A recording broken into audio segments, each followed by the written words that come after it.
Call the governing board meeting to order at 6:03. Everyone, please stand and join me in the Pledge of Allegiance, and please stay standing for a quick moment of silence.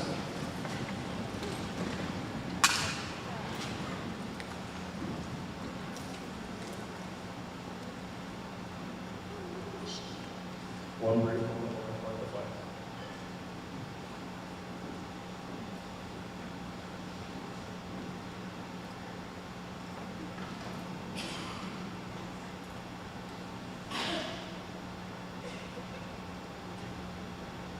I pledge allegiance.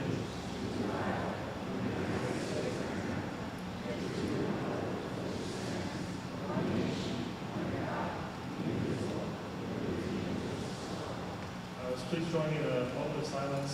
We had two students pass away recently. One student is here with the high school, and one student recently at Tolleson.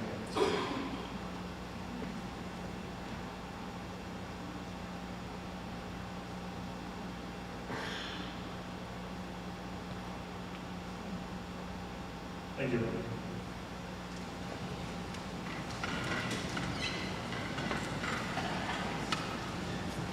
All right. Skip over the roll call here. I'll go to the roll call. Member Dr. Linaire. Member Sun. Member Del Blasio. Here. Member General. Here. And Member Chapman is. All right. Now, Vice President Blasio, please read the land acknowledgements.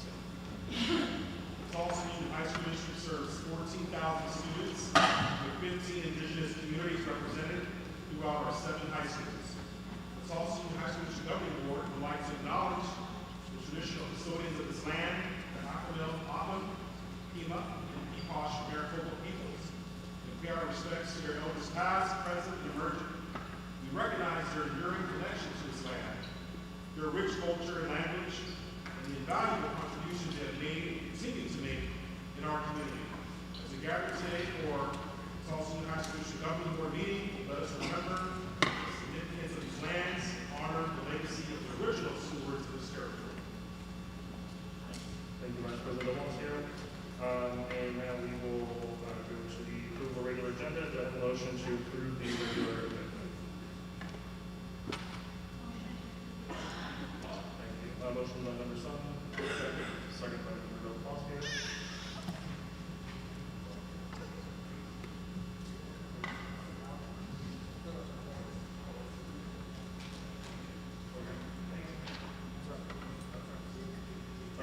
Member Sutton.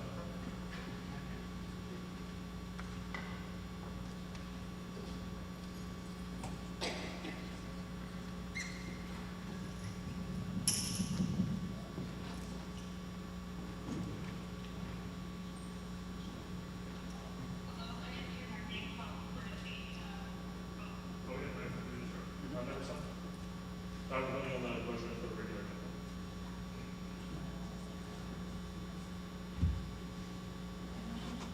No, we're voting on it.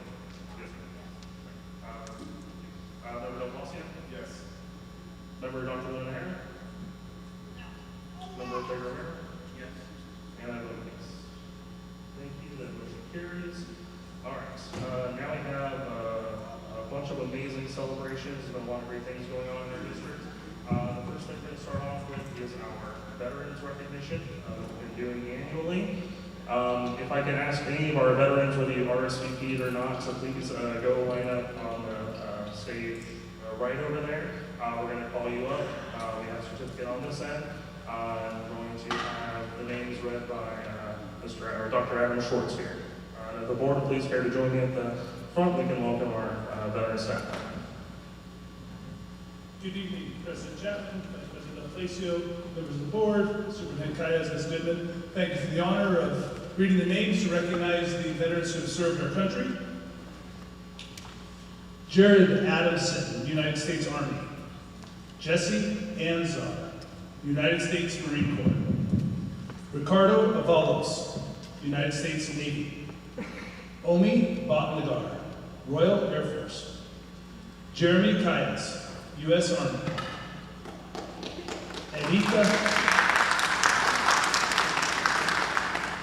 Erika Cardoza, U.S. Navy. Francisco Cardoza, U.S. Marine Corps. Aaron Carlone, U.S. Air Force.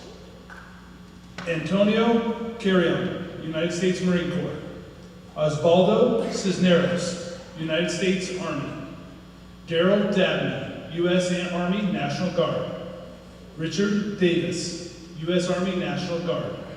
Monique Desprez, United States Army. Dwayne Downey, United States Air Force. Monique Dunlap, United States Navy. Stephanie Finch, U.S. Army National Guard. Deborah Fuller, United States Army. Donald Gerhardt, U.S. Air Force. Patrick Ginger, U.S. Marine Corps. Ray Haleman, U.S. Marine Corps. Tyrone Hall, U.S. Marine Corps. Xavier Uribe, U.S. Army. David Keener, U.S. Air Force. Eric Kistler, U.S. Navy. Michael Kopzak, U.S. Army. Barry Landeros Thomas, U.S. Navy. Lorna Madison, U.S. Army. Herman Manzanares, U.S. Marine Corps. Lauro Martinez, U.S. Army. John Merriman, U.S. Army Airborne Division. Frederick Miller, U.S. Marine Corps. Ramon Molina, U.S. Navy. Benjamin Monares, U.S. Army. Sergio Montalvo, U.S. Army. Albert Morales, U.S. Air Force. Adrian Masiano, Romanian Army. Philip Mulheron, U.S. Army. David Murrieta, U.S. Marine Corps.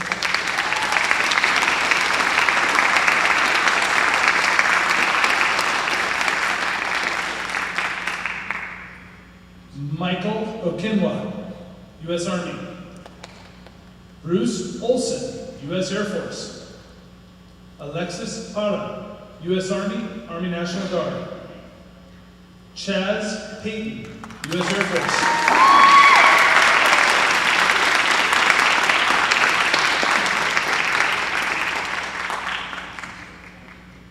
Freddie Perez, U.S. Army, National Guard. Daniel Pham, U.S. Army. Roland Fierce II, U.S. Air Force. Christopher Piros, U.S. Navy. Antonio Ramirez, U.S. Air Force. Freddie Reyes Sr., U.S. Air Force. Jorge Rico, U.S. Marine Corps. Lupe Romero, U.S. Army. Gene Sanford, U.S. Air Force. Jeffrey Scobie, U.S. Air Force. Timothy Schaefer, U.S. Navy. Keegan Sherman, U.S. Marine Corps. Michael Soto, U.S. Army Reserve. Chad Tao, U.S. Air Force. Perla Tapia, U.S. Air Force Reserve. Peter Washington, U.S. Marine Corps.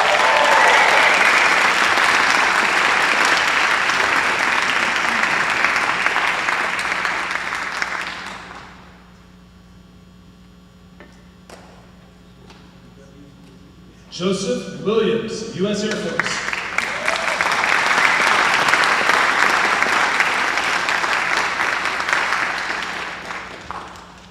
Bobby Zavala, U.S. Army.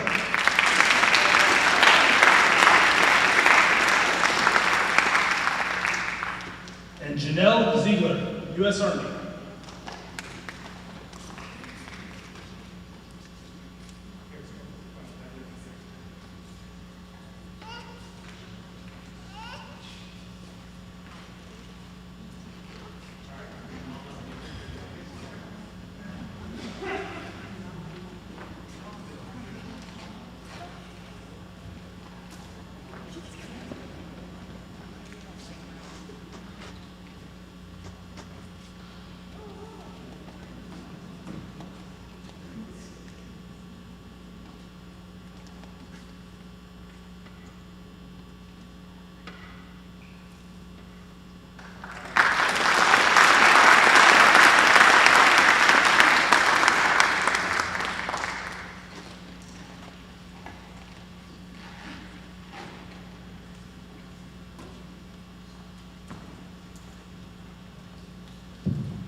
just want to thank you to all of our staff members who have served, community members who have served.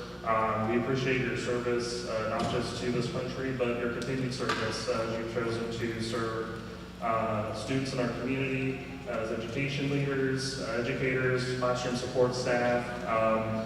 It's phenomenal that you continue that spirit of service, and we definitely appreciate that you have chosen to do that in the Tolleson High School District. So thank you. Would any of my board member colleagues like to say anything? Thank you. I'd like to also recognize and thank our veterans for not only volunteering to serve our country, but for making the decision to continue to serve your community by serving right here in the Tolleson High School District. Your leadership is tremendous and it's felt on every campus, and we're so appreciative that you chose Tolleson High School District to teach. Thank you. Yeah, I also want to just echo, what my peers have said on the board. Thank you so much for your service, and it really highlights and emphasizes the continued mission of this country. So thank you.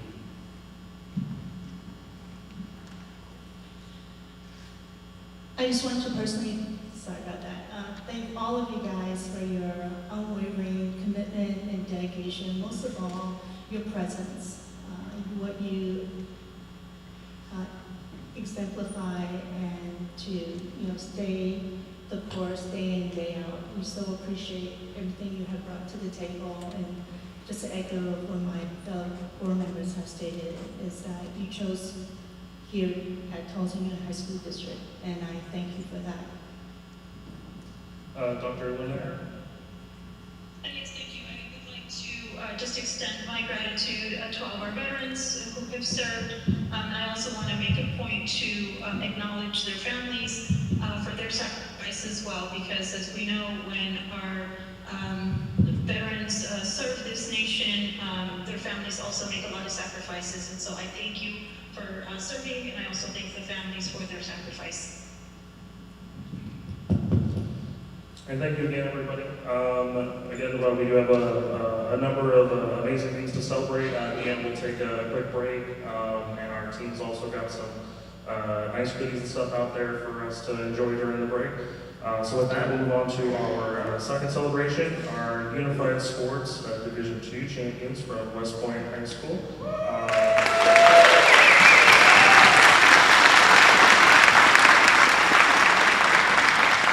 We turn that over to Miss Haskins and the team at West Point. Go Dragons! It was a fun game to be in.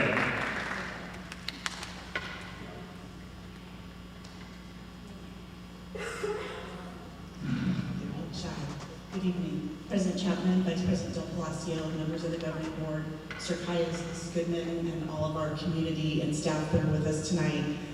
It is always fun to come and celebrate what our students do. And last Thursday, we had just an amazing opportunity to watch our students just shine. We're very proud of our Unified Flag football team. They are the Division II state champions. You can see some pictures up there with their banner. You can see some action shots. We really beat Valley Vista bad, so sorry if there's any Valley Vista fans in the house tonight. But the best part about this team is their community and their support of each other. We've learned a lot from them. Our unified program in the district is just a blessing and a gift that we get to experience every day. I'm going to turn it over here in just a moment to the coaches so that they can introduce the whole coaching staff and all of the students that were able to make it tonight. They're just a really remarkable group of young people. There were a number of you that were able to come and see the game. It was very, very exciting. We also took our student government with us so that they could have a spirit section for the students, and our unified dancers. You can see that they are cheering along the sides, making sure that all of our students felt supported, and we had a great celebration. So at this time, I'm going to turn it over to Justina Carnahan and Karina Gibbons, who are our unified teachers and coaches, so that they can introduce this amazing team. All right, good evening, board and everyone here tonight. One thing I have to point out, though, is I really wish we had the picture of the State Farm Stadium behind our team, because it was an amazing photo. And then also, I did wish there was a photo, too, to show all of the support that we had there, because Honestly, you almost felt bad for Valley Vista at some point because our whole side was completely covered with people cheering for us, and there was like no doubt that West Point was there representing that day. So we'll have to just share more pictures, of course. And this is our 5th year working with Special Olympics, and now our 2nd year having unified sports, and we cannot thank you guys enough for all of your support here in the district for unified sports and all that you guys do for us, and we are just so proud of our teams. It was always a dream to compete in the AIA, so last year as our first year doing like the officially unified sports classes, we did like the area competitions through Special Olympics. And Special Olympics was very much of a push of like, hey, you should check out our AIA sports. So we were nervous, but we were very excited as well. So we decided to take the leap of faith and to give it a try this year. And now we brought home a state championship. So very excited, very proud.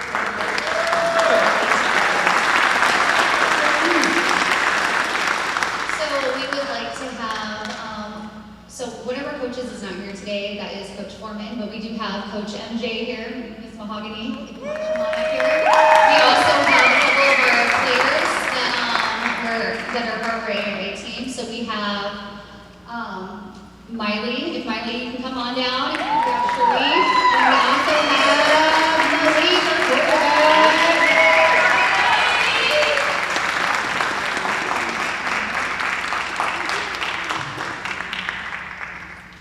We brought with us tonight the plaque that we won. So Malik, our quarterback, is currently holding the plaque that will go into our trophy case starting tomorrow. And then we also have at home our state championship banner that we will work on getting hung up. And then we also have our medals. Miley is representing our medal over here. Every athlete got a medal that was super exciting that they got to wear with pride as they got back onto campus for 5th and 6th hour as well. Also follow us on Instagram at West Point Unified.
It was a great game. It was really fun to watch. The spirit and excitement on our sidelines. I wasn't sure who was having more fun, our players, our Unified Spirit line, or Killian, our PR guy, was running up and down the field capturing every single touchdown on video. But again, congratulations to our Unified Sports team at West Point, and certainly across the district. I think we have an event upcoming for our Unified Sports this week. But congratulations again. Any comments for my comment? Let's give it up one more time for the state champs, y'all. State champs, West Point, Unified Sports. What a tremendous opportunity for all of our students to get every season an opportunity to partake in sports and be competitive.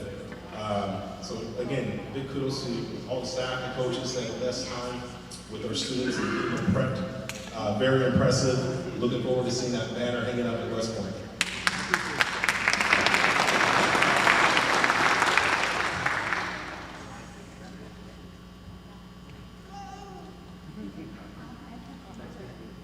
Yeah, I just want to once again just say congrats. It's a really big deal to be state champions.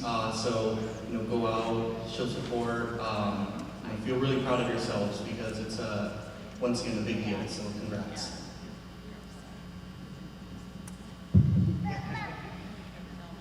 I also like to, amplify the fact that winning the state champion is no easy task, and that we here at the Tolleson High School District, particularly the West Point campus, have excelled and to bring the best of the best forward. So once again, congratulations in this phenomenal, feat. Great job. Dr. Lemaire?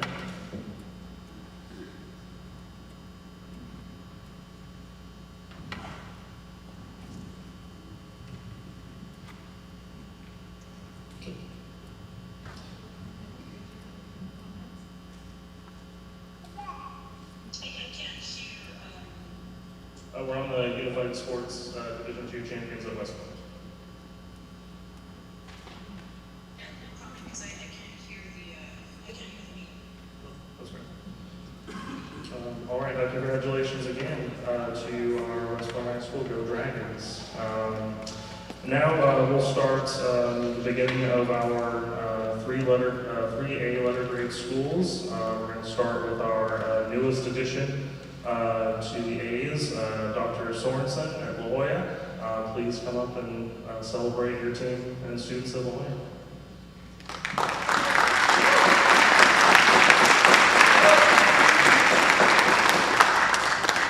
President Chapman, Vice President Del Palacio, board members, superintendent, Ms. Goodman. I just want to take a couple of moments to give a couple of thank yous. The first thank you would be to our predecessor and leader, Ms. Stacy Almaraz, my sister from another mister, whose work that she did before I was lucky enough to be here, did a lot of work for us, so thank you, Stacy. I want to give a thank you to every single staff member who is there for that celebration, whether you are the assistant principal of instruction or you are ensuring that our kids can learn in a clean space. This accomplishment that was the first time we've done this in our 23-year school history, to be a part of a team who accomplished this, every single one of those staff members and students was an integral part of us becoming an A. So thank you to every single staff member who was a part of that. I want to thank our community who supported us in so many ways for so many years. Thank you so much. And I would be remiss if I didn't give a special thank you to the teacher leaders who have invested into the PLC process and doing the very hard work of focusing on student learning, not just teaching. Student learning, not just teaching. And it's certainly a great day to be a Lobo, and I'm so grateful to call myself one. Thank you. Thank you, Dr. Sanders. Congratulations to our Lobo team. I'll do all three of the schools, and then we can do comments after we've done all three schools. But thank you, sir. If you want to just stay hang tight there. Let's go down to University High School. I think Dr. Vicky Landis. Thank you so much. University High School came into existence in 2006. So just like Mr. Sorensen, a lot of work went into planning and getting this wonderful system up and going that recognizes students and gives them a real opportunity to excel in our community. We actually had 2 teachers go to a National Gifted Conference this week or past week, and they presented on this model nationwide, and other people were intrigued with it as well. We are happy to be a National Blue Ribbon as well as an A school, and this week we were just notified by ADU that we are finalists in being an Arizona school for distinguishment. And so we are finalists and potentially will be competing to be one of the best Title I schools in the nation. All of this is attributed to our fabulous staff and our staff, and I both feel the support from our governing board and our leadership. So thank you so much, and we enjoy harnessing the power of dreams for all of these students and in our community. So thank you for giving us the tools to be successful.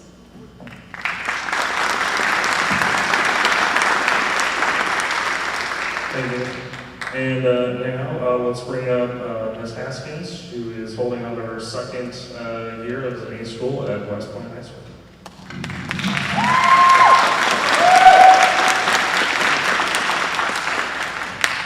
Thank you so much for this opportunity to just really thank our students and our staff and our community for the support that we've had from day one when we opened our doors.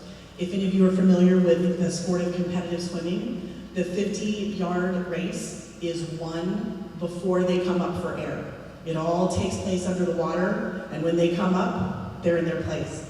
And there was so much work that went into getting us ready to be competitive, making sure that our students have the opportunities, which this is what it measures, is our students that are having opportunities and being successful. Last spring, we were at another school, not in our district, with a group of students, and one of my students turned and looked at me and said, "Is this an A school?" And I went, "You care, and it's important to you too." So if you wonder if these things matter to our students, they do. Thank you to the governing board, to the cabinet superintendent for allowing us to celebrate our students and our staff as they deserve, because it's all their hard work. We try to put the right things in place and then let them run, and they've been successful. So thank you so much for the opportunity to celebrate the great things that are happening at West Point.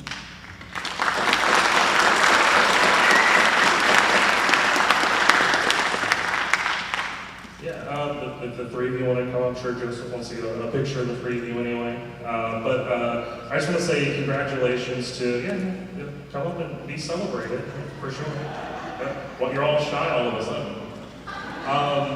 No, I just want to say thank you for your leadership on the campuses. Definitely thank you and congratulations to our amazing teachers and support staff and administrative teams on all three of those campuses. It's been tremendous work that we've been able to see, and really it's great seeing the academic growth over the last several years, just based on the incredible investments we've been able to make, whether it's staff salaries, whether it's professional development, new opportunities. We just kind of opened a floodgate in just allowing our staff to develop the resources and tools and go and get the resources and tools that they need, and we're seeing the results. These are the first, three results we're seeing. I know we had another school that was just right there at the cusp, and the rest will be joining soon after. But thank you for all the work that you've done on your campuses, and congratulations to La Jolla, West Point, and University High on achieving another year of A-letter grades. Any of my colleagues? Yes. Oh my goodness, they're all here. It's amazing that our very first A was back in 2006. That was the year my son was born. So I know exactly how old your campus is. The fact that we have grown and now add our third A is almost like the triple A, right? We'll always be happy to get more A's. But what makes it really impressive from someone that's on the outside and being a parent is to maintain that quality, to maintain the A, and to reach the first time to become an A campus. It's extraordinary. It's like an impact, one after another. And we know that we're heading in the right directions because we know that the leadership, the organic infrastructure that each campus have that is so unique and individually stamped is phenomenal. And as a board member, I'm sure that we share this, is that we want student outcome. In order for that to be achieved and accomplished, we need to be student focused. And I want you guys to know that these principles amplify that philosophy. So thank you so much for everything you guys have done and continue to do. Congratulations. Real quick, that's something I forgot to do. If there's any staff members from West Point, La Jolla, or University High there, please stand and also be recognized.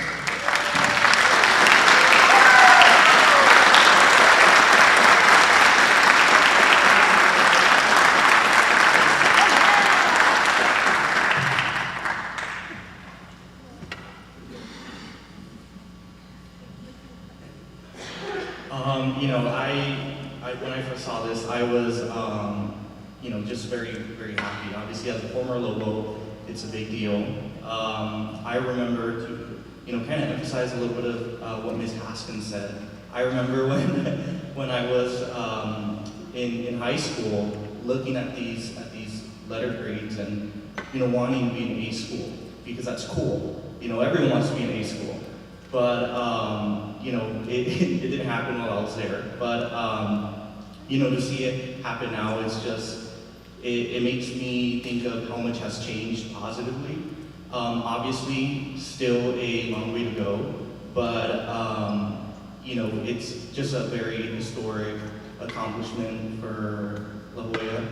But also, I want to recognize University High School and West Point because the contributions that everyone has made on that campus is obviously paying off. And just want to thank the teachers, the staff, the students, the community, everyone for their for their efforts that are just tireless. They go, they're definitely noticed, and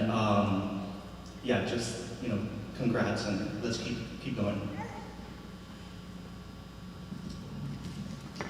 I just want to say thank you to everyone for their tremendous work. From the groundskeeper to our teachers in the classroom, everyone owns that success. Everybody. Everybody's played a critical role into ensuring our kids can reach their fullest potential. And for the first time ever, we have 3 A schools. First time ever. Make some noise for that, please. At a time when public education is experiencing challenges, we're growing, our students are achieving, and that's something we gotta not be humble about. We should be loud and boisterous about the success of all of our kids and the hard work that our staff put in this district. I'm excited, I'm hyped, I know our students are excited. They have a sense of pride knowing that they belong to an awesome school. And for those other campuses, we know that there was a few that were close. They were this close to getting that A. And so we look forward to supporting and providing all the resources necessary to help them achieve that goal. But again, just phenomenal work, phenomenal job. We're so grateful for everything that you do. Dr. Lunaire.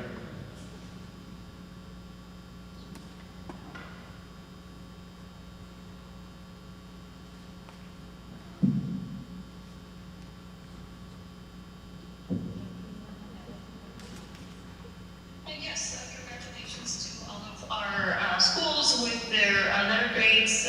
Keep up the good work. Congratulations to all the staff and teachers that have made this possible. Thank you. I'll do a group picture, but please, one more amazing round of applause for the staff, the students, and the community. Thank you.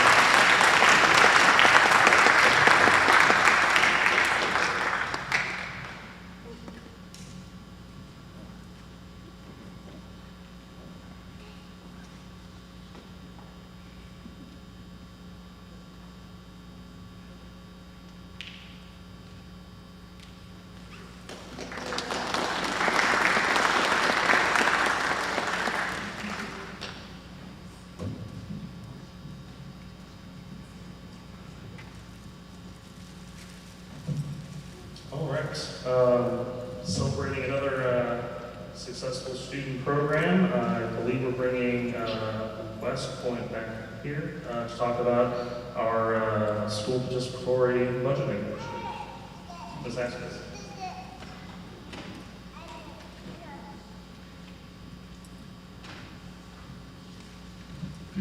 I have to speak again, for the rest of the school year. Am I good? President Chapman, Vice President Del Palacio, members of the board, Superintendent Calles, and community. Very excited tonight to have in front of you some of the members of our Civic Action Club, including their sponsor, Ms. Gabby Flores, who is a Westview grad. So we're very proud of that as well, alumni. They're going to be sharing with you a little bit about what the Civic Action Club is and what they do on campus. I need to thank Julia Herman, who is our District Social Studies Coordinator. She spearheaded bringing this idea to our staff, and Gabby just ran. I knew what that was going to be. I'm going to not say anything else and let them talk about the program, but we're incredibly proud about the impact they're having on our campus and their community.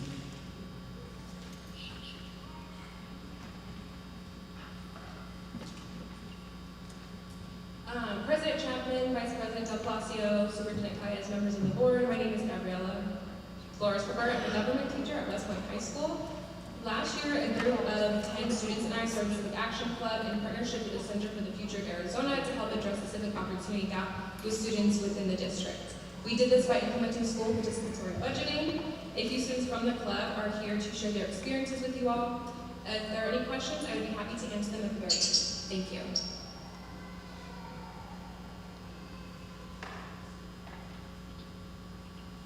President Chapman, Vice President Del Palacio, members of the board, my name is Olivia Costa, and I'm a junior in the Civic Action Club at West Point High School.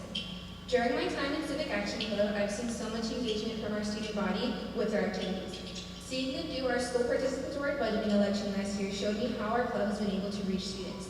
They didn't only do SPV, but many of them registered to vote as well, and that was very important to me since it's hard to get our student body to interact with student organizations at times. Civic Action Club has brought opportunities to me as well. I've made new connections with fellow members, learned from council members, and did a lot of self-reflection that I wouldn't have done otherwise. I hope that we're given more opportunities to grow and engage with our community. And with that, I'd like to thank you all for your time and support.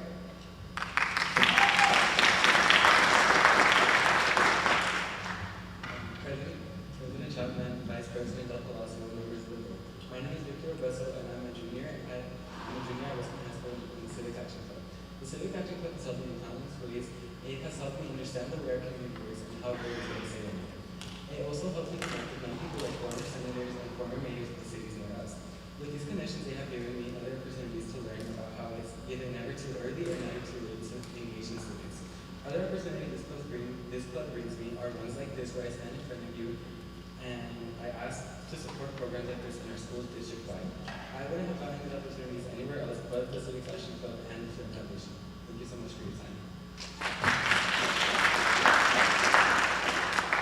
President Chapman, Vice President Del Palacio, I'm so sorry. Members of the board, my name is Isaiah Brown and I'm a senior in the Civic Action at West Point High School, starting my second year. I am here to share my experience with this club and hopes to express its great value to not only me, but our campus and greater community as a whole. The Civic Action Club is a program that focuses on promoting and expressing the importance of civic engagement, not only at our school, but in our communities and overall lives as a whole. We are also in charge of our election day and process and running our student participatory budgeting. I'm so sorry. Both of these events have a huge emphasis on the democratic process, and we use them as an opportunity to express the importance of not only the voice of the people, but the impact they can have on their community by just simply expressing their thought. We know that people are typically not alone on their thoughts and views. With this, we know that the people are more, that they put their opinions out there, or they're more likely to put their opinions out there. Doing things like voting, it will encourage others to do the same. That is the point of our club, to help our community grow. I've learned so much from those around me, whether it be family, teachers, coaches, and even my friends. I've been supported and taught so many things and inspired to do the same for others. I'm so sorry. This club has been one of the most important ways for me to do that. I have found so much value in learning about civic engagement and how it can change and better our community. And the Civic Action Club has truly helped me and so many others learn so much that we wouldn't have otherwise, changing our lives for the better. Thank you for your time.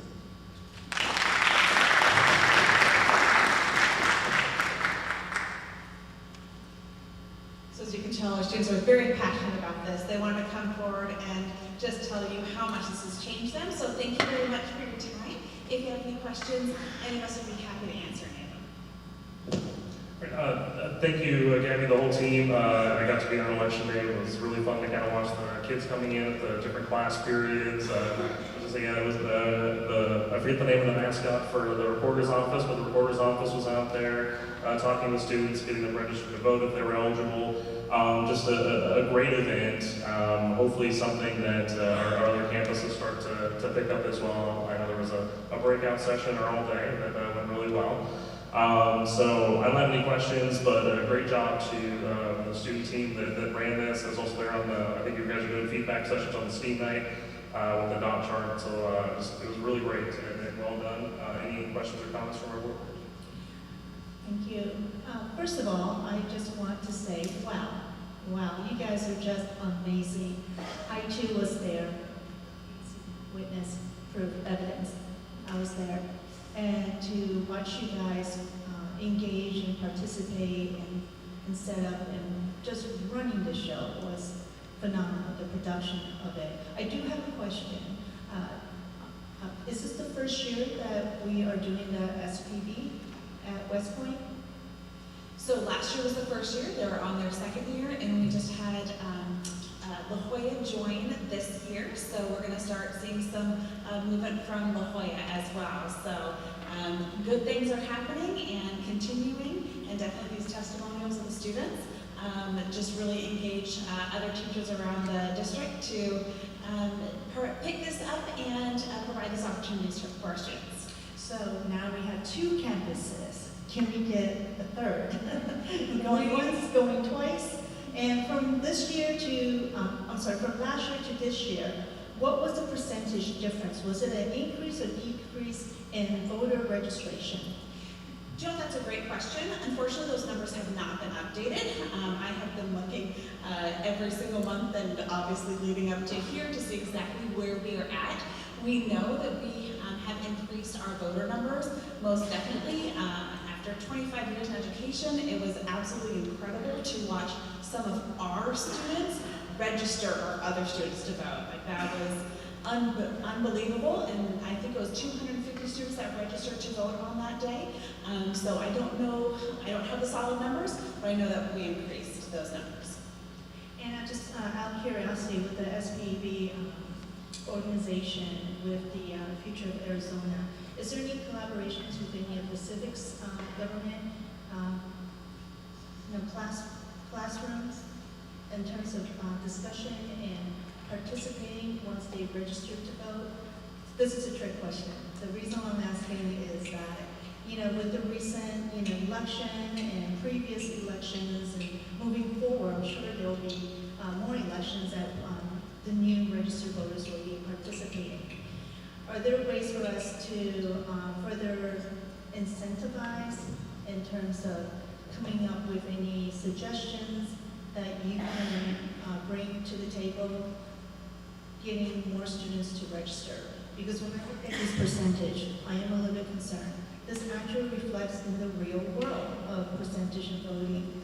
And I feel like as an educational institution, we are responsible in providing a real life experiences. Obviously not how to vote, who to vote, but to engage in voting. The numbers are very low for Gen Zs. Guys, Gen Zs, you guys gotta step it up. But we are open, I am open to hearing any suggestions that will support and to further engage, because I would like to see that number to be just as high as any other area, particularly like Fountain Hills Unified. So if we could get a 4th campus to join in, I think we can have a little competition with some incentive involved. I'll stop. Great job, guys. Just a question for some of the students. Would you mind sharing what were the options on the ballot, and then which one actually won? Which one's the top vote getter? So that way our folks in the audience can hear. I think I can remember 3 out of 4. Our winner was Beat the Heat. It's the one that has the umbrellas. It's the picture in the middle bottom where we had umbrellas for the students in the front because it's just really hot. It's outside campus, it's really hot. So blocking the sun, and they were very down with that idea by a wide margin. Another option was a mural in, I think, the gym, correct? And then I remember we also had one that, I don't know, it's again. Oh, the garden, yes, that was one. And then the recycling. We had one for the garden next to 200 building, I believe, and then the recycling program for recycling bins around the campus. Just fantastic. And what a better way to get you all engaged in a process than having to select from projects that are directly going to impact your daily life on campus, which I think is phenomenal. So again, huge shout out, Ms. Cabrera. I saw you running around that day. I was there. You were going back and forth working with a team or club. I saw you as well. Ms. Flores, thank you. You guys are amazing civics government educators. And civic engagement is obviously the cornerstone of our democracy. And I appreciate it. The entire production was well organized. Everyone went through the lines appropriately. I know my son registered to vote at that event. I was able to vote in his first election this year. So let's keep it going. Let's keep it going. Just for context, with this last election we had, roughly only about 37 voters between the age of 18 and 24 actually voted. Or 52 rather. So still less than 100 people in our community voted. So let's keep up the momentum. Let's keep this club going. We love to see that where it's growing and where it's going. And so thank you all for what you do. Appreciate it.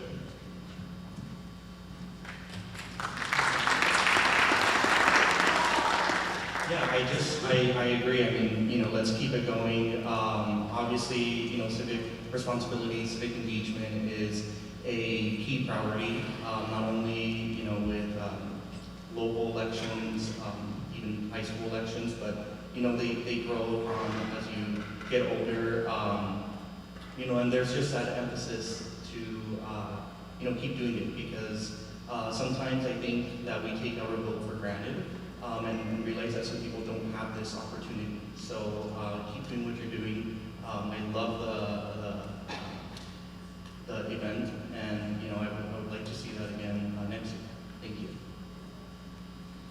All right, I'm sure Joseph will get a group picture, so if you want to make your way up here. But again, congratulations. I look forward to seeing what your campus does this year, as well as the next several schools. So thank you all. Congratulations. Oh, I'm sorry. One second. Dr. Linda here. My apologies.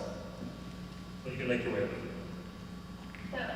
Yeah, I just want to congratulate the students for mobilizing and doing this event on their campus. I think it's very important that they get involved.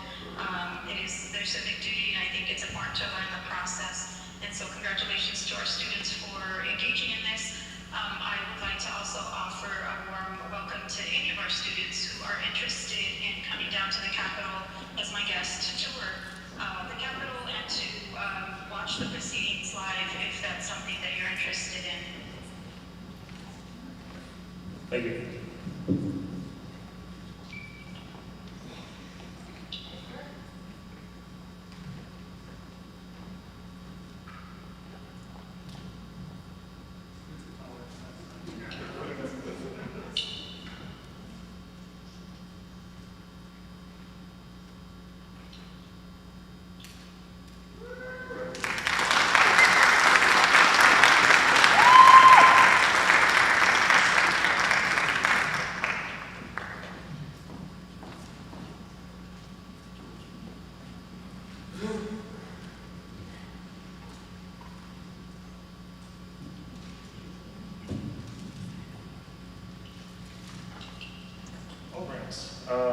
And then continuing with our academic focused celebrations, I'd like to invite Dr. Wiggins-Qualley to celebrate our OLAS department. Take it away.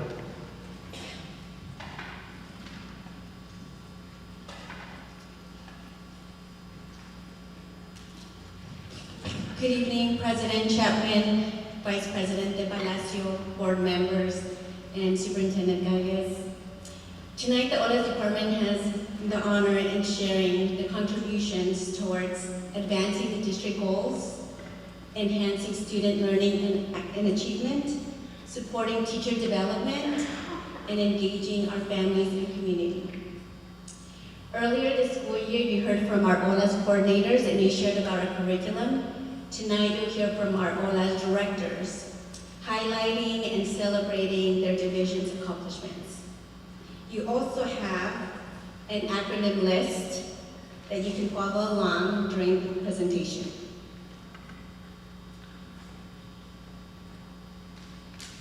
Meet the OLAS leadership team.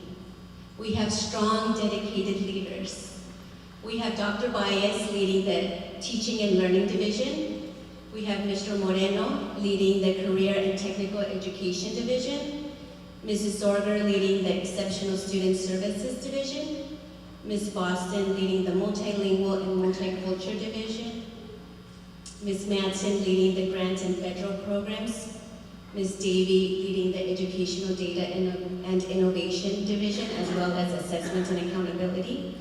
We have Mr. Gironi leading our school counselors. And lastly, we have Ms. Alejandra Lopez, my admin assistant, that helps and supports the entire OLAS department, and we're so grateful for her. And at this time too, I want to recognize any OLAS team members in the audience, if you can stand up, and we just appreciate everything that you do.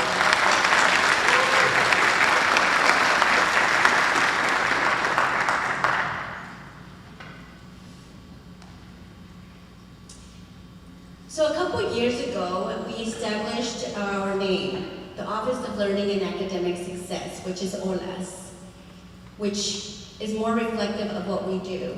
And at that time, we also created our vision and our commitment. And this stems from the West Ed Review. And I want to take some time to just read the vision. The OLAS department aims to facilitate the creation of engaging learning communities that inspire students to become lifelong learners and responsible global citizens. It seeks to be a leader in educational innovation, fostering collaboration and diversity to provide exceptional educational experiences and empower students to thrive in a changing world. Because we care, our acronym CARE stands for C, collaborative partnerships, A, adaptive and innovative pedagogy, R, respect for equity and inclusion, E, engaging and professional growth. So we are united by our shared commitments in helping every student achieve their potential. And tonight you'll hear our leaders share of the work that they are doing towards this commitment and our progress.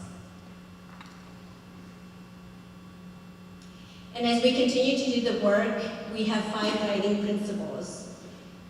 We ensure that our initiatives are aligned to the district's strategic goals, to the West Ed recommendations, the Cognia and the Hanover recommendations, as well as our partnership with Solution Tree that help and support us with our professional learning communities and teams. And tonight as well, you hear the leaders from each division, how they align their work with our vision, our commitments, and also our guiding principles. And now I would like to turn it over to our Director of Teaching and Learning, Dr. Baez.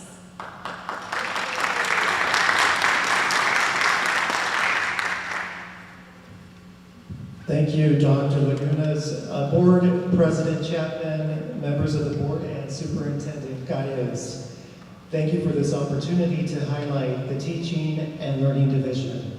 I am Felipe Baez, and I am the director who oversees this area. Our primary focus is on the core subject areas, but we support and work closely with several departments throughout the district. And we work quite closely with our teachers. We are a team of 9 staff who are housed at the district office.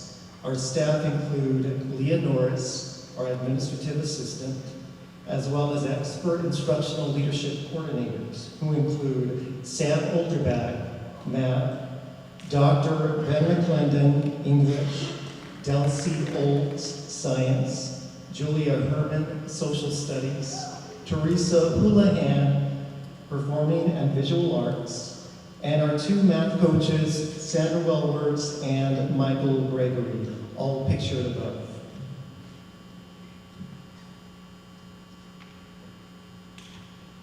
As a division, we support several departments and district initiatives with a laser focus on academic achievements.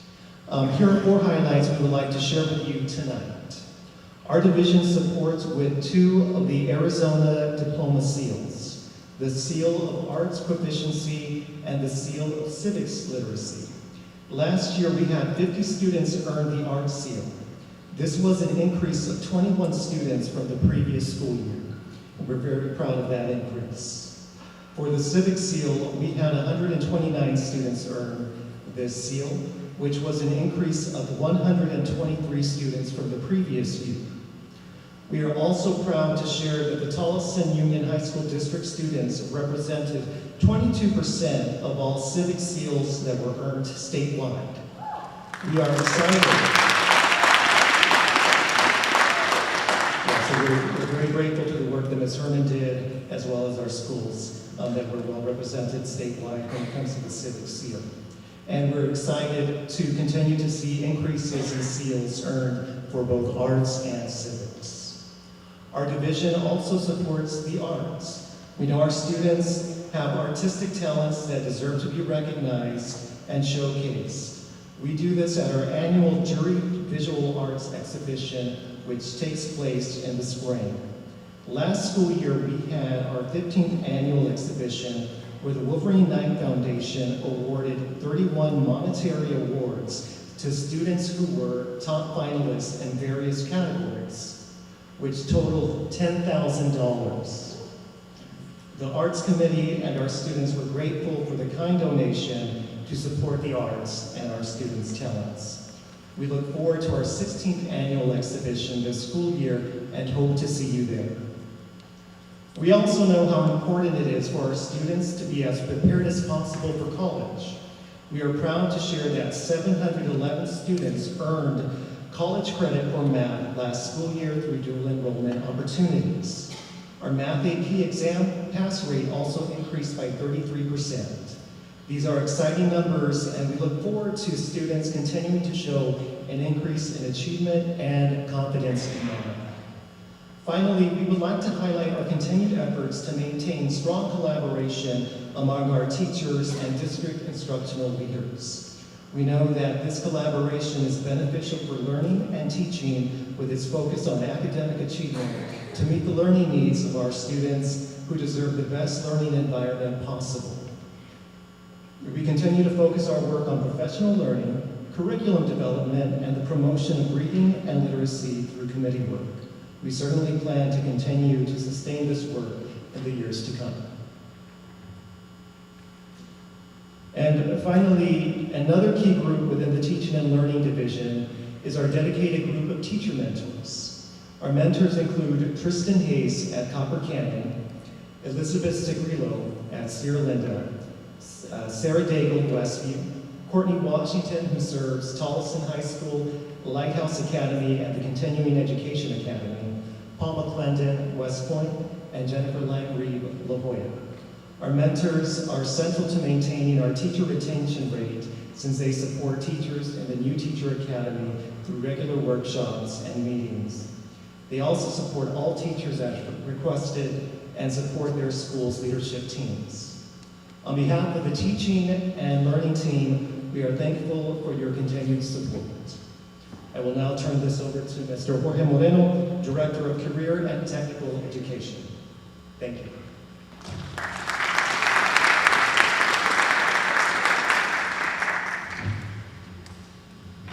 Good evening, Mr. Chapman, Vice President Del Palacio, Superintendent Calles, members of the Governing Board, and Ms. Goodman, and this evening's guests. I'd like to introduce myself, George Randall, CTE Director, and anytime we do some highlights, I'd like to share that we had 57 amazing CTE instructors. We work with 19 different programs, and we're serving over 6,000 students. And this couldn't be done without the teamwork of our amazing team in CTE, starting with Marlena Rose, our CTE Administrative Assistant, Lillian Hernandez, our CTE Student Support Analyst, Belen Cabrales, CTE Student Support Analyst, Mr. Filario, CTE Coordinator, and Sandy Fabian, our Work-Based Learning Coordinator. Without the team, we would not be able to provide the opportunities, resources, and experiences that benefit our students and support our teachers. Over the last year, I've truly grown to appreciate the teamwork and collaboration that has taken place with our division.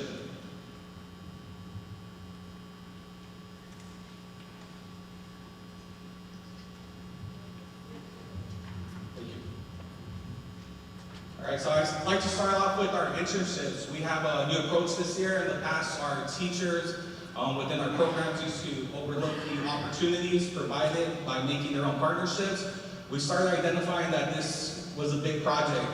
And we moved forward this year with having one teacher per site as a CTE teacher collaborator. With that, Along with our work-based learning, we've been able to provide support to a total of 149 students. We have 37 industry partners right now, and we're looking to increase that number. When we provide these opportunities, we're giving students an opportunities to gain mentorships, to demonstrate the skills that they've learned in their classroom, and create a community of CTE individuals who will understand how to raise the bar and create that platform for our students to understand the career pathway. So continuing that work is very important, and we look forward to the upcoming years.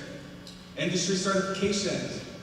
385 students receiving certifications. All of our programs have these opportunities.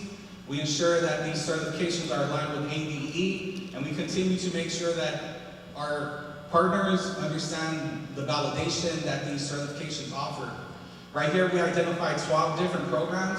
I'm going to read out the first 3. Medical assisting, career medical assisting certification is the CCNA. We're really excited about that career pathway. It's one of the highest professions in our community here within Tolleson. The second one I'd like to identify is our business and marketing. We all know about our community growing in this sector and all the tourism that we're starting to provide. So seeing the business right out fundamentals of retailing and business of retailing, those are 2 great certifications that are going to help students become marketable.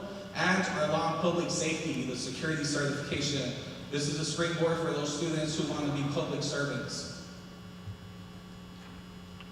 We're increasing travel. All our students, thank you to all your support for ensuring we have these resources available. They get to participate in leadership conferences, state competitions, regional competitions, and if they qualify, even go on to national to gain an experience that will be lifelong. Aligning these travel opportunities aligns with our program goals and ensures that we're in compliance with ADE. Equipment enhancements.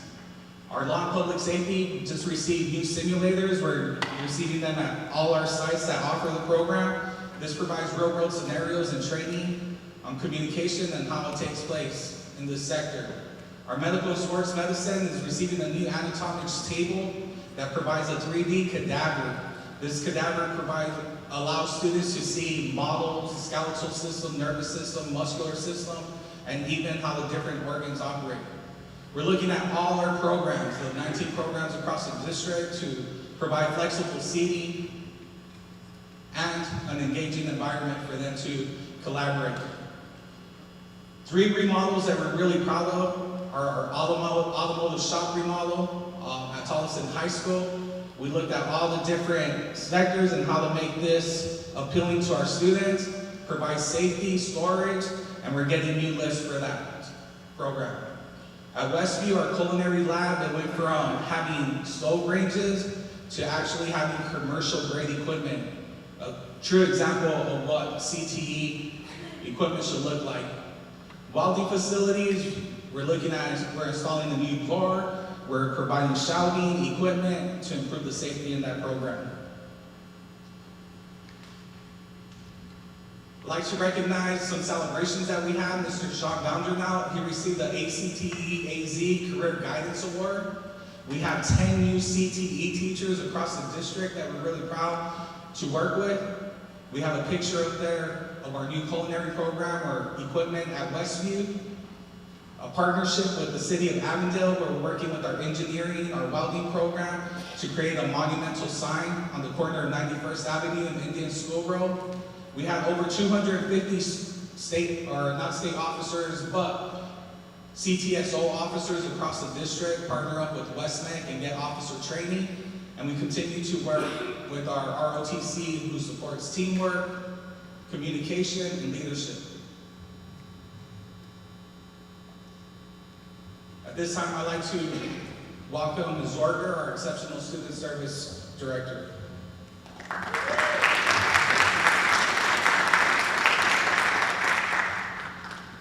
Good evening, President Chapman, Superintendent Kayas, members of the Governing Board. I'm the proud director of the Exceptional Student Services Division, and pictured here is my talented district level team of 14. Our division has been dedicated to advancing our district's goals through a series of strategic initiatives aimed at fostering growth and operational excellence. One such initiative is the District Co-Teaching Committee that was created to explore how we can further collaboratively enhance an inclusive and equitable co-teaching model in our district. This is truly a collaborative partnership between general education and special education stakeholders. Another initiative is our Unified program, which you heard a little bit about earlier tonight, which has been expanded this year through an increase, thankfully, that you approved last year in FTE from 0.4 to a 1.0 staff member dedicated on each campus, comprehensive campus. We've expanded from PE and sports into performing arts courses such as dance, music, and even theater. Participation in our unified courses has increased over last year, and we are now also able to look at student data comparisons.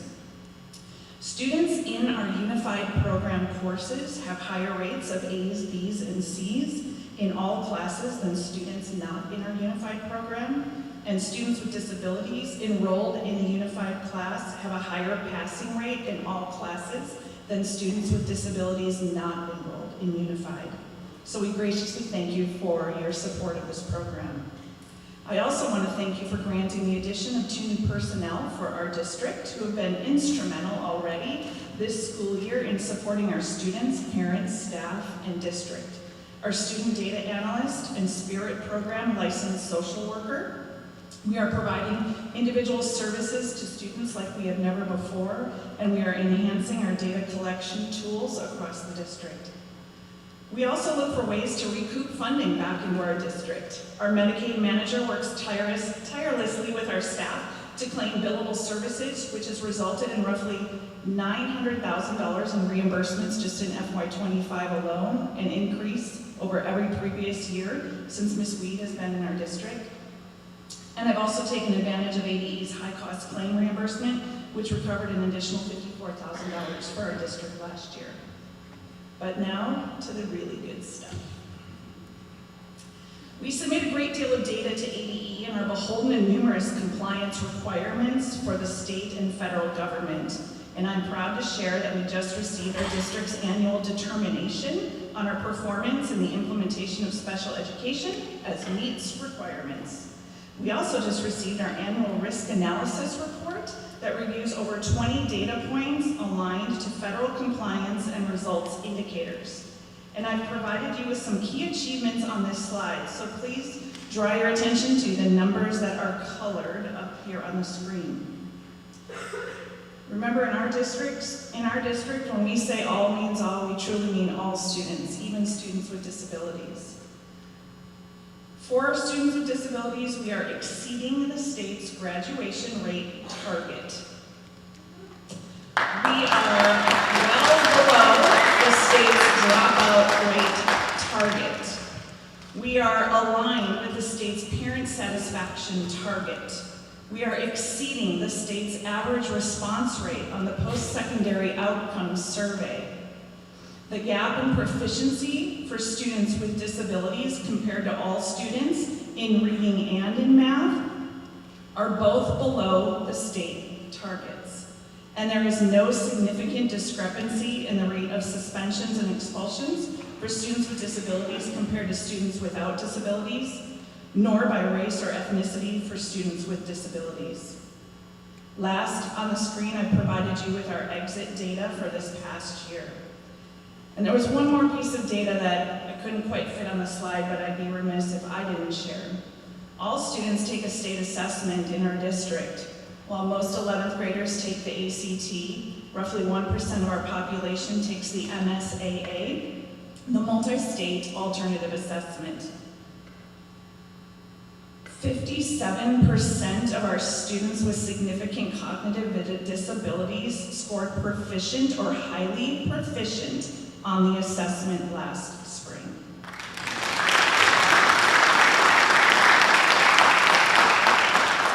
And 60% of our students with significant cognitive disabilities scored proficient or highly proficient on the ELA portion of the assessment last spring. All of this deserves to be celebrated through the work of our school administrators, department chairs, related service providers, school psychologists, special education staff, instructional assistant, transportation departments, nutrition service departments, the curriculum department work, and also our nursing staff that supports all of our students. This is truly a department that touches all areas across our district, and every single person helps to contribute to these great data points. We are confident that with the continued support of the governing board, we will be able to build on our successes and further the mission of our district. So thank you very much, everyone. And next, I'd like to introduce Mrs. Christina Boston, Director of MME.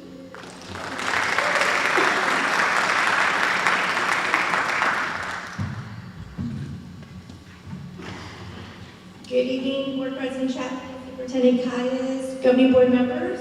My name is Christina Boston. I am the proud multilingual, multicultural education director for the Tolleson High School District. And I am proud to introduce our amazing team of the multilingual, multicultural education family. We have 3 talented student support analysts, Jerry Aguilera, Naomi Mata, and Maria Galaviz. Our administrative assistant, amazing Ms. Claudia Olivas. Our instructional coordinator for world languages, Caitlin Shaw. Our English acquisition program coordinator, Ms. Brittany Moreno. Together, this team embodies collaboration, excellence in serving our multilingual learners and world language programs across the district. So let's begin with our world language programs, and our students' achievements continue to inspire recognition. Under the leadership of Ms. Caitlin Shaw, our world language coordinator, we are proud to celebrate the power of multilingualism, a true superpower that connects people, cultures, communities.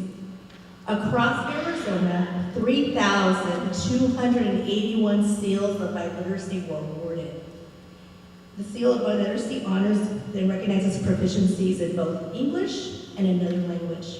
But here in the Tolleson Union High School District, we earned 400 seals, representing the 12% of the state total.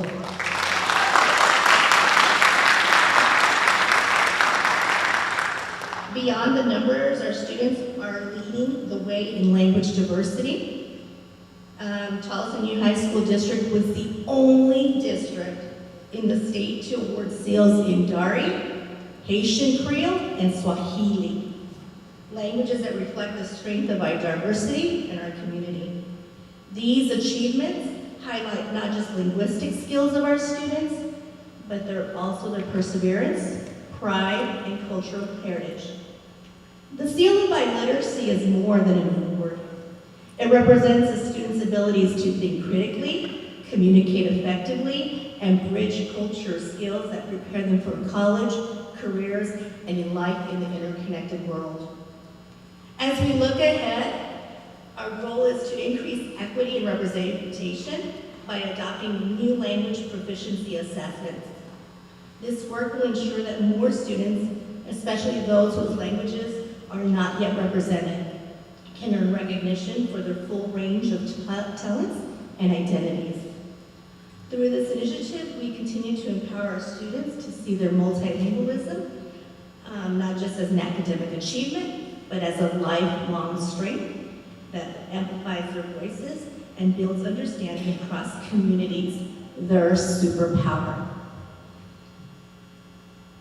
Next, under the coordination of Ms. Brittany Moreno, our English Acquisition Program Coordinator, she continues to make tremendous progress district-wide. This year, Tolleson Union High School District successfully completed the Arizona Department of Education English Learner Monitoring Audit by the Arizona Department of Ed, and that's something we can all be proud of. Since August, we've completed 180 classroom visits, and we're not done yet. We have even more scheduled across the year, visiting both the targeted and the integrated classrooms. What we're seeing is truly exciting. Strong language scaffolding, clear language objectives, and instruction that is aligned to the English language proficiency standards. The journey truly represents the power of collaboration and continuous improvement, but it starts with our leadership in action. Site district leaders working together to strengthen consistency and support. They empower our educators, our teachers, our department chairs, embracing professional learning and applying new strategies with enthusiasm and purpose. We saw collaborative learning in every classroom, including CTE. Students actively engaging with peers, using academic language, and taking ownership of their own learning. And all this led to visible evidence of excellence. Classrooms where learning goals and supports are clear and accessible for every student, and ultimately, student success, which is the heart of everything we do. Successfully completing the ADE English Learning Monitoring Audit is a major win for Tolleson Union High School District and reflection of the hard work of educators. I promise you that Tolleson Union High School District will be the model for all high schools across the state. Jobs for Arizona's graduates, or JAG, is our continuous to flourish through all of our campuses, empowering students with leadership, employability, and career readiness, skills that prepare them for life and beyond high school. This year, our students inspired a visit from the governor's office where they showcased confidence, professionalism, and leadership in action. During the visit, Diana Harrier, Chief Financial Officer of JAG, shared that one of the state representatives commented he hadn't experienced a visit like this in some time and truly enjoyed hearing the students' stories. Each of our schools offered unique JAG experiences, from classroom trial projects and leadership workshops to community service and career fairs, all guided by the principles of student voice, civic engagement, and workforce readiness. We're also proud to share that the district has a TUHSD JAG handbook developed collaboratively to ensure program consistency and continued growth across all sites. Through this program, our students not only build skills for success, but also strengthen our community with their dedication, purpose, and vision for the future. As we celebrate the collective accomplishments of our multilingual, multicultural division, I want to extend my gratitude to our district leadership, our governing board, school teams, principals, counselors, and community partners who continue to champion equity and excellence for every student. The future of the multilingual and multicultural education and the OLAS teams is bright, so we wanted to celebrate something sparking. So I have a pair of glasses just like this because it's going to be so bright that your eyes are going to hurt, I promise you. And we'll be handing out sunglasses to our team and to our audience here today, but there's one in your bag because that's how bright it's going to be. But to conclude the evening highlights, it is my pleasure to introduce Ms. Angie Madsen, the Director of our Grants Division. Ms. Madsen.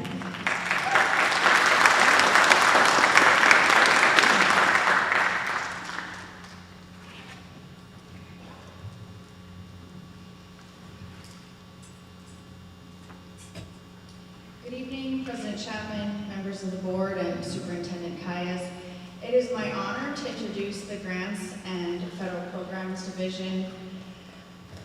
Through financial oversight and community engagement and direct student support, the Grants team removes barriers to learning and maximizes the impact of available resources. I'm very proud to introduce this team. From left to right, we have Emily Sotelo, Fiscal Analyst, Ms. Courtney Moss, Grants Coordinator, Angela Garcia, Students in Transition Specialist, Alex Maese, Family and Community Engagement Specialist, and Dalia Ontiveros, our Fiscal Analyst. We have a pretty amazing team, and I sometimes say that we get to be Santa Claus. That's pretty great. We try to say yes as much as we can. Our team functions in two capacities, funding and program. In terms of fiscal management, Ms. Dahlia and Ms. Emily take the lead as our fiscal analysts.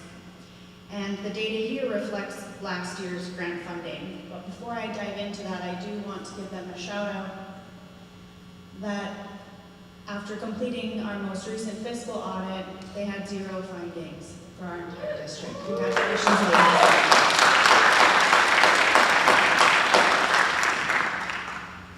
You'll see the entitlements grants listed on the left, totaling $10.9 million in funding. Entitlement funds provide services for our most vulnerable populations, our special education students, our homeless students, our Native American students, and our Title I students, which is funding that impacts every one of our students, as well as funding for career and technical education, school safety, and student well-being. Our competitive awards are listed on the right side of the slide, with a total last year of $455,000 and growing this year. Program leadership is the second capacity of our team. Ms. Courtney Moss leads our 21st Century After School program and summer camp. Last year we saw 5,542 students and 219 teachers participate in the program. I would also like to note that ADE has specifically requested that our district present throughout the state on our 21st Century program, as we're one of the only high school districts who provides this to our students and who has been awarded that particular grant.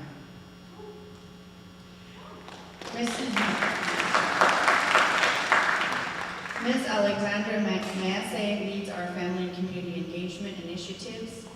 She has cultivated over 20 partnerships with community agencies that meet the needs of our diverse students.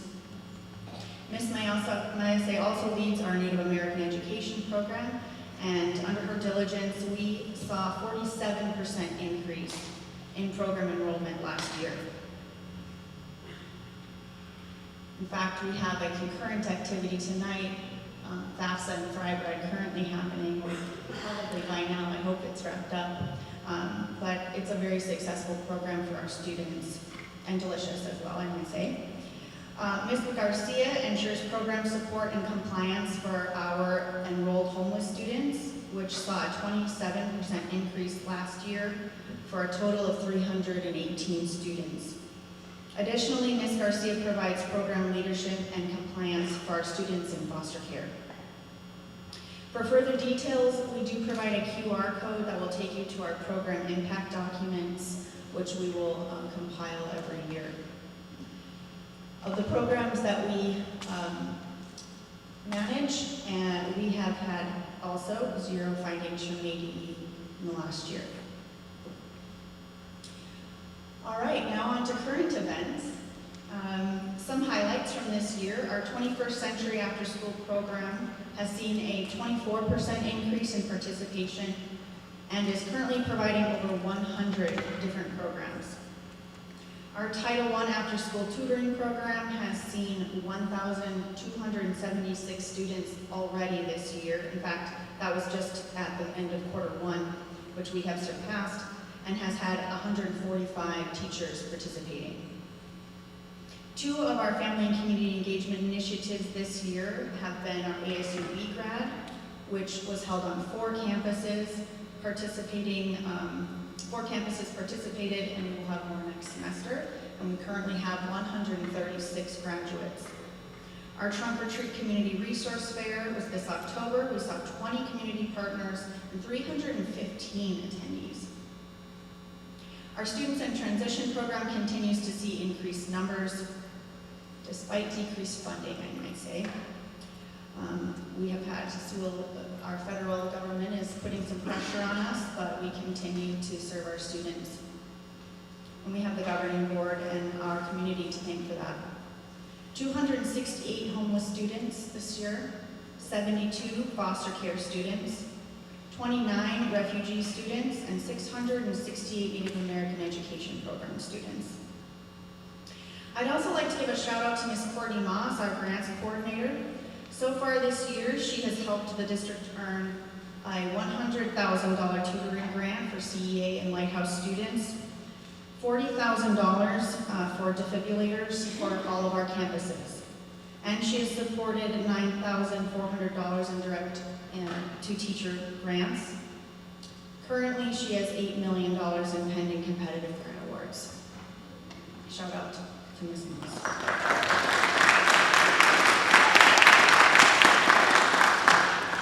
Thank you to my incredible team for providing ongoing financial and program management for our federal and state grant awards, and to our students and staff.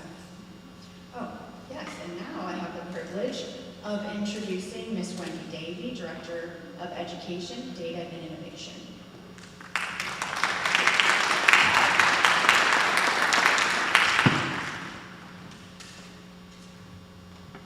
Good evening, President Chapman, Superintendent Calles, and board members, and all of our guests this evening. It is my pleasure this evening to introduce to you the Educational Data and Innovation team that we just call EDI. Our area oversees and supports the maintenance, training, and updating of the student information system, educational technologies, and the assessments all at the district, state, and national level. We also work closely with sites and our leadership on state and federal accountability measurements. Our 3 team members that focus on the student information that you see up there are Vera Munoz, who I do believe is one of the longest serving alumni in Tolleson Union, Annette Taylor, and is led by our SIS coordinator, Patricia Bounds. Our education technology is led by Tara Suggs, and she is our coordinator, and is supported by Ernesto Tostada and Sarah Pestula as our technology coaches that are out in the field working with our schools on a very regular basis. We have Anna Smith, and she is our data coordinator. She works across our whole division and across a lot of Tolleson, working with data points and building things, and I'll share more of that later. And then last, but also very most importantly, is Rosione Ayla. She is our administrative assistant, and she supports us not just as administration, she helps us with assessments, and she also helps us with the information system as well. It is truly my honor and to work with all these talented individuals. It is fun coming to work every day with this group. They went to a conference without me, I missed it. Okay. Our area's responsibility really does cross over with one another. So even though it seems like it's separate, we're always working together. What I'm going to do tonight is just give you 4 highlights of some of the things we've been working on. First of all, we rolled out with the help, working together with IT and all of our sites, RTI Scheduler. RTI Scheduler allows our schools to customize tutoring during the day, during schools, so kids can get specifically what they want and what they need.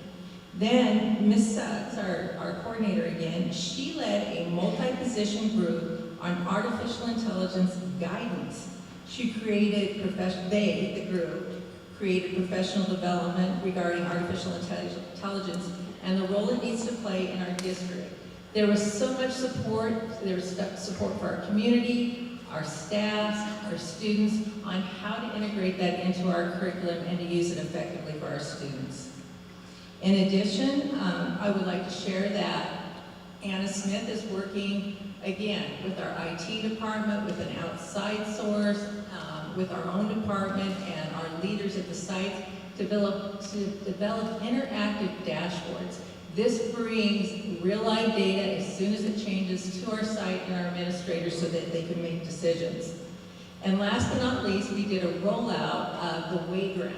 Wayground is an interactive platform that the kids can check for understanding. It's fun, it's engaging, it keeps those kids engaged, and it's really one of those educational technologies that is living up to let's stay engaged.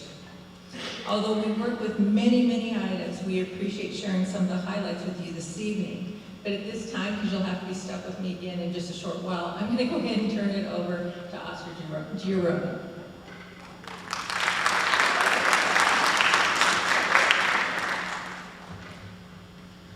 Good evening, President Chapman, Superintendent Kayas, members of the governing board. My name is Oscar Gironi, and I've been serving as the counselor coordinator for nearly 2 years, overseeing 44 amazing counselors. Many of them you'll see up there. The dynamics of school counseling have shifted significantly over the years from a guidance counselor model that was more limited in scope to a comprehensive, proactive, data-driven model that supports all students with their academic achievement, social emotional development, and college career readiness. School counselors are leaders who play an essential role in the school improvement process.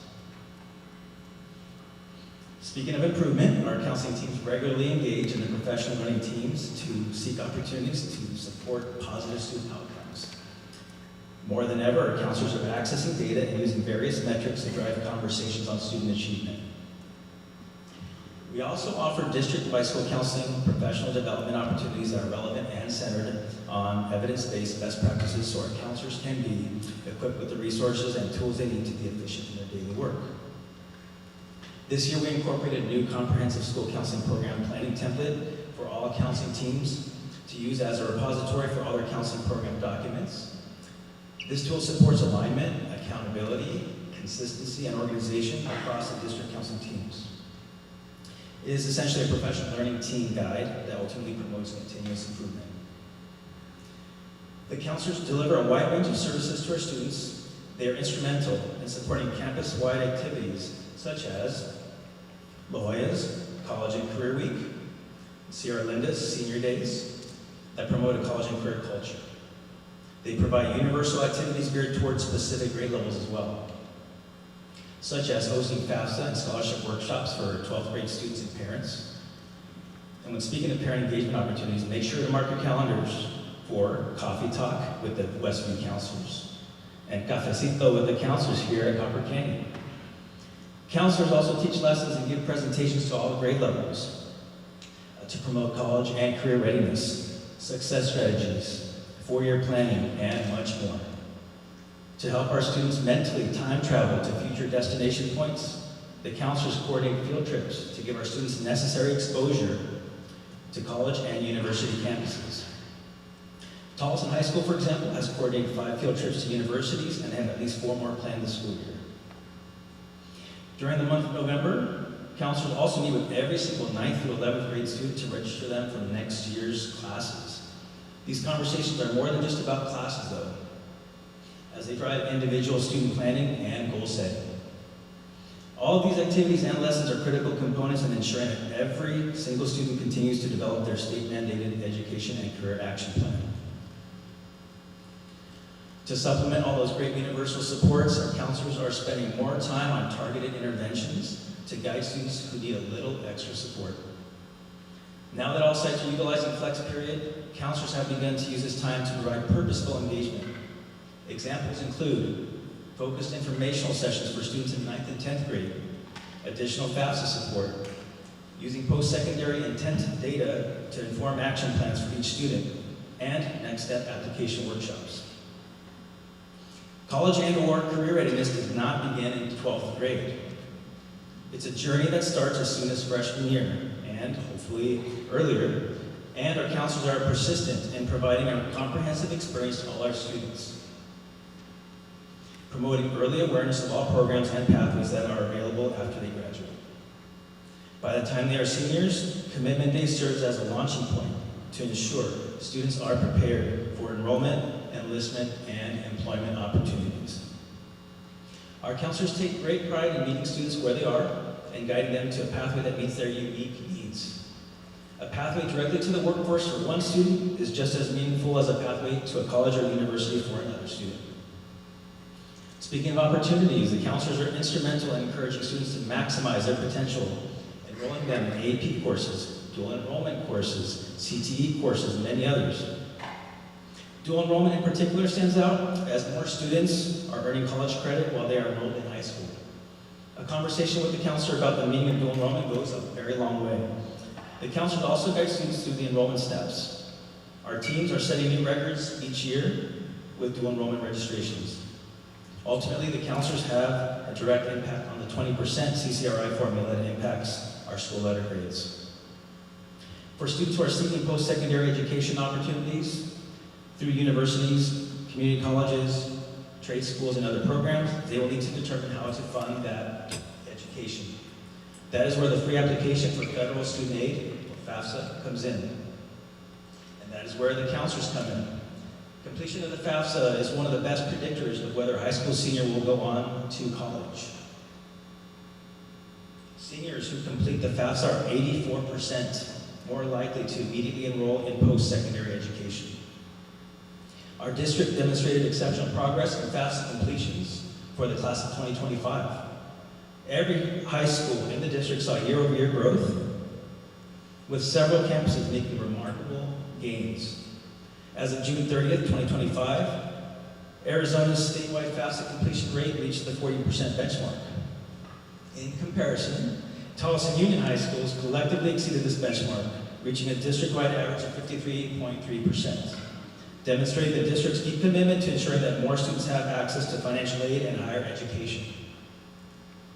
District-wide, our seniors completed 1,445 FAFSAs, an increase of 495 FAFSAs completed from the previous year. University High ranked second in Arizona for FAFSA completion among schools with fewer than 100 seniors, reaching an impressive 93% FAFSA completion rate for the class of 2025. The school was honored with an Arizona FAFSA Challenge Trophy and awarded 3 iPads to present to students, to seniors of their choice at the AZ FAFSA Challenge Award ceremony in May 2025. Tolleson Union High School had the highest completion percentage of all the remaining schools, and they earned a special recognition for most improved FAFSA completion among schools who partnered with the Arizona Board of Regents FAFSA Peer Coach Program. One of my favorite things to share is that all high schools within the Tolleson Union High School District participate in the Arizona Board of Regents FAFSA Peer Coach Program. And there's some photos up there of some of our peer coaches with their counselors as well. Each campus has a dedicated team of high school seniors who serve as FAFSA champions on their respective campuses, promoting FAFSA awareness, assisting with coordinating events, and encouraging their peers to complete the FAFSA. These teams are supported and supervised by designated counselors on each campus who provide guidance and oversee FAFSA completion efforts throughout the year. Finally, I couldn't wrap up the FAFSA conversation without sharing that West Point High School is hosting their annual FAFSA and Fry Bread event this evening, as was alluded to earlier. Students, parents, and all members of our district community are welcome to this annual event.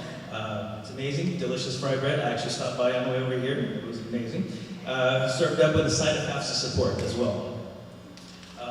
While we know our students are earning scholarships and many accolades, the counselors can't do this alone. To support the whole student, we need support from the whole team, the complete team. This includes our partnership with our teachers, principals, assistant principals, prevention intervention team, social workers, psychologists, nurses, registrars, record clerks, guidance clerks, and so many others at the school site level. We also appreciate the continuous collaboration with our OLAS district team, ESS department, CTE department, MME department, EDI, teaching and learning, and grants, along with our college access partners at Be a Leader Foundation, Access ASU, and Arizona Board of Regents. On behalf of the school counselors, we thank you for your support, and we look forward to continuing this journey of college and career readiness with our school communities. With that, I hand it back over to Mrs. Wendy Davey.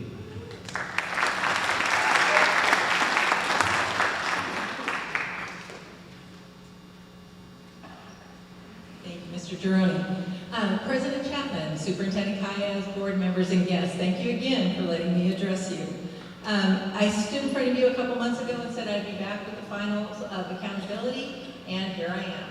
So before we jump in that, I just want to take a quick moment and take you through the accountability measures one more time, because they are important.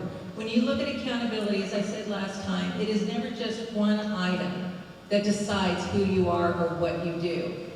The accountability, the AQF accountability, provides multiple data points that allows the community and people to look at what a school is providing.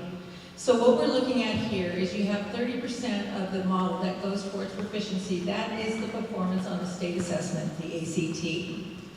Just as important is the academic growth.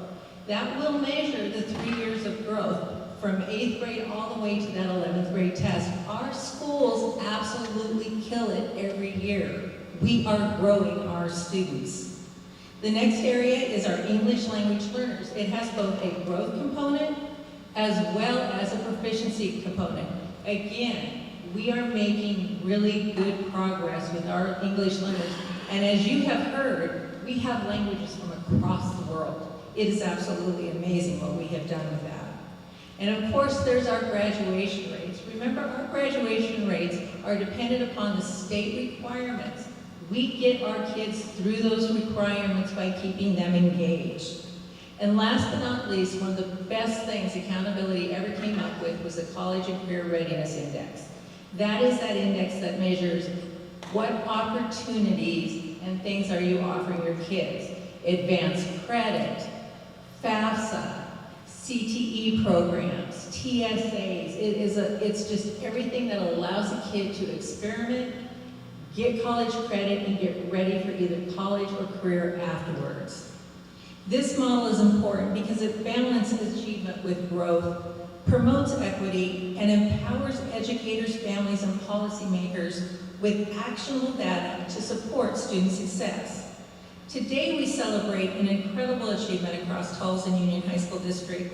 The Arizona A through F accountability system measures excellence, like I said, through proficiency, growth, graduation, English learners, and CCRI. Our schools have truly delivered, and success in education is multifaceted. Let me repeat that. Success in education is multifaceted.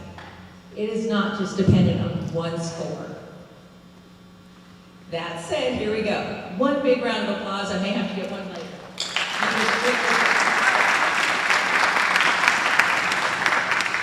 Copper Canyon, Sierra Linda, Tolleson, and Westview have all earned strong, and I repeat that, strong B ratings. University High, La Jolla, West Point have all earned the A grades. It was great to see their presentation this evening. These grades reflect not just academic performance, but the dedication to helping every student grow and graduate ready for the future. This work has led to labeling our district a B, and with continued focus, we can truly see an A in our future. Okay, there we go.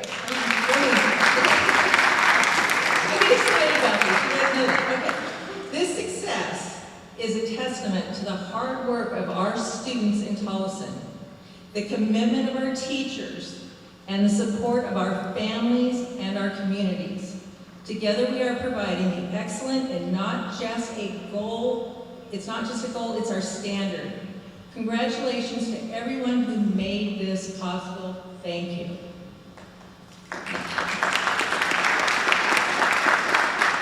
And this time I'll quit being excited and I'll invite Ms. Mahute back up to bring us to the close.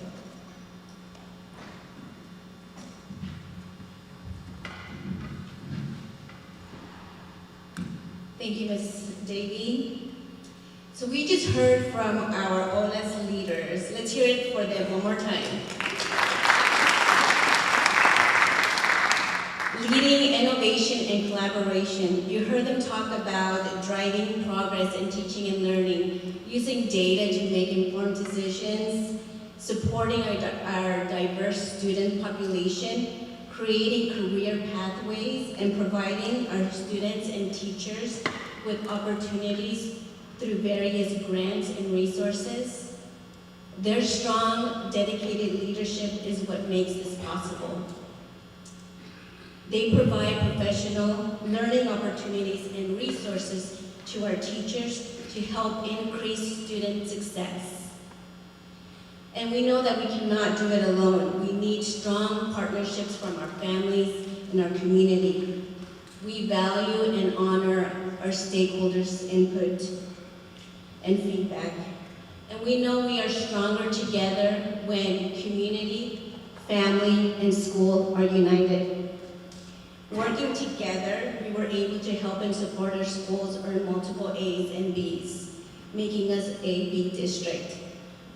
I am confident that next year we will have more schools earn an A, making us an A district, and I can't wait to come back and celebrate our schools for next year.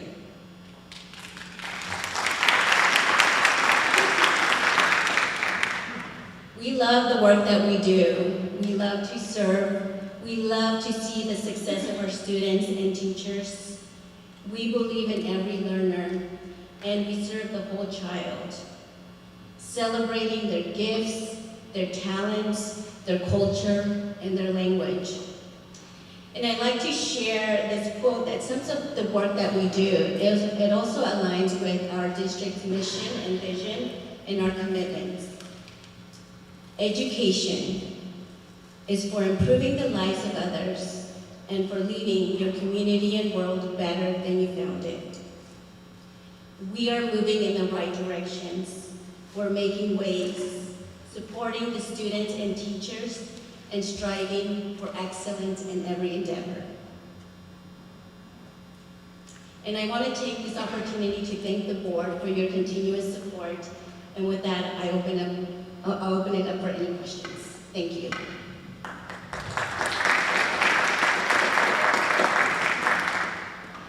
Dr. Lunas Quanti, thank you to you, the director team behind you, and one of them coming up here. Yeah, we have a little gift for all of you. And certainly the team all across the building behind you are doing tremendous work supporting our teachers at the site level and our students.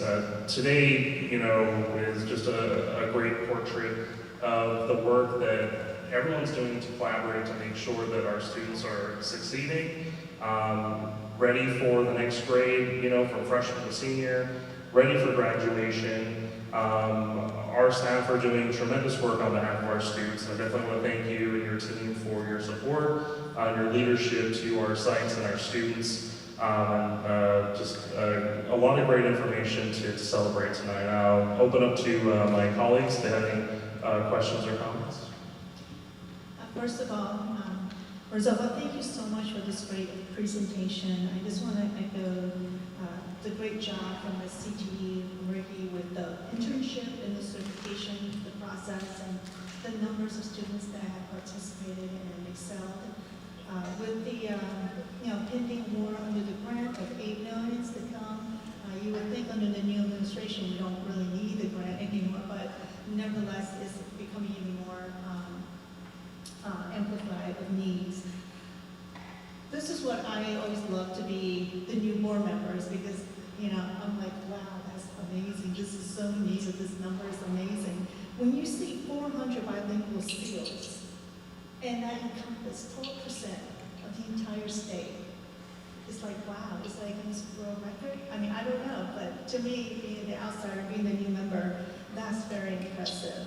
The school counselors being comprehensive, understanding the whole students and what it takes, the whole team, I mean, literally the whole team, the whole world, and that we can focus on student outcome, therefore putting them at the center of the universe here at Tolleson Union High School District. Another thing I'm very worried about, as a board member, for the sake of the students, on campus and off campus. I see them in both of their worlds firsthand. And, to see numbers like there's no significant discrepancies of suspension and exposure for IEP students or the race of ethnicity of the IEP students. That echoes to eternity. Because if you look at any other educational institution that is further encroaching on public education, that doesn't even exist. That's not even measured. In fact, they hide those kind of numbers. And we are forced to take them. And then to see these kind of numbers and performances, across the board within the OLAS department is really phenomenal. Like sometimes it's really hard for the new members to look at these programs in details and having them dissected the way you guys have dissected for us today. I really, really appreciate that. I do have a question regarding the students that have not returned under the cloud of the current administration going after immigrants and the families, and of course the children. I personally have witnessed and spoken to families with their children at their homes. And their fear is not for themselves, it's for their children not able to have an education. And some of them can't speak English. They don't know how to express themselves. I just want to bring that to the table to see if there is something that we can do in terms of outreach to get them engaged. There's a lot of language barriers. I know that our EL students covers the spectrum of diversity and bilingual languages, so I just don't put that out there. But going back to the presentation, the team and the individuals that are involved and what you guys do, thanks for stepping up and doing a great job. Thank you. Thank you. Yeah, I mean, there's so many moving parts, and it's clear that your team is well prepared to strategize into the future. But I did have a question regarding FAFSA. So obviously career readiness is super important, FAFSA is super important. With the community, a lot of students are first generation. It might be something a little more challenging to file FAFSA. Is there a district-wide initiative or strategy that is focusing on the increase? I know some schools do their FAFSA night, like mentioned, but other than that, is there a strategy or an initiative moving forward? Yeah, President Chapman, board member, we have Mr. Gironi, if he can speak on that, because I know he has initiatives that are happening right now with our counselors to increase the FAFSA and supporting our students as well.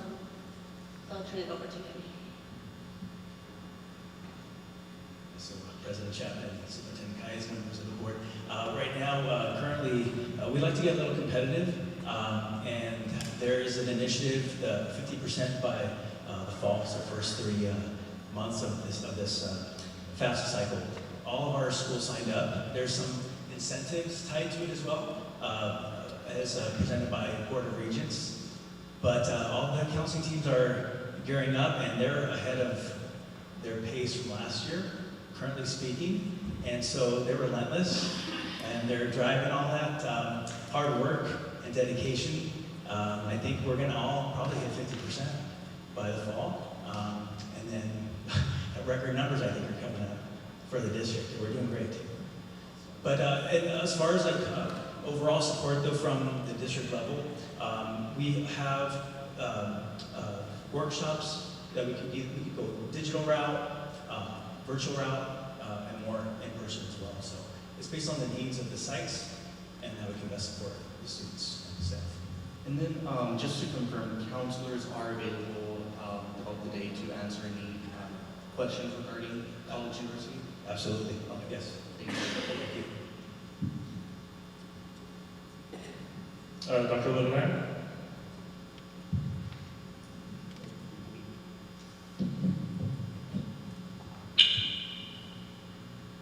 Dr. Lindemeyer, do you have any questions or comments? Yeah, I do. Well, not questions. It's really unfortunate that the setup that we currently have for members to participate virtually is impossible. I cannot hear the presenters. I can't hear the questions that have been asked, and I don't think that this is the right way to do this. I want to thank the OLAS team for presenting. I've been following on YouTube, and so I appreciate all the hard work that your team is doing. Dr. I appreciate just how thorough the information is that you have presented, and the rest of your team as well. I probably will submit some questions after the fact, but I am just really struggling following, and this is unacceptable. Yep, thank you. First of all, there was a lot of great information in that presentation. I want to thank you in advance for providing us with your complete slide deck so that we can view it in advance and have our questions prepped. Really want to thank you for that, because I know it takes a lot of hours to put this together. So I would like to just recap some of the highlights that I thought were just extremely off the charts and really important to celebrate. 711 students earned college credit via dual enrollment. We had a 30% increase in math AP passing rate, 32% increase. We had 129 students who earned a seal of civics literacy, which was 22% of the state seals there. And of course, at a time when the state of Arizona is short 4,000 teachers, we have a 95% teacher retention rate. And in terms of exceptional student services, I can tell you that as a parent with a child who graduated out of speech therapy, I can only imagine the sense of pride that those families feel and that our students feel when they're able to graduate out of that program. And so just tremendous work. 65 students exited speech therapy, 40 students exited special education in general. Just tremendous work. Of course, our multilingual department is awesome, thank you. 400 seals, right? 12% of the state total that was mentioned. But talk about the diversity of languages. We're truly a global district. I mean, Haitian, Swahili, Dari, Arabic, Vietnamese. I mean, not to mention that we also had a successful English learner audit from ADE, and I'm told that they were quite impressed. Ms. Boston, would you like to share any comments on what that person said, or did you want to share how that went when they came out and visited the classrooms? Didn't mean to put you on blast. Good evening. Sorry.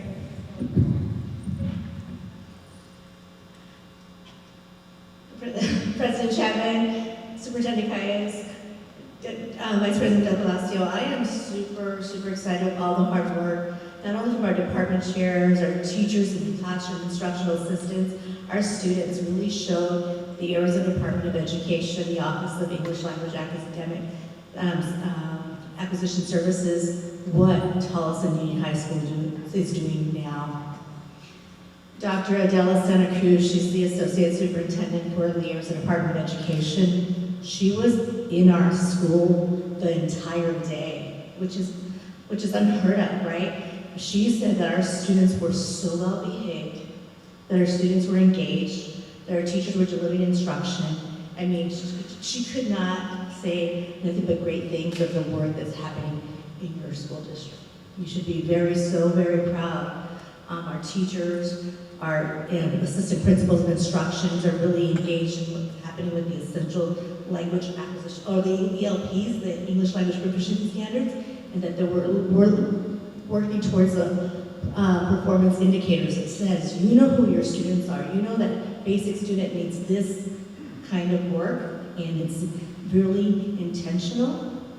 It's happening. It's happening not only in our targeted classrooms, our English language arts class, math, social studies, and it's ongoing, and we're deepening the level of intentionality for our students and our teachers, so thank you. Well, thank you for sharing this, Boston. Again, the ADE, yeah, clap it up, give it up for her, please. Moving over to our grants area, I mean, 0 findings in their fiscal audit in our grants department. That deserves a round of applause. Twice. Give it to the grants department for working hard to ensure that we're nice and clean there. And the fact that your team is responsible for bringing in extra dollars, bringing in the money, right, to help our students, our most vulnerable students. As it was mentioned, 268 became mental, which is our unhoused students, 268, 72 fostered, 29 refugees. These are some of our most vulnerable kids who need the most support. And sometimes our dollars that we have don't quite far stretch. And so the grants department that goes out there and finds the funding is critical. And it's evident since you come on board and your other staff that you hired on, it's been a great investment. Great investment. So thank you to you and your team for all your hard work. And of course, the FAFSA rate, the free application for federal student aid. Let me tell you something. If you ever had to fill out that form, has anyone filled out that form here before? It's complicated. And if you're a parent, you gotta provide your taxes. I mean, there's so much information that goes into it. It can be intimidating. And so many families don't engage in the process because it's intimidating. So the fact that we have 53.3%, half of our student class that applied for funding is tremendous. It's above the state average, which is only 40%. And as you heard the stat here, 84% of those students that fill out the application are more likely to enroll in some form of higher ed. And guess what? This can be applied to trades as well. Trade schools, so it's not just about college, it's about trades and other schools which they can earn skill sets and certificates in. So, I can tell you since my tenure on the board, we talk about growth. I think that word is underrated. Some people don't put enough value on the word growth. Like, would you rather have growth? Would you rather slide back? Right? And it's been evident these last couple of years that we've had significant growth. There's a lot of hard work, there's a lot of energy in that word growth. And so I don't want to underestimate when we throw that around. That is not, there's a lot of hard work behind that. And it shows in our letter grades, shows in the data, it shows with all the stats that you shared here today. These numbers don't lie, and behind these numbers are students with a story, families with a story. And so, just tremendous work. So, Ms. Boss, I don't know, you said you had sunglasses for us? You need to bust those out. It's bright in here. It's bright in here. I'm gonna need my glasses. I checked my bag, there's no glasses in here. Seriously, just tremendous great work. Thank you for this update. All right, again, thank you to the entire OLAS team. Again, I think this paints an amazing portrait of how our students, how our schools, how our community continues to excel, from the expansion and creation of new programs, finding new dollars to grow and expand existing programs. All of ours, we're getting all busting the glasses out. Are we looking for? All right, it's too bright, you can't even see it. But again, thank you to the entire OLAS team. Congratulations on monumental achievements and growth. With that, we're going to take a brief 5-10 minute recess. So again, we do have cookies and some water outside if you'd like to join in our celebrations this evening, and then we'll return. Thank you, everyone.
There's a new weapon on the market.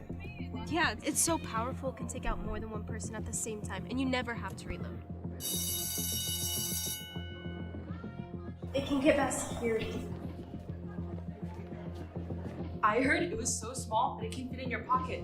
No way my parents will find out about this.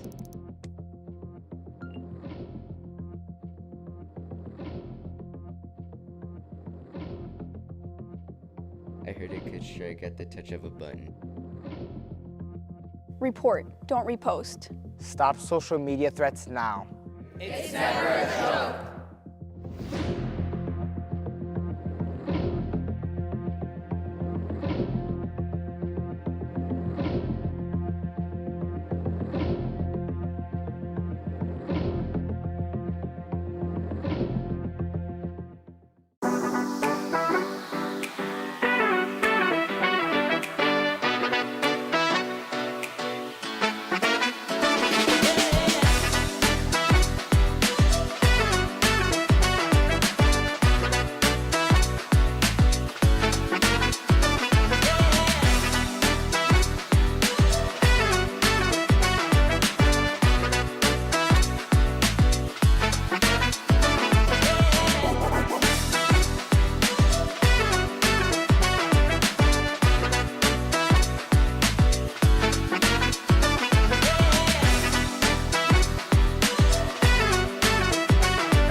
benefits of unified sports are social participation and the exposure to new activities, things that they might not have had otherwise had opportunities to participate in.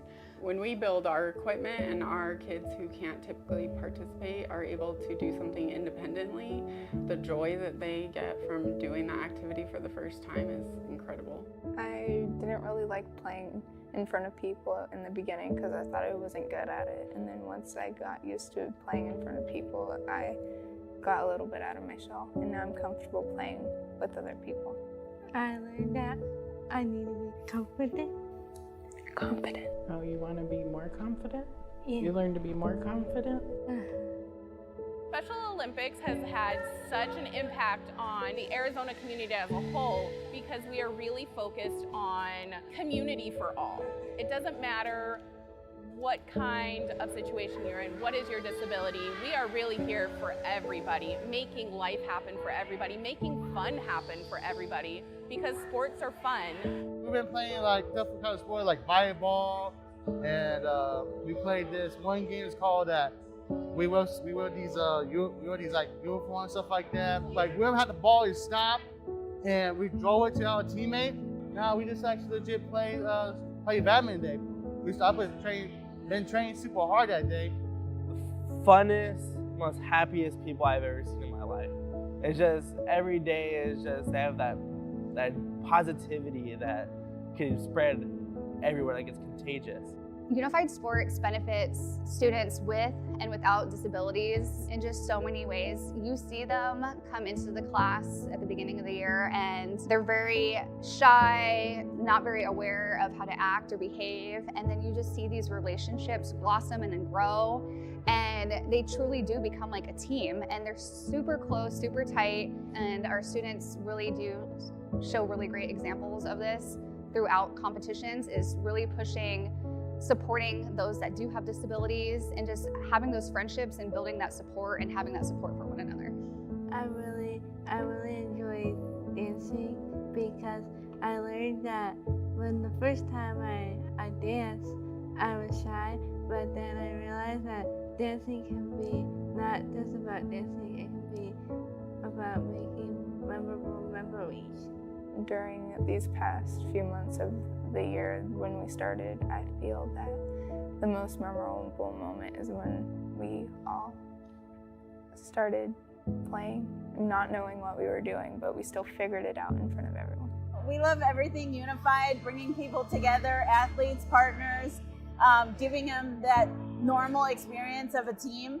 And as a district, we came together and said, let's plan these events, district events. At first I was coming into it not knowing what to expect. And I feel like that's most cases for like things that you haven't tried before. But I definitely feel that I've grown so much with it, I've learned a lot, and it's something that I want to do more with. Like I want to be a part of my future.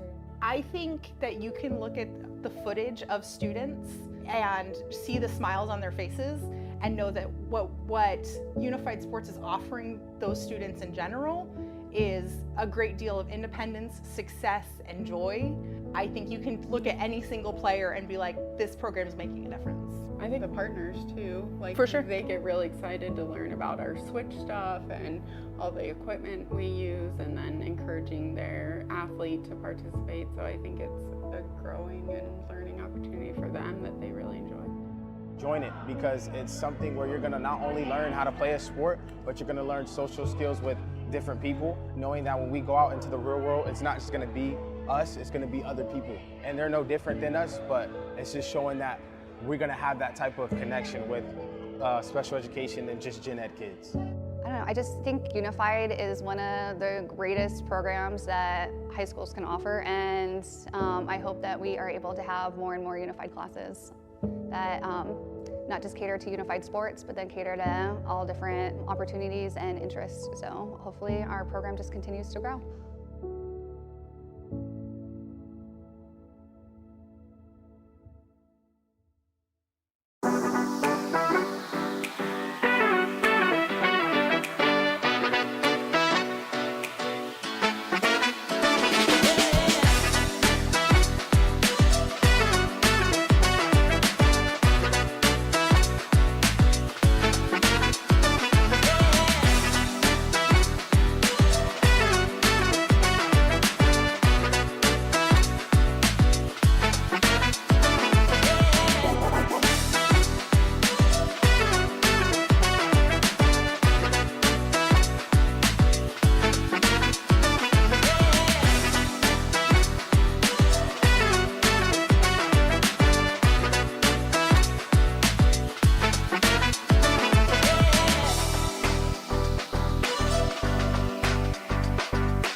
Why settle for a school that only offers you one thing when you can have a school that offers you everything?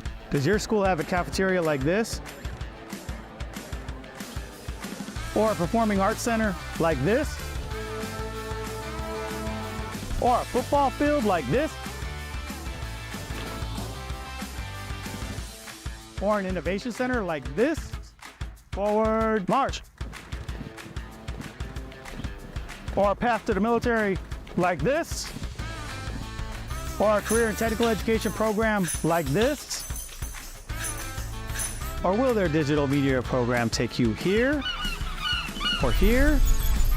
Or here? Or a media center like this?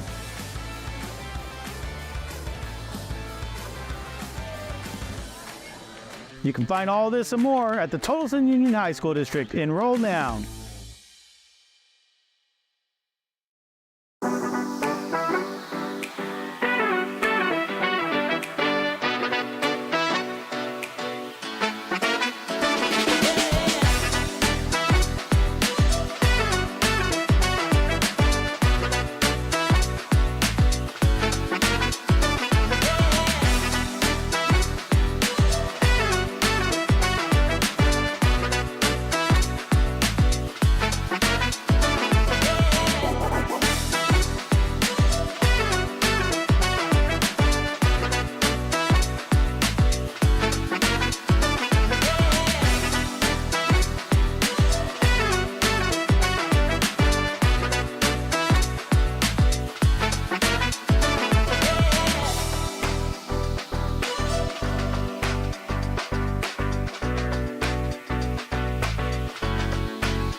My name is Ashley Pollock, and I am a math teacher at Tolleson Union High School.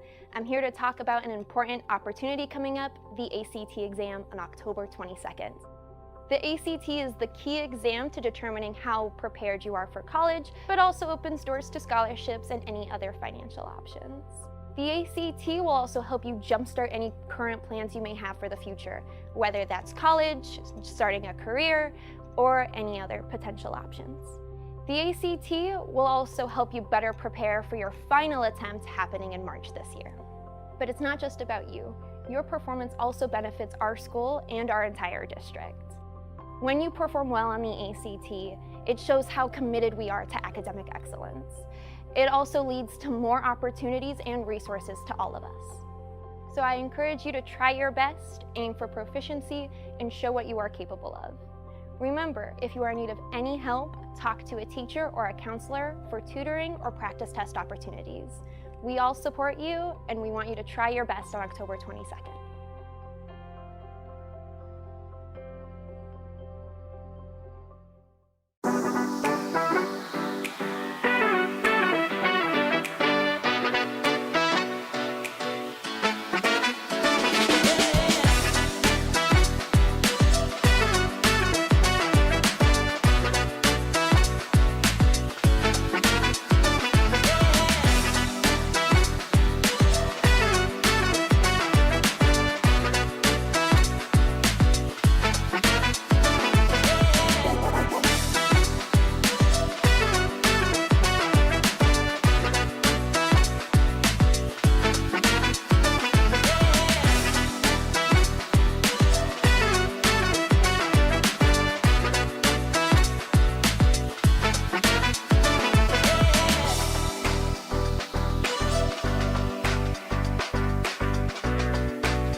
Sierra Linda is on the rise.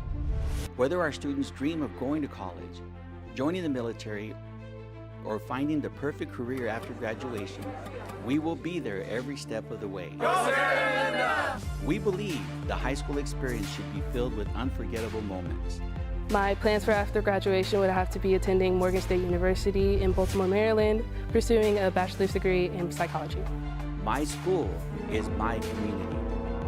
My favorite thing about Sierra Linda has to be all the opportunities on campus, including the electives you can choose, the clubs, and the sports on campus. Order, and we are going to move next to our superintendent update. Superintendent Mathis. Thank you, Mr. President, members of the board. Looks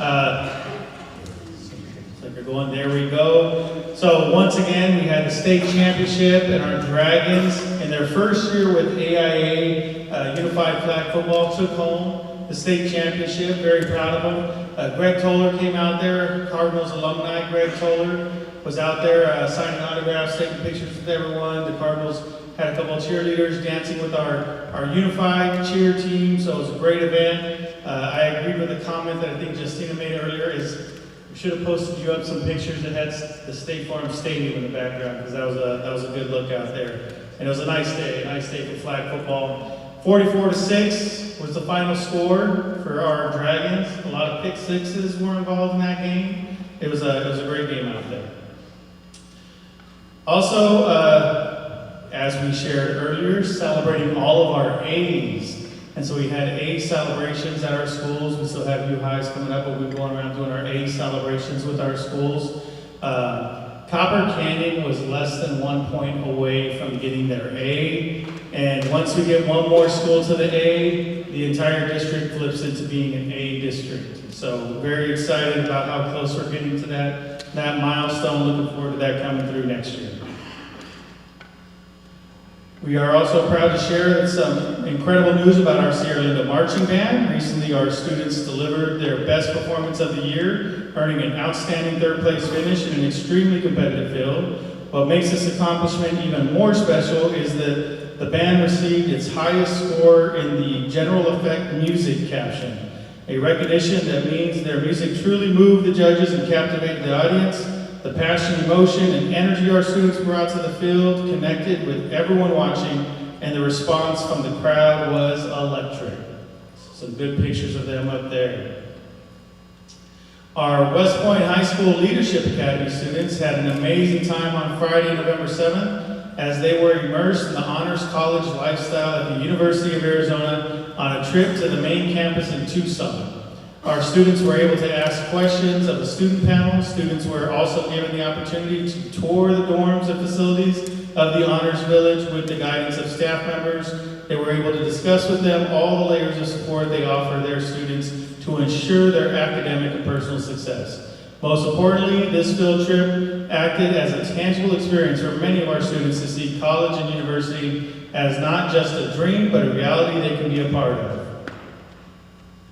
And at Tolleson Union, engineering teacher Mr. Adamson and some of his students recently participated in the Arizona Manufacturing Extension Partnership, a collaboration between the Arizona Department of Education and Arizona State University. The event focused on manufacturing career exploration, giving educators the opportunity to connect with local manufacturers, learn about the skills needed in the industry, and discuss potential facility tours with students. It was an excellent event with many partners working together to inspire and motivate students toward careers in manufacturing.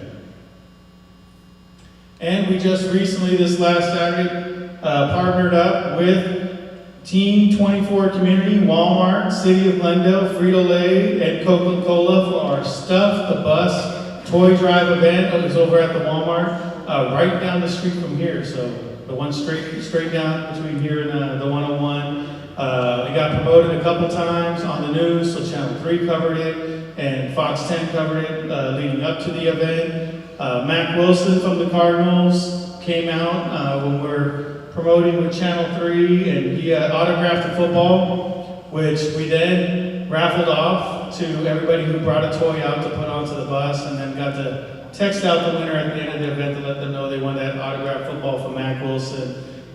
So it was a great event with tremendous success on Saturday. Saturday was a busy morning because we also had our 5K. So literally left, stuffed the bus to go run to the 5K. Nobody liked the putt. All right, too late for putts, got it. All right, so our welding students from Westview and engineering students from West Point recently had an opportunity to tour Smithcraft, an organization that designs and fabricates signage. They have partnered with the City of Avondale and our CTE programs to create a City of Avondale monumental sign. Both programs have benefited greatly from seeing real-world applications of their classroom learning. During the tour, students visited the Art Center, Business Center, and fabrication facilities, gaining valuable insights into how organizations collaborate, communicate, and implement streamlined processes from concept to completion. So great job to our welding students. Still waiting for them to weld like a shield with a dragon emblem on it that they can use as a traveling trophy with their, I know they got basketball coming up, so. All right, recently area schools and business leaders toured several of our campuses to learn more about the opportunities available to our students. The bus tour included stops at Tolleson Union, which also included a visit to their JRTC, medical assisting, theater, art, and chemistry. And more good news for University High School as they are being recognized by the Arizona Department of Education, as Vicki shared earlier, as a distinguished school for the year of 2025. University High School is one of 8 schools throughout the state of Arizona that is being recognized for exceptional student achievement. Among some of the criteria that UHI has met is that it has demonstrated high academic achievement and met or exceeded state-determined accountability criteria.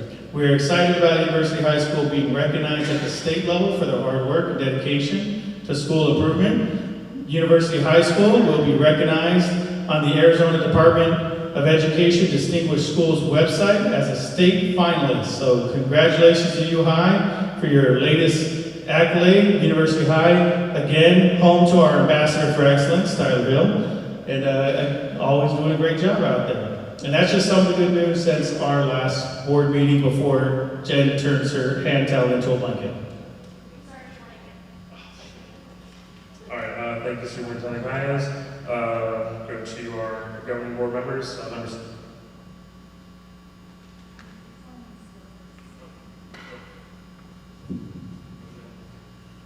Yeah, you know, it's been a few weeks now, but I was able to attend La Jolla's production of Grease, which was amazing. So great job to all the students and the teachers that participated in that because it was amazing. I hope you all had an opportunity to do that.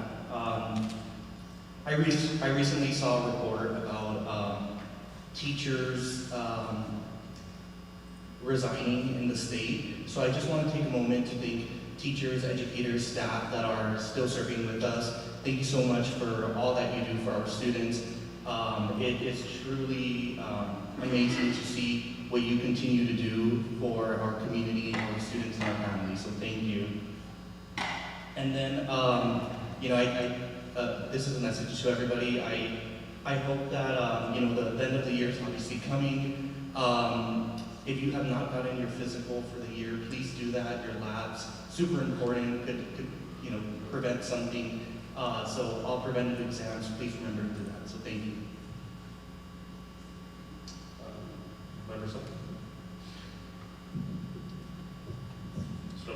Yep, I'll go. Thank you. More recently, I attended the Career Technical Education Advisory meeting here at Copper Canyon, and that was just a tremendous turnout. Parents, students, right when you walked through the door, you saw this, I don't know, 5-10 foot long charcuterie board. I mean, that thing was at least worth $5,000. That was all prepared for by our students. I mean, it was just tremendous. And right away, right when I parked, and I was walking up and my meeting start, I was immediately greeted by our CTE students. Good evening, sir. Can I help you find the meeting? At first, I didn't know who he was. He goes, no, I'm with the CTE, and I'm here to help you. And I was just so impressed with the mannerisms and the level of professionalism that our students have that are enrolled in the CTE programs. Ms. Moreno, great job with those students. I mean, phenomenal. And just to highlight some of the career technical education programs, We offer so many, but I think it's important to mention it here so that everyone's well aware of the opportunities our students have to engage in, to get certifications in. We all know that college isn't for everybody, but these are awesome opportunities our students have to partake in before they graduate. Business operations, finance, marketing, digital communication, graphic design, software and app design, which is huge right now in this economy in terms of developing applications, medical assisting services, which was mentioned earlier, sports medicine, culinary arts, which again, the contributing board, early childhood education, law and public safety and criminal justice, which was amazing. You know, we pay for students to get their guard cards before they graduate. I mean, they just get real hands-on training. Our Marine Corps Junior ROTC, our automotive technology, and our engineering and welding technologies. These are all high-paying career paths that our students have access to. So being there and watching Mr. Moreno and your entire CTE staff and everyone there who was in support was phenomenal. I was glad to see parents there with their students asking questions and the students being able to present all the things that they've learned throughout the programs and of course hearing from our staff. I also attended our Tolleson Senior High School 5K fun run. It was the 3rd annual fun run, which was cool. That was hosted at West Point, and just 2 shout outs to Mr. Payton for leading me in the dust, and also my 7-year-old daughter who also led me in the dust. But I did beat Jeremy, and that's what matters. So that was cool. And that's really important that we offer this opportunity to promote health and wellness amongst our staff and our families, and it was such a phenomenal turnout. And then also too, lastly, the Stuff the Bus program, which was a toy drive in partnership with Team 24, was an amazing outreach program. Tons of students showed up. There was a lot of gifts that were provided. We had the mayor of Lindo show up. Great turnout, and just what a wonderful example that you have in a school should can partner with other groups and nonprofits to help kids who need a little extra love this season. And on that note, I want to remind folks that next week on the 27th, we're having our annual Thanksgiving community dinner at Tolleson High School in the cafeteria from 11 to 2 p.m. We're going to have our dance students there, mariachi, providing entertainment. It's open to all folks. It's a free event, open to anybody, no questions asked. Come break bread and be in community. Thank you. Thank you. Member Dr. Ella here. Any board updates?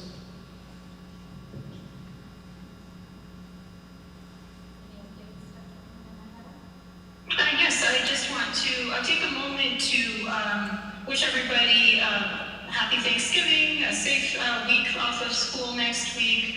I hope that everybody comes back recharged and ready to finish off the first semester strong. I also want to express my deep disappointment that the annual Community Thanksgiving Day dinner has been canceled. This is typically hosted by the Tolleson Service Committee, and I was notified by community members that this year it's not going to happen. This is an event that happens every year.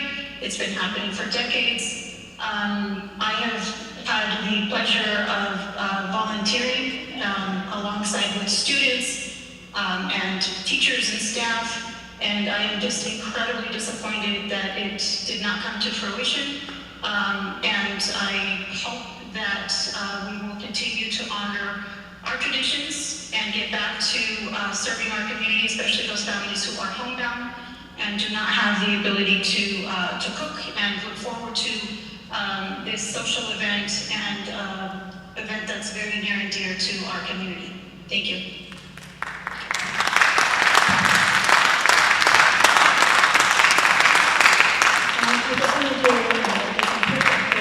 Regarding the Thanksgiving event, that it will be public and it will be available to everyone, and that nothing has changed except the platform, and that this is just a continuation of what Tolleson District have provided in the past. Things do change, and it's not a lack of less service, but more inclusivity, and that everyone is welcome throughout the entire community. It is unfortunate that we have some audio issues, those are unforeseen, but I just want to give a shout out to our IT department. I mean, trust me, they're troubled child. But their patience and their support and their dedication, either on remote or in person, these things happen, and we do all need to have some space with grace and patience. There are times where my microphone is not working, we're on Zoom and I can't log in. It's always easy to blame instead of understanding the circumstances. Hopefully moving forward, this issue, the technology will be resolved. As we approach the holidays, I want all of us to feel the meaning of what truly is to celebrate, either our ethnicity or our culture, or is it our, what we grew up, from our home. If not our home, it will be the school, it will be their home. And we want to provide a safe space for all of us. But what's mostly important, I think, is that we offer that safe place to live for others. And that does take a lot of forgiveness, a lot of patience, a lot of compassion, which I need more. And, we just want to think about something more than ourselves as we move forward. Every day I wake up and I say to myself, what can I do today to make this world a better place for myself and others?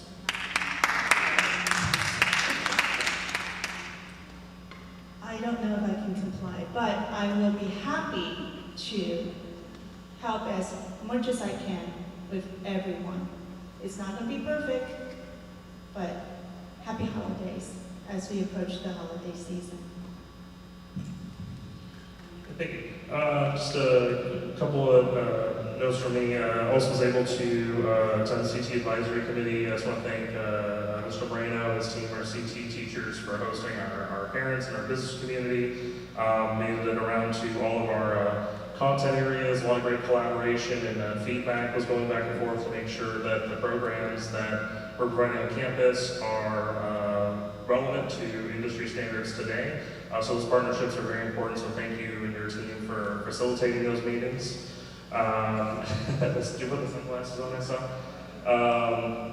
I was also able to attend two of our letter grade lunches so far, so again, congratulations to our A-rated schools. It's great to get out there, visit with you all, and again, looking forward to more of these events in the coming years.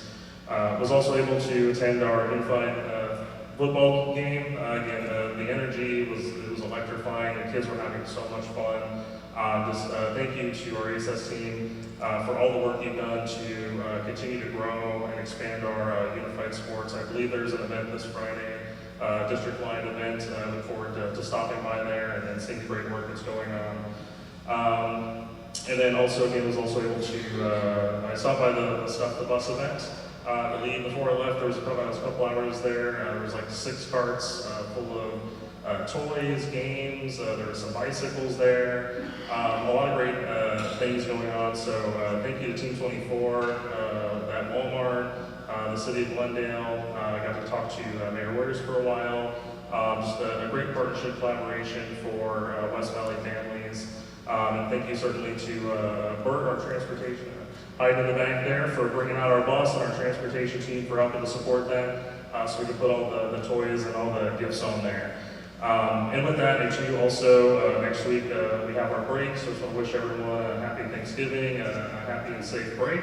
I hope everyone enjoys some time off, and also just want to thank our team that will be working the Thursday Thanksgiving dinner and supporting our community in that manner. So thank you for volunteering to do that. And with that, we will go to our public participation section. Sorry, did I skip a second? Yeah, public participation. You can pull up the guidelines there.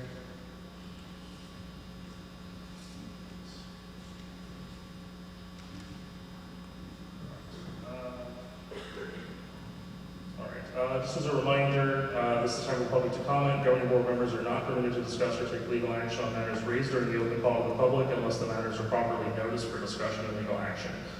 However, the law does permit governing board members to do the following at the conclusion. Respond to criticism made by those who address the board, and ask staff to review matter, or ask that matter be put on a future agenda. We will be running 2-minute timer for everyone coming up. And our first speaker is Dave Briggs.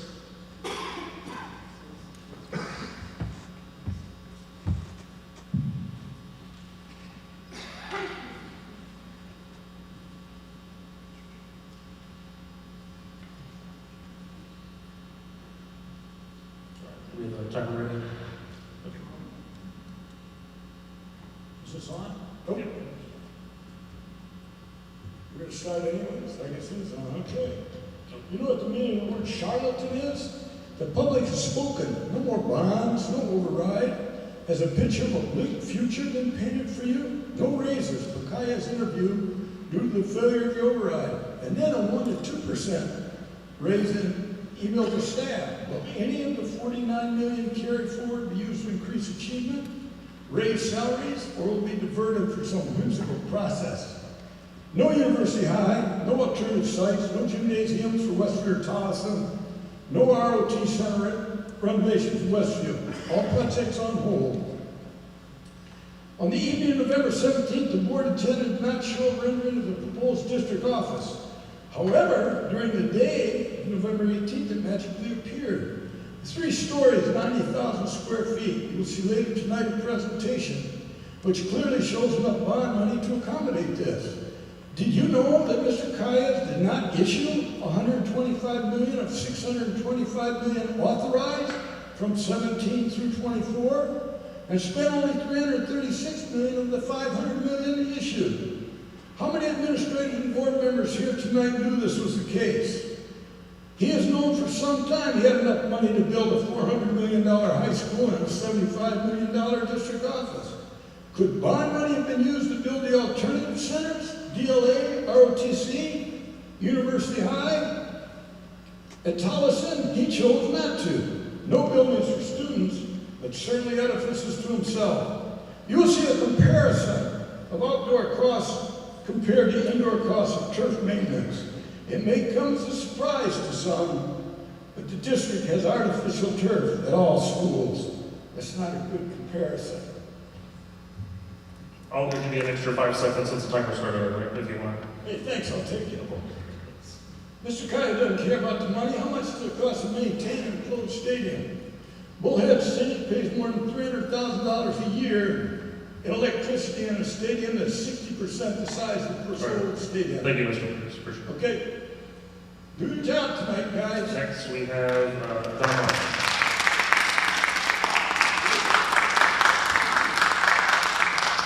Robin?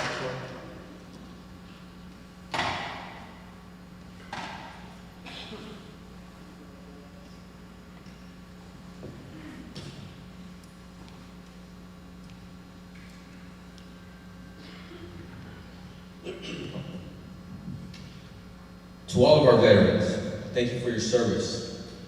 This includes you, Jeremy. Thank you. What happened to you? You're a soldier. You're supposed to protect our country, our rights. Instead, you strip Diana Morrow, a parent.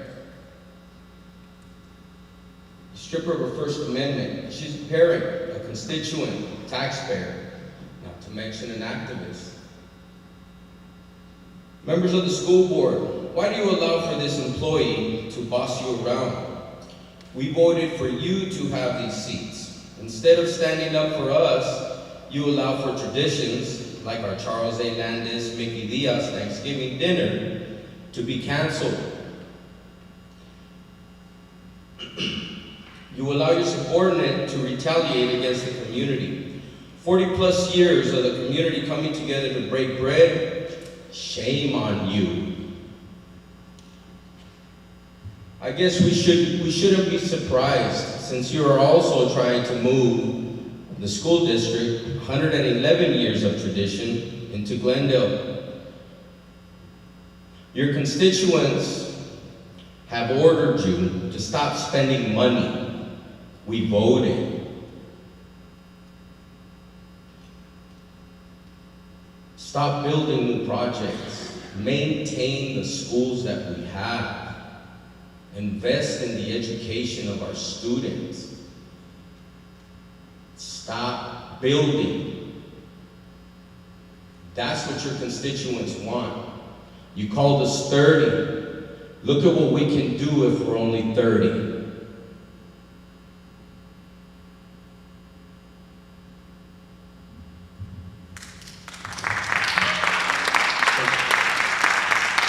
Next is Fernando.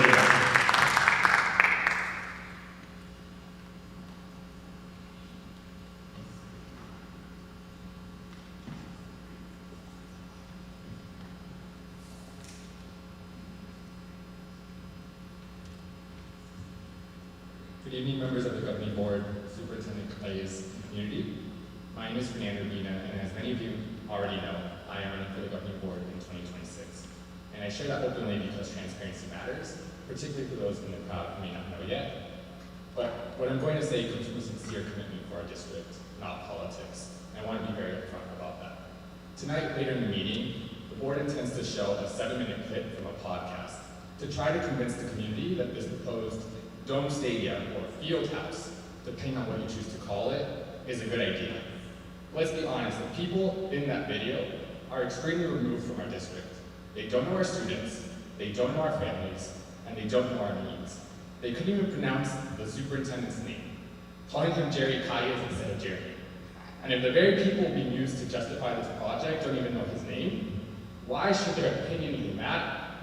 Instead of listening to influencers or outsiders, we need to listen to the people right here at home who have already spoken and have made it crystal clear. They do not want this project. They do not want tens of millions of dollars spent on something that is unnecessary and unrealistic. You can call it a field house. You can call it a covered field. You can call it whatever you want that sounds best to you, but the reality does not change. It is not the responsible use of resources. And I say this as someone who values athletics tremendously. I'm a varsity head coach in another district. I get firsthand how sports build leadership, how they build character, how they build opportunity. But I also know that you do not need a dome stadium or field house to develop strong student athletes. What we need are safe classrooms, strong academic supports, and trust between this district and the people it serves, which is currently failing.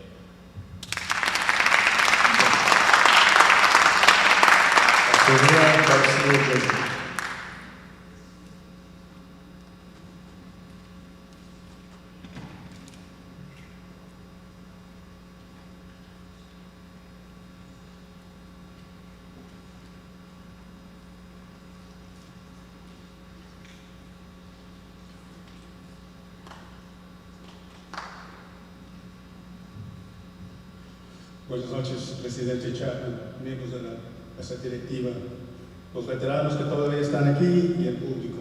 Mi nombre es Silverio García Jr. y no hace mucho que yo me hice miembro del CSA.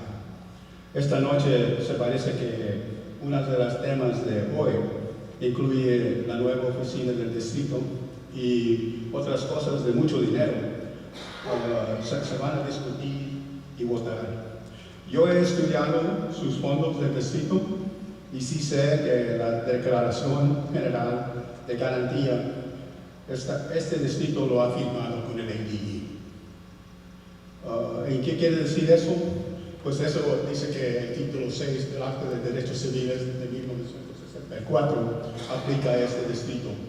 Y también dice que el acceso igualitario significativo tiene que existir en todo el ambiente de este distrito. Yo he pedido información del distrito y yo tengo ejemplos donde el distrito está violando el título 6. Y también el título 6 dice que todos somos iguales, pero también no nomás es tener gente que puede hablar español, tiene que tener un ambiente donde la gente se cree que es parte del ambiente de este distrito. En acabar de hablar, yo sí sé que quieren mover la oficina al norte del Freeway 10. Tolleson tiene una historia muy rica de campesino y de lenguajes de los campesinos. ¿Para qué mover al norte, cuando el distrito ahorita está en el mero medio de este distrito. Y en acabar, les quiero decir que yo voy a colectar muchas cosas, pero les quiero que sepan una cosa, que la comunidad hispana, latina, mexicana, somos mansos, no mensos, y que tengan una...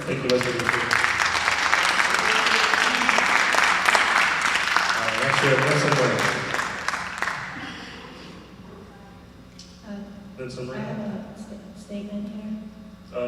We'll need to wait till we finish the public comment part. I think we need to have a translation on the previous participant.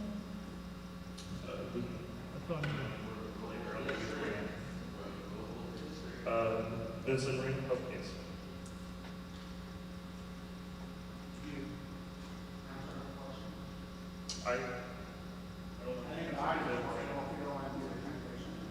No, it's fine. I just usually we get a request ahead of time so that we can have the services available. I'm not sure if they're available.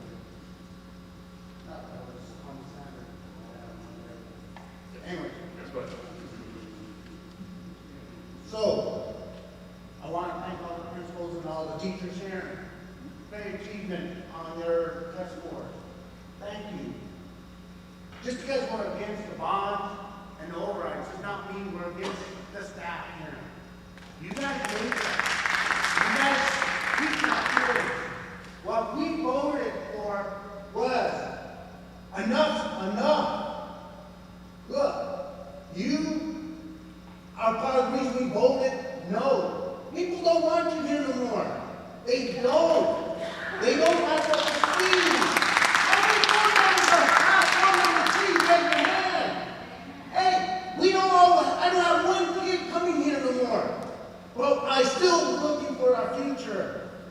And we don't want this thing. You guys have this land acknowledgement in the meeting. Well, acknowledge the foundation that was built in Tolleson. Do not remove the district office. I don't even know, but I know the history. You guys need to know the history. Put that district office brand new, I don't care, but leave it in Tolleson. Do not put it in Glendale just because you're going to get more of what you think. No, there's tradition. Do not take away tradition. I hear there's no more homecoming parades down here anymore. It's not because of the city. It's you guys. You guys didn't let that happen. Hey, enough's enough. We do not need a stadium. I want to see University High buildings. I want to see those prefab homes, classrooms at Westview torn down and built. You got other needs. And we did not pass override staff. And that's not really. What happened was it was tied to these bonds. And we want to spend money on override. But we don't trust them no more. That's the problem. Thank you, Mr. Mayor.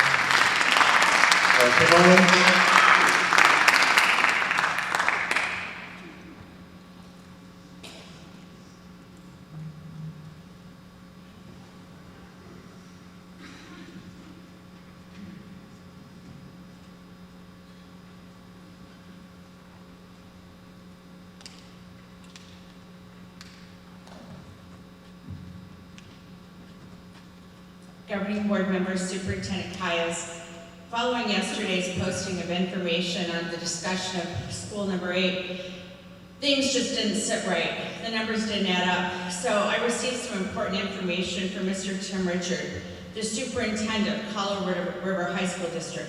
Board members, I'm going to ask you to please pay attention to what I'm about to share with you. This is the district that houses Anderson Field. According to Mr. Richard, there are more accurate comparison than those that you'll see in tonight's presentation. Anderson is 126,000 square feet, School 8 Stadium 200,000.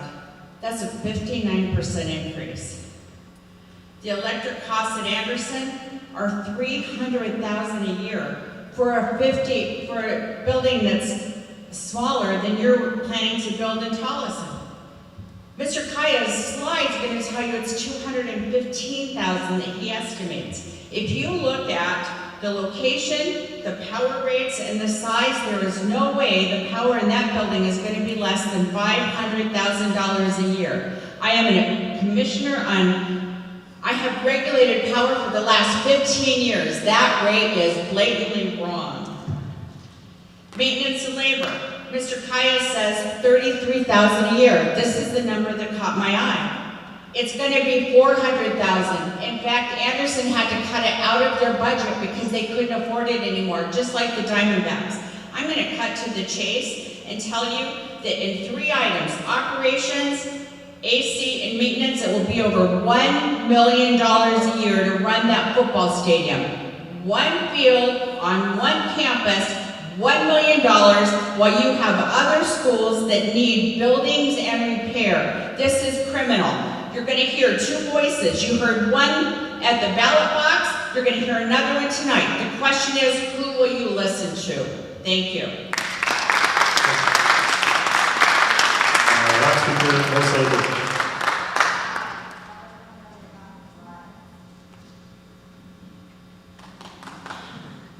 Good evening, President Chapman, Vice President Del Palacio, members of the board, Superintendent Kais, Ms. Goodman. I wanted to come up and wish you a happy American Education Week.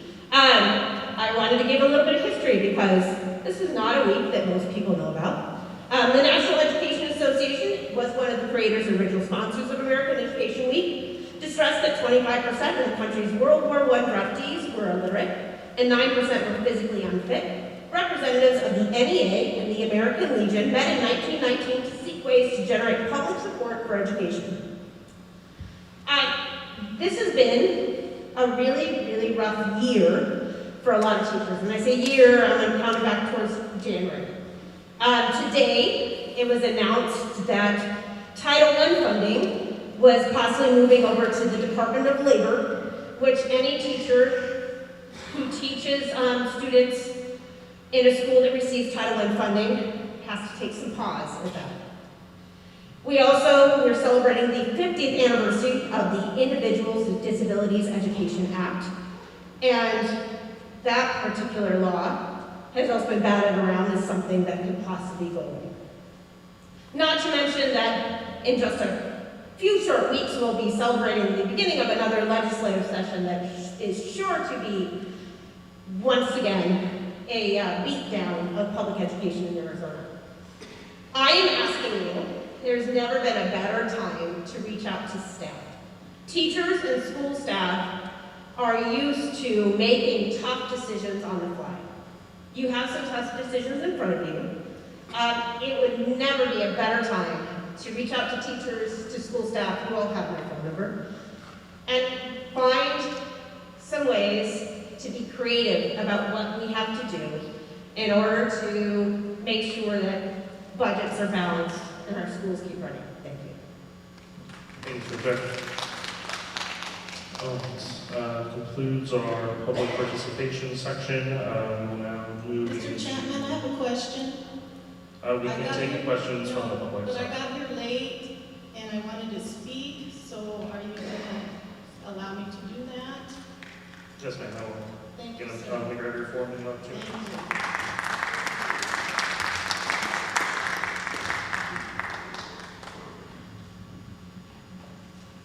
So in the future, just to clarify, if we show up late, how do we get that to you guys? I don't know if we just put it there. How does that work? So just real quick, so yeah, just the forms are due, to the front before the board meeting starts. Yeah, just you track that any one of us. Sorry. Okay. You have 2 minutes. Melinda Diaz, proud alumni of Tolleson Union High School, class of 78. But Devin and Stephen, you know my mother was Mickey Diaz. The Thanksgiving dinner, Mickey Diaz, Charles Landis dinner, Thanksgiving community dinner, was in place for over 40 years. But when we heard that the dinner was not to be held, it felt like there was a death. Not a physical death to someone, but a death to our tradition, to our legacy.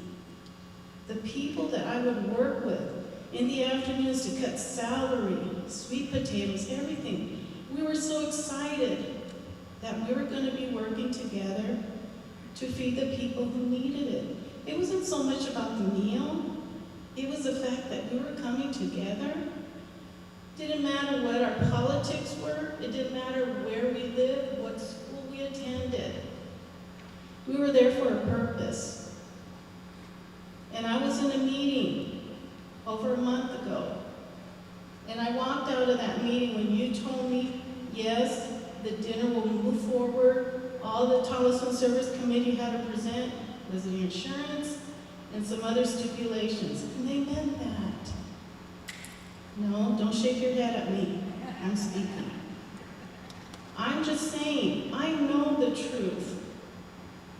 The truth is going to get out there. But what I'm concerned about now is you have poked the bear. And it showed in the election. And we're not going to stop now. I was happily retired, getting out of politics. Oh, you drew me back in. Along with the beautiful people behind me. And it's not just them, it's everybody else. But again, thank you, Ms. James.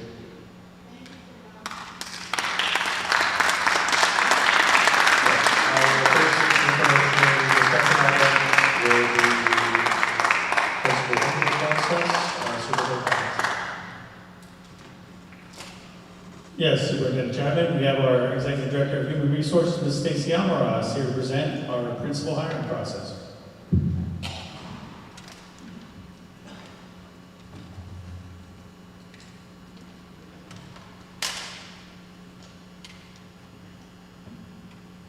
Good evening, President Chapman, Vice President de Palacio, and members of the board. I've been asked to provide an overview of the principal interview process.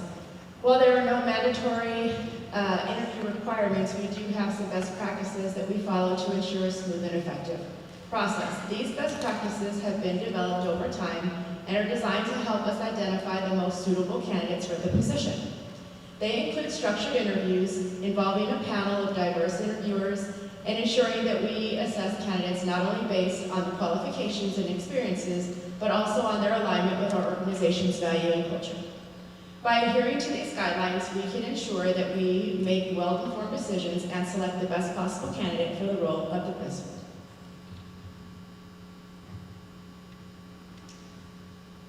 Like I stated, there is no mandatory interview requirement. There is nothing in state statute or board policy which gives us the flexibility to really look at the process and the candidate. It is truly an administrative decision. It is at the discretion of the superintendent and human resources on how we want to run the process. And it is at the discretion of the superintendent if he would like to recommend somebody with or without an interview. I'm going to start with our principals. Mr. Travis Johnson. Mr. Travis Johnson came from a district coordinator position in ESS. At the time of Dr. Briggs and Dr. Flores, he was placed as an interim director at the Lighthouse Academy. There was no official interview. When James Spring retired in 2011, Dr. Seck, the interim superintendent at the time, named Mr. Johnson the director of alternative ed. He was overseeing both CEA and Lighthouse Academy. When Superintendent Gutierrez came in, she renamed the small schools, which was Mr. Johnson at the time for CEA and Lighthouse, as a small school principal. Ms. Vicki Landis. Ms. Vicki Landis took over University High during COVID, so that process was a little bit different.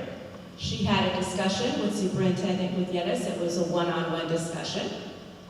Ms. Gutierrez recommended Ms. Landis to the governing board, and she was placed at University High. Again, no official interview. Ms. Haskins. While Ms. Haskins was the principal at Westview, and then she was placed over at La Jolla, I'm just going to speak on the last movement, which was her last placement as the principal at West Point. So there was, again, no formal interview. Superintendent Gutierrez asked the principals in a meeting if anyone was interested. She asked that they give her some sort of communication via email. Ms. Brandy responded to it. She had a conversation and a one-on-one with Nora. There was a recommendation to the board, and her placement was the principal at West Point High School. Mr. Oxford. This is right around the time that I came into the Human Resources Department, and Mr. Oxford did go through an official interview process. He had a second interview with Superintendent Gutierrez. Mr. Oxford was taken to a forum. There was a recommendation to the board, and he was placed at Copper Canyon High School. Dr. Sorensen, Ms. Quinones, and Ms. Baumgart were all in the same cohort, which is why they're on one slide. They all went through the same interview process because at that time we had several openings and a lot of movement in the assistant principal and principal positions. They did go through an official interview. They did go through a second interview with Superintendent Gutierrez. Ms. Baumgart had a third interview or conversation because there was the DLA situation. At that time, Mr. Travis Johnson was overseeing DLA, so they were trying to transition that over to Ms. Baumgart. So there was a third conversation with Ms. Gutierrez. They made the recommendation to the board for all three candidates, and then placement. Dr. Sorensen at La Jolla, Ms. Quinones at Westview, and Ms. Baumgart at DLA. Mr. Camacho is no longer with us, but at the time, he did go through an official interview. He did have a second interview with Superintendent Gutierrez and Mr. Paez. He was taken to a forum. There was a community vote, and the recommendation was taken to the board. Mr. Camacho was placed as the principal of Sierra Linda High School. Mr. Martin Perez. When Mr. Mandaraga left us, we had an interview process. Mr. Martin went through the interview process. He had a second interview with Superintendent Calles. There was a recommendation to the board, and he was placed at Tolleson High School. Ms. Vicky Hott, when Mr. Camacho decided to leave us, Ms. Vicky did her interview. She did go through an official interview process. She was taken to a forum. There was a staff vote. There was a recommendation to the board, and she was placed as the principal of Sierra Linda High School. I will take questions for any of the information I have given. Thank you, Ms. Summers. Questions, board members? Yes, thank you for the presentation. First of all the principals that have received their recommendation by the board, from the beginning of time until now, we couldn't really ask for anything more. It was just meant to be. So that's amazing. And the slide here with the information on how that process was conducted is very, very informative. I'm personally curious, as one of 5 board members, with the collective candidates and where they, come from, their background, their CVs, something that would have been helpful for the board members to digest.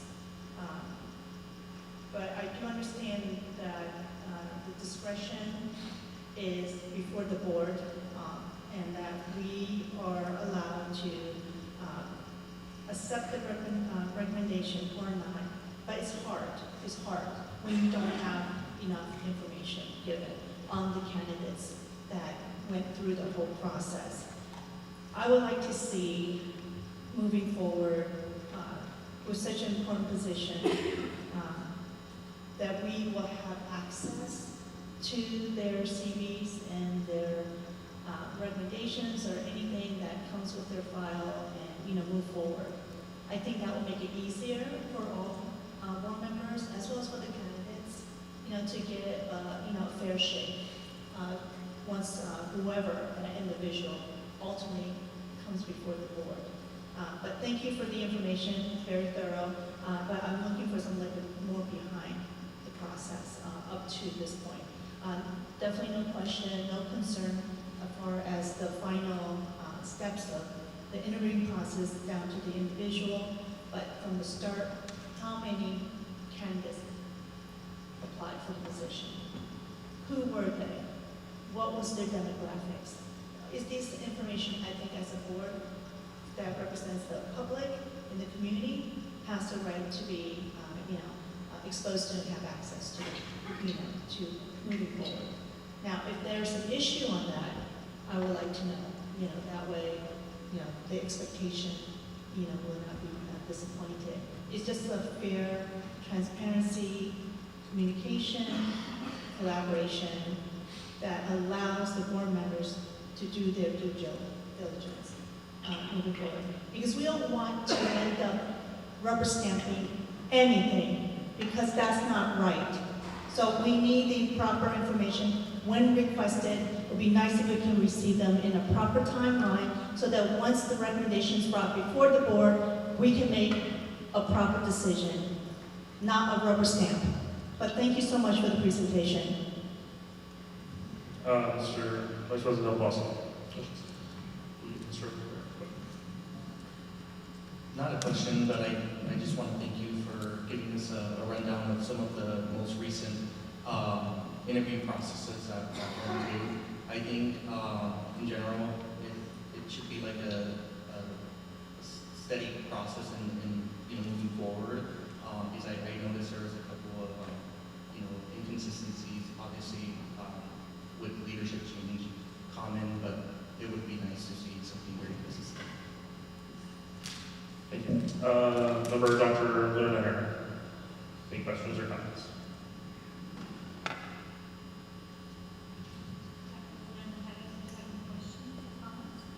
Yes, I do. First of all, Ms. Almars, thank you so much for putting this together.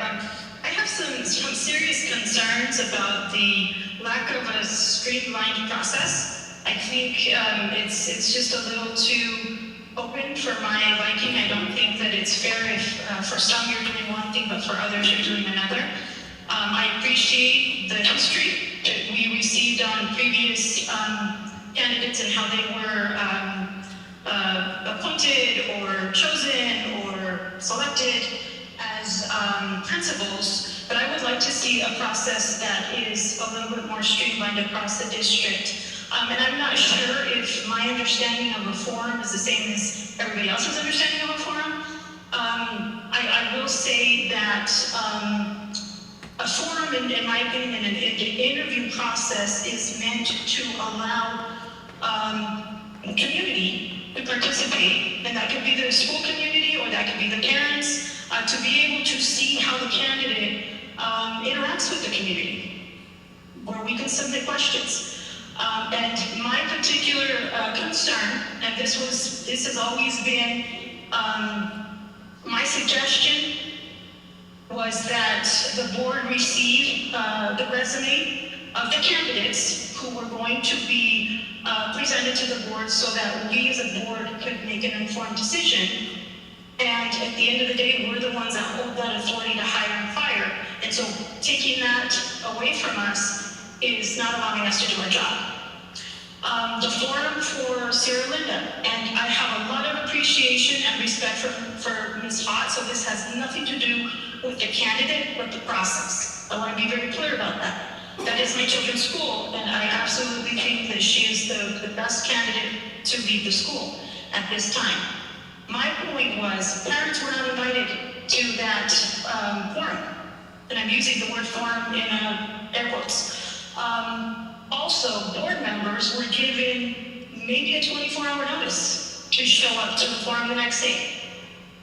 I don't think that's being mindful of our time. I get it that you guys were probably on a time crunch, but at the end of the day, we as the board are the ones that sign and approve these positions, and so we need to be mindful, we need to streamline the process, and I'm hoping that the board will be supportive in getting either a policy, procedures, or something in place so that when candidates come and apply, that they know what to expect, and it's not informal interviews, no formal Thank you.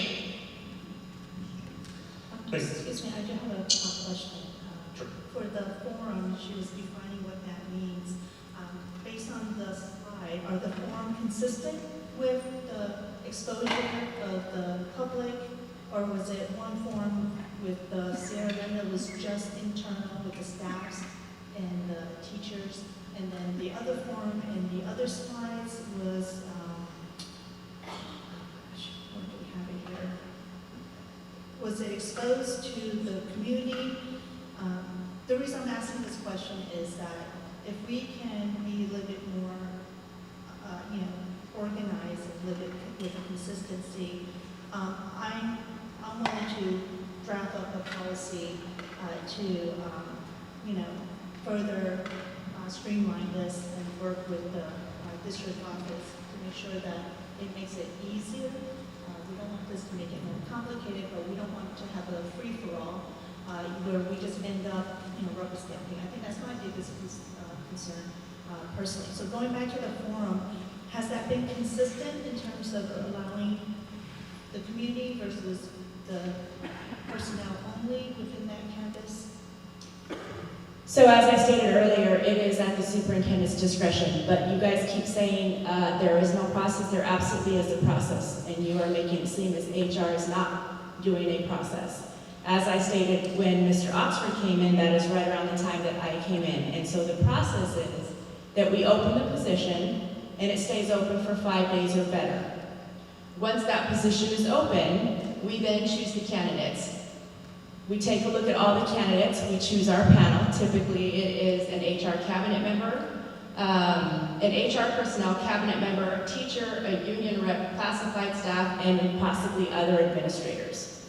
Once we have determined our panel, we pull all the applicants. We put them through our hiring screener. They are rated on a scale from 1 to 5, and we take the top 5 or 6 candidates, depending on how many there are. There is a rating of 17 to 20. Those that get a 20, 19, 18, and sometimes 17, depending on how many candidates there are, those are the people we put through an application, or I'm sorry, the interview process. Once we take them through the interview process, then we determine who the best candidates are. We typically take the top 2 or 3 candidates to the superintendent. At that point in time, it is the superintendent's discretion as to what the next steps are. He can choose to do a second interview. He can choose to take them to a forum or not. But the process to get there is the same. We open up the position, we put all the candidates through our screener, we choose the top 5, 6, depending on how many there are, we take the top 2 to 3 superintendent hires. At that point, he tells me what the next steps are. It could be a second, it could be a forum, it could be, we're gonna take these top 3. And it is at his discretion.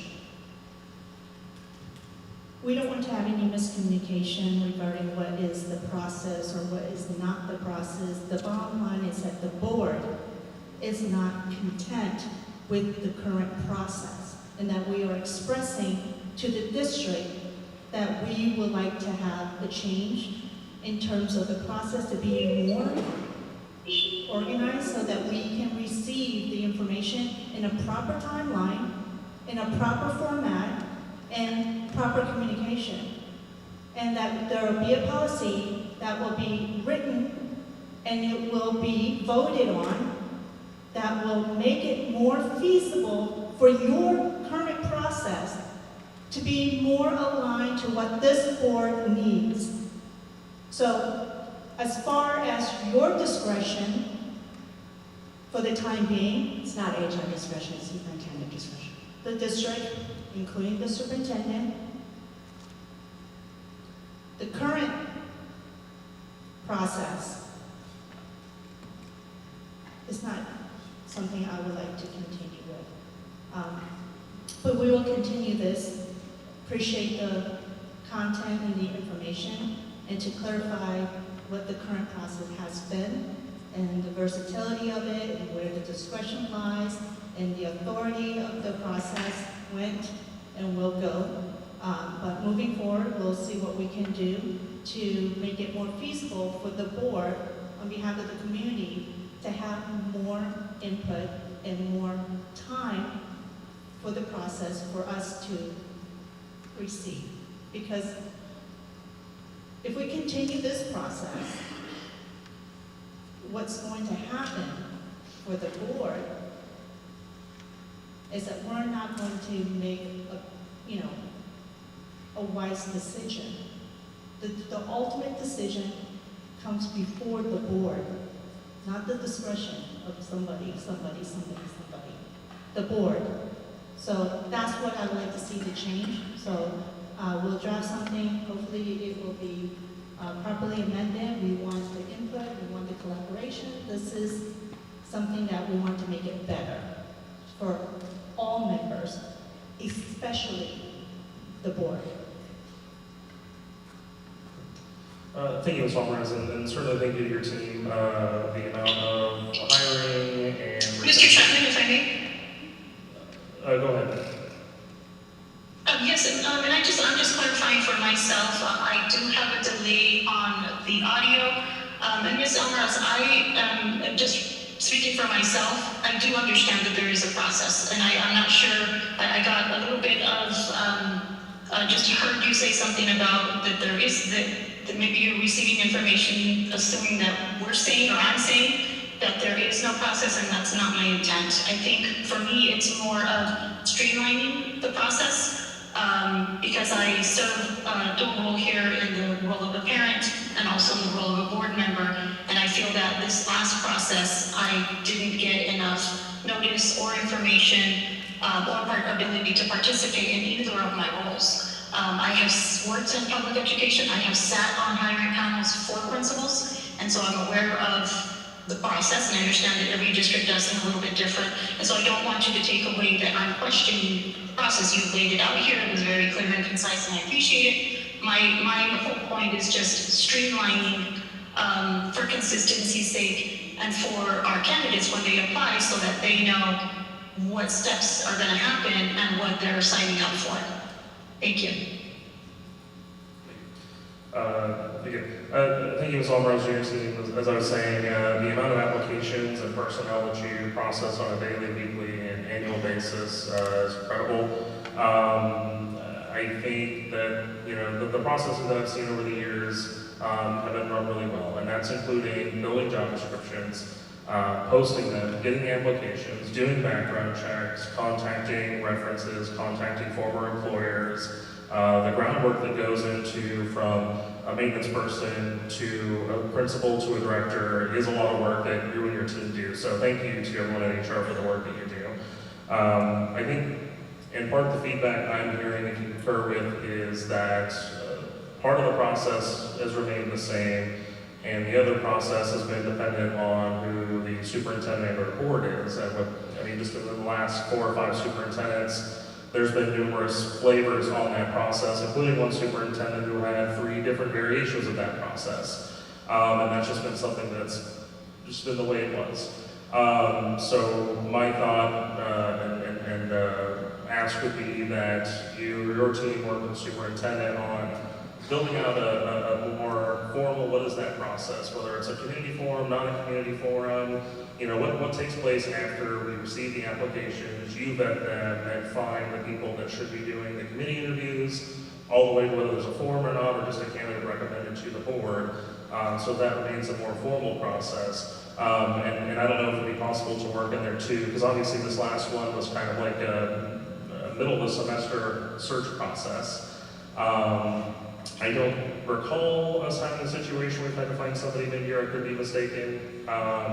But if there's like a tinker on there for like in those situations, what we would do as well. But just a general process, from start to finish, that's uniform, especially on that part after you find and vet the candidates, seems to be where the changes have happened. So I'd say over the next several months, if that's something you and the team can work on, if it's a regulation, or it needs to be a policy, but or it's a regulation, or just like a written process that your office has from start to finish, I think is generally what I'm hearing there. But again, thank you to your team for all the work that you've done, especially trying to find a principal replacement in the matter of a few weeks for that school. And I would certainly agree, we found the best candidate, somebody who knows that campus, somebody who was ready to jump in day one, so thank you. And just another statement is that overall, I think the policy of this magnitude should be led with a board member. After all, we are the elected board members. We are responsible for policy. So I would like to be part of this process of writing up the policies. It's just a simple, clear direction of notification timing and access to the CVs of all the candidates that reach to a certain point, wherever level that's comfortable for the district. So moving forward, I'd like to be involved in the policy write-up because I do have some drafts and ideas that are that would be user-friendly, lack of a better word. So I already have some languages that would be already ready to go. I'd say send those over to the superintendent Yes. so the team can Absolutely. review those. Yes, put the I work will. Thank you, Ms. Alvarez. Thank you, your team, for putting this together. All right, that takes us to our second information discussion item, construction, bonds, and taxes. Can we turn that over to Superintendent Guidance? Yes, President Chapman, members of the board, I'm actually going to be presenting this one from the podium.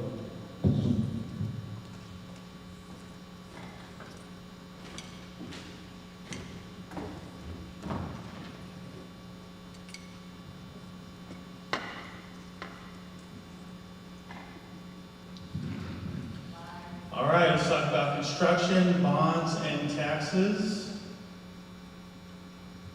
We're going to go over some bond basics. Since there's been a lot of misinformation out there, I want to clear up exactly how bonds work and what they can and cannot be used for. We'll talk about our current status on bond funds, new school construction, and since it's been a topic that the media has been obsessed with, we're going to talk about domed football stadium. That's a term that's been thrown around quite frequently, and then I'll take any of your questions.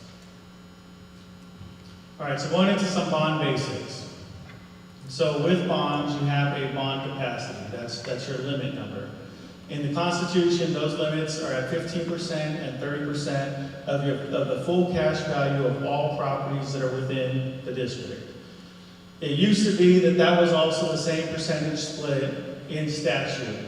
However, in 1994, we had Roosevelt versus Bishop, which then led to Students First in 1998. And when they implemented Students First in 1998, the state made a commitment to increase the amount of capital funding that was being provided to school districts for items such as emergency deficiencies correction, new school construction, and bond building renewal formula dollars. So that was all the promise of 1998. That was fully funded for 1 year before reverting back to the current state that we're in today. But at the time that they made that pledge that more of the funding would come from the state and not have to come from the local, that was in response to the lawsuit that there was this great disparity across districts, across the state, that those who could pass bonds and overrides were in a better position to take care of their schools than those who could not. And those with higher property values were then in a much better position to be able to take care of those who had lower property values. So this was how they equalized the field back in the 90s by bringing Students First forward, a commitment from the state to take care of the majority of capital funding with very little reliance for districts then on bonds. And so they justified reducing the statutory limit. They imposed a statutory limit of 5 and 10% at the time. So they dropped it down from the constitutional limit, which still rides in the Constitution at 15 and 30%, and they imposed the statutory limit of 5 and 10% of your total assessed value. Now, they never fully funded again after that 1 year of fully funding it, and things started to get back into disarray. We went through the Great Recession, which was very difficult, and during that time, we were able to get past. I actually helped with writing the language and working with Representative Bob Robson, who represented us out in the Kyrene elementary school district to bring forward a bill to increase those statutory limits from the 5 and 10% that were available back then to 10 and 20%. And the 10 and 20% are currently what's in statute. So if you are an elementary or a high school district, you can bond out for 10% of your full cash value. But if you are a unified district, then you can bond out for 20% of your full cash value. And the reason why it's split like that is they were trying to keep it equal on the taxpayer, regardless of whether or not you live, let's say here in Tolleson Union or next door in Peoria Unified. They can go up to 20%, but between us and our elementary feeders, we can also go up to 20%. It's just split 10 and 10. So that was the logic behind those limits when those limits were put into place. The limits only come into effect when you are actually going to issue the bonds, and bonds are issuing debt. So when you are going to issue the debt, it checks to make sure you're not issuing debt that takes you above your limit. Now this is a fluctuating target because assessed values change every year. Both the full cash and the net assessed value change every year. So this is a fluctuating target to look at. It's not like the limit is just one number and it's always going to be that number. It changes, and I'm going to have some examples on trying to illustrate how those changes happen from year to year. Okay, so that's the limit. Can't issue over the limit. Two other terms, bond authorization, bond issuance. Bond authorization is when we go out on the ballot and we ask voters, will you approve a bond authorization in X amount for these categories? Voters say yes or no. If they say yes, you now have a bond authorization. You can issue from that authorization up to the authorization to use for those categories that were identified in the bond pamphlet. The authorization stays valid for 10 years. That means you could get an authorization this past November, do absolutely nothing with it, and in 2035 come back and go ahead and issue the full amount. So that authorization stays valid for 10 years. Once you issue the debt, you now have to make a plan to repay that debt. So you're going to issue the debt right before you're going to spend the money. So once you've issued that debt, now you have to repay that debt that you've just created, and you get up to 20 years to make that repayment. That means a bond that is issued, let's say this year, 2025, may not possibly gets authorized in 2025, may not possibly get issued until 2035, and may not possibly get paid off until 2055. That's how long the bond can get stretched out in terms of authorization, issuance, and then the full repayment on the debt. When you are making the repayment, that is what is impacting your tax rate, right? So as you're making that repayment, and you're not going to have, a lot of people like to compare bonds to buying a house because of the fact that it's such a long-term debt. Looking at 20 years, you have mortgages typically for 30 years, some for 15 years, and so they like to look at it as a house. I don't like to compare it to a house because with a house, typically when you take out a mortgage and you start making those payments, you don't then reissue debt against that house again, right? You're not annually going out and taking a second home mortgage and then a third home mortgage, right? You usually just issue that debt one time and your payment is consistent every single year. So I don't really like to make the comparison to a house because to me a bond doesn't function the way a house payment does, where it's going to be the same payment consistent for 30 years. Your bond payment is going to fluctuate from year to year based on how you set up your repayment schedule.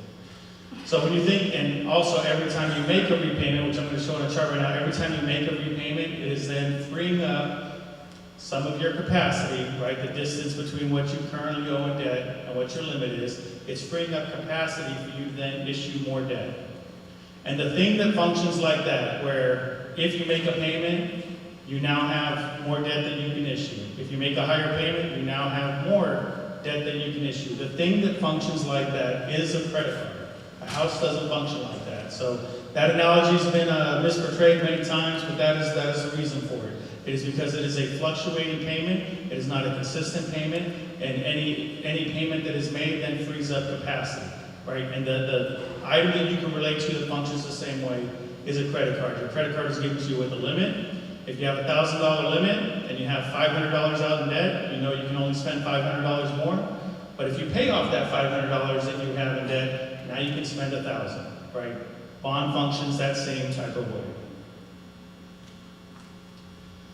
All right, so looking at our bond authorization history, in 2017, I came to the board in April of 2017. I left Kyrene Elementary School District on a Friday evening. I started with the board on a Saturday morning, and first thing I did, we had a special study session. I gave a school finance presentation to the board, presented all the basics of school finance, and then at that point, I said, look, we're going to have to change a few things, and also we're going to need to issue a $125 million bond. It's been a while since this district's had a bond program. However, you built Sierra Linda. They went a decade without having a performance arts center, even though that was something that was supposed to be done for the school when it was originally built. There was a good handful of projects that were presented to me. Yeah, these have been promised for the last 10, 20 years. It hasn't happened. Like, if we're going to start taking care of some of these things, then we're going to need to establish a bond program and get bond funds coming in to be able to tackle some of these projects. So in 2017, we called for a $125 million bond. In addition to all of those outstanding things that have already bubbled up, we were also getting qualified for our new high school, West Point. So we needed more bond funds also to support the construction of West Point. So that was 2017. You can see how the votes went. It was an off-cycle election. And in off-cycles, you can see that we usually only get about 10,000 voters. So back in 2017, we had 5,774 yes voters, and we had 3,680 no voters. So, 61.1% yes on that vote. 2019 came back again in the next off cycle. We did another $125 million bond. You can see at that point, it went down to 60.6% on the yes pass. In 2021, we came back again, 58.5% on the yes. In 2023, off cycle, we came back again. And then it dropped to 54.7% in 2023.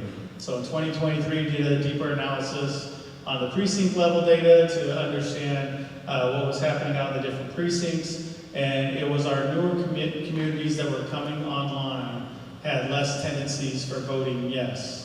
So that's when the Alomar project was beginning, and we had a lot of new projects around our district, and all of the new housing developments as they were coming in were having less tendency for voting yes. So their percentages on a per precinct basis were not matching the long established precincts and where they were at on their yes vote. So 54.7% is where we were back in 2023. In 2024, we did a bond in a general election. You can see that in a general election, the votes are significantly higher. So over 53,000 voters show up. Our registered voter count right now is over 100,000. Our total number of adults living here are over 200,000. But 53,000 showed up to vote in 2024, and you can see that had a pass rate of 52.2%, so 27,862 on the yes, 25,486 on the no. We got to 2025, this most recent election, and if you look at the off-cycle elections, it was the highest on both sides of this equation. So the yes vote at 5,888 is the highest yes vote we've seen in an off cycle. However, it was significantly higher on the no vote at the 7,862. And so that brought us down to a 42.8% rate. There was 13,750 voters who voted correctly. It was over 14,000 that actually voted, but we had undervotes and overvotes. Overvotes means they bubbled in both the yes and the no. Undervotes means they didn't bubble in anything. So we had both of those, so the total ballots submitted were over 14,000, but 13,750 of them that were submitted correctly for a 42.8% on the pass rate. It's still early, haven't been able to go through all that data, but primarily from some of the early data that's been made available, it looks like we had more of our folks who typically only vote in general elections who decided to vote in the off-cycle election. Obviously, the media coverage has generated a lot of that response. But still too soon to tell how everyone would actually vote when you get the full vote of over 50,000 voters in a general election. So we'll see that in the next cycle. So now to recap that, today, as of June 30th, 2025, when we close out our books for this last fiscal year, we have $625 million that's been authorized from those 5 previous elections. Of that $625 million that has been authorized, $500 million of that has already been issued. And closing June 30th, 2025, $336 million of that was expended. So when making the comments of we can afford to do these 2 projects, it is because we still have almost $300 million going into this year of bonds that were either unspent or unissued. So we had access to about $300 million of bonds coming into this year. We also have $130 million in new school construction funding that was awarded to us almost a full year ago on December 15th. So on December 15th last year, while I was sent home on leave, still went to the state board meeting, and at the state board meeting, they had us recommended for denial, and I let the state board know that, the school facilities board, I let them know that we are a growing area. We have a lot of new developments. We're expecting growth in our student counts with all the growth in our homes within our district. And I showed them our projections. I showed them how our projections compared to their demographer. And in the previous years, this was actually the 4th year I was going down lobbying for our new school. And they did what they haven't done before, which was to change their mind to give a full award to the district. In the year prior, gave a half award to Agua Fria, but on our case, they gave a full award to the district for the full $130 million. So we also have the $130 million available for this project, along with over $10 million in adjacent ways, which I'll explain a little bit more further down. When you look at our bond pamphlet, so a lot of things have been listed, like, the stadium's not listed in the bond pamphlet. Hearing that on its face value, you would think that any other district would list out stadium if they were building a stadium. That's not the case. So this first one is our language, and you can see that this language goes into the pamphlet and onto the ballot is more generic in nature, and it says construct, remodel, renovate, improve school facilities, buildings and grounds, and other school resources, including land purchase and supplying and upgrading technology, furniture, and equipment at $117 million. Pupil transportation vehicles or buses at $7.5. Nothing to be spent on administrative purposes from the 2025 bond. However, this is the one that failed. So we did have major projects identified for that. It was our Westview project, new U High building, the park that we were going to do in Tolleson. So we had a handful of projects that were identified for that bond. But you don't list out individual projects in your bond pamphlet, because whatever goes into that pamphlet, you are then legally bound to. And if all of a sudden you decide, you know what, actually, we're not going to build that stadium, you would not have the flexibility to make that decision if you had already stated in your pamphlet that that's what you're going to do. And so that's why the terms that are used in the pamphlets are more generic in nature, of like, this is the type of work we're going to do, these are the categories, but you don't necessarily list out the specific projects. And you can see that in everybody's bond pamphlet. So here is Agua Fria, who, instead of splitting their transportation vehicles into their own separate category, lumped them in with the main category and just ran one category for non-administrative, and basically took a lot of the similar language that we have. They just moved that pupil transportation vehicles into the one category and just ran with one category. They too were not intending to spend anything on an administrative purpose. Here is Mesa Unified. And you can see that Mesa Unified did not list out any pupil transportation vehicles. I haven't talked with them, so I'm not sure why. But they did put their FF&E into a separate category and listed their FF&E, their furniture, fixtures, equipment, out into a separate category while keeping their main category up top. They too were not planning on any administrative expense in their bond. Here's Kyrene Elementary, very similar to ours. On the language, you see that they do break out the pupil transportation vehicles. They also note that the white fleet's included with that, and anything supporting their transportation vehicles.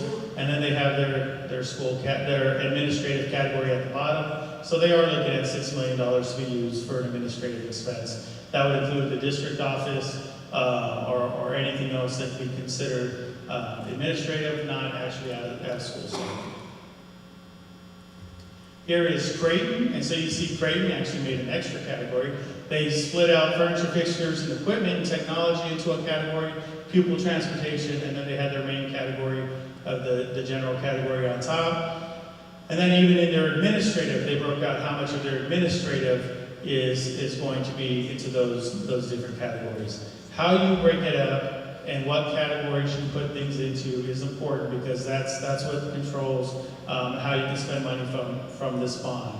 And not listing a category on there will prevent you from being able to spend the bond money for that purpose. So on some of them where you don't see pupil transportation vehicles needed, if all of a sudden, like we had some buses break down, we need to buy buses, but they never listed that they were going to possibly spend some of the money on buses, now they cannot spend money on buses. Here's Glendale Union, and you can see they ran 3 categories on the non-admin and 2 categories on their admin, similar to the last one we just looked at with Creighton. But what you don't see in any of these is we're going to do this very specific thing at this very specific campus. We are going to build a gym on this specific high school. We are going to buy a bus that's an 84 passenger Bluebird. Like, you don't see that level of specificity in anyone's bond pamphlet in the state of Arizona. It just doesn't exist. And so that's why, you know, the idea that why don't we give that level of specificity? Nobody gives that level of specificity. It locks you in, it becomes a legal nightmare. The last district to attempt to go to that level of detail was Higley, and it took them like 5-6 years later to go through a repurposing election. So if you give that level of detail and you change your mind on a project, or the project comes back at a different cost than what your estimate was at the time you were going out for the election, you have to go back to the voters for a repurposing election and get them to revalidate your current idea, and then if it changes again, you're back out to it for another repurposing election saying, hey, you know what, prices actually change on us again. Can you guys revalidate this bond? So you don't see that level of specificity in anyone's pamphlet. This is what we ran in 2024 that was approved by the voters, and what's significant on this one is the amount that was put aside for administrative purposes. $112 million to be used primarily for the construction of a district office and our facilities warehouse. Those are the 2 major projects that were identified in 2024 and approved by the voters. It was heavy administrative purchase in the 2024 election, and that one was approved by the voters. There's some smaller projects that we have in there. For instance, we do have electric buses. We need to power those electric buses. We're running a project to get power out to them so we can have our own charging stations for our electric buses. So there are some smaller projects in there, but the 2 primary drivers for that 2024 election were the district office and the facilities warehouse. In the event that we didn't build the district office, it does not mean that we can now spend that money somewhere else. You would have to come up with something else that can qualify as an administrative purpose to be able to spend that money on, or you would just not spend the money. Those would be your 2 options. You can't spend it on taking care of Westview. You can't spend it on taking care of U High.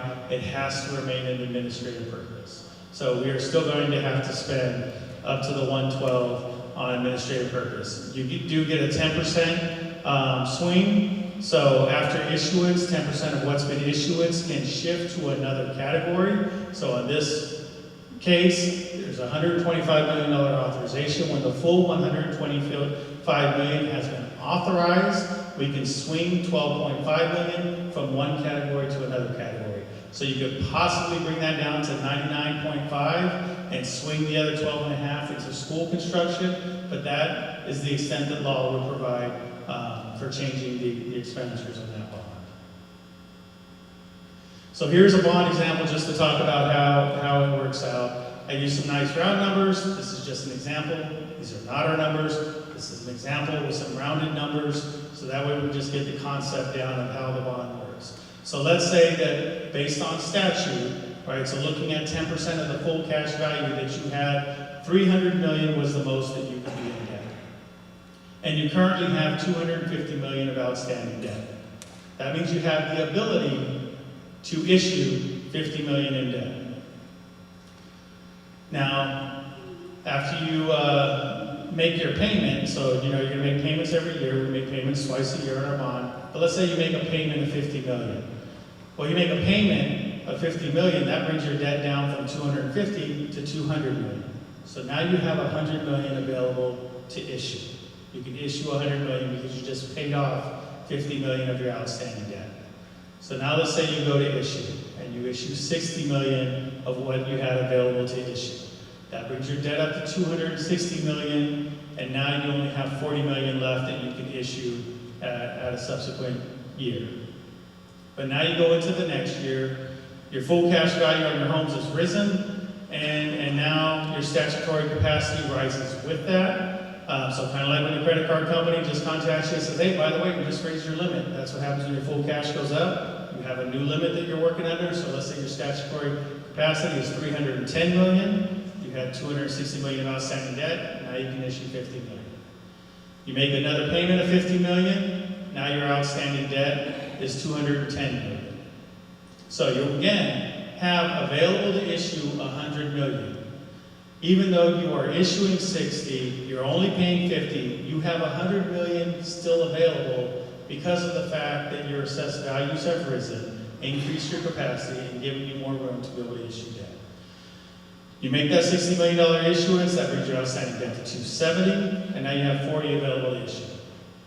Let's say you go through the similar thing the next year, except that your assessed values actually flatline, which is kind of where we're at right now. Full cash values have flatlined. So what you're seeing in market hits assessed value on an 18-month lag. So the way that you see that property values in terms of when you go out to buy a house, when you're checking the value of your home on Redfin or Zillow, how you see how that is pretty much stagnant these last couple of years. That is now trickling into assessed value calculations. And so what you're seeing is a flatlining of the capacity number. So that's the example I've given to you here.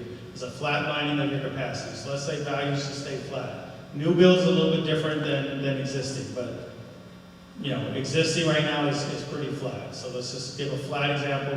310 is what you stay after the rest of these years. So now you have outstanding debt of 270. You only have 40 available to issue. You make a payment of 50. That leaves your outstanding debt of 220, so now you only have 90 available to issue. So you make an issuance of 70 million. Let's say your needs are going up because construction costs have been accelerating. Now you have outstanding debt of 290, which means available to issue is only 20. You go into that next year, you only have 20 available to issue, you make your $50 million payment, your outstanding debt at that point is 240, you issue 70, the 70 brings you up to 310 on your debt, which matches your statutory capacity.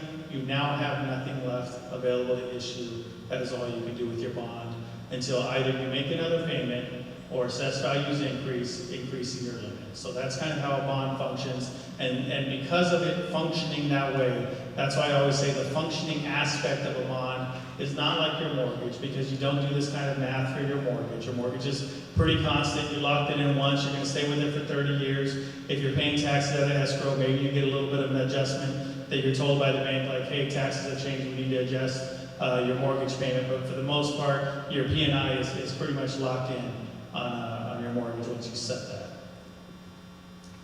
All right, in our last meeting, we had a tax bill that was shown to the board. I brought that tax bill forward to you to show you, because it's a little hard to read from down here. I have it on the screen for you to show you the impact on the tax bill as we're looking at our repayments. So knowing that things have flatlined and that we have, yes, completed a lot of projects. We need to get some of those projects paid off so that way we can complete new projects. Our repayments on bonds have been higher now compared to what they were in previous years, and that's where you see the impact on the bond line for the tax rate. So you'll see in the previous year, 2024, the taxes being paid for Tolleson High School bonds was $241. The taxes being paid for Pendergast Elementary bonds was $354. This particular home is a little above average for our district, but not so significantly above average that it gets you out of context of what our average homeowner is experiencing.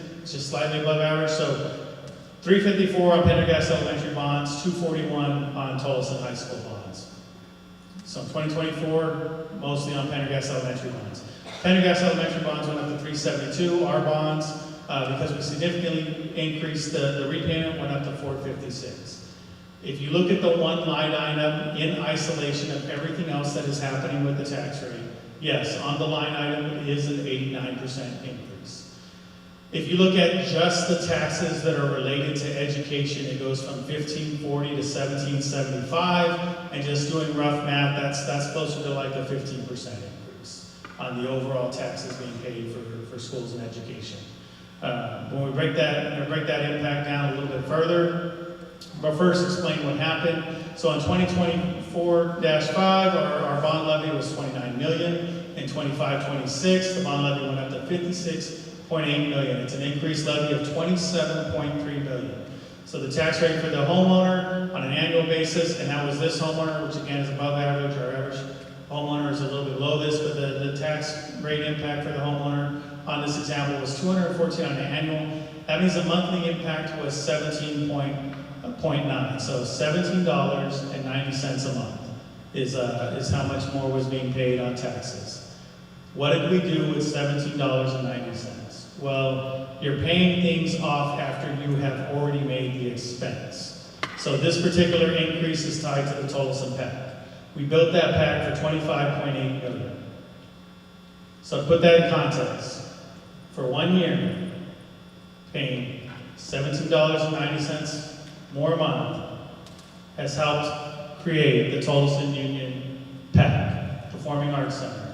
That nice Performing Arts Center with the balcony that, yes, I took substantial criticism for wanting a balcony at the Performing Arts Center, but some of those same people then enjoyed that balcony with me when we had the mariachi event. But that PAC, the sacrifice that was needed so that campus could have that Performing Arts Center and be able to have all of our students perform in there instead of the auditorium that was built originally with the school with Old Main. Like, what was needed to build that beautiful building on Van Buren was $17.90 a month for 1 year. For 1 year, they had an increase, rate increase for our slightly above average homeowners, $17.90 a month. And then it fully paid off for that Performing Arts Center. And by paying off the Tolleson Performing Arts Center, that is what allows us now to go create something beautiful for our students in another part of our district. All right, new school construction, you qualify based on district average daily membership in comparison to the capacity that was calculated for the district by the School Facilities Board. And again, on December 15, 2024, we did get awarded that $130 million.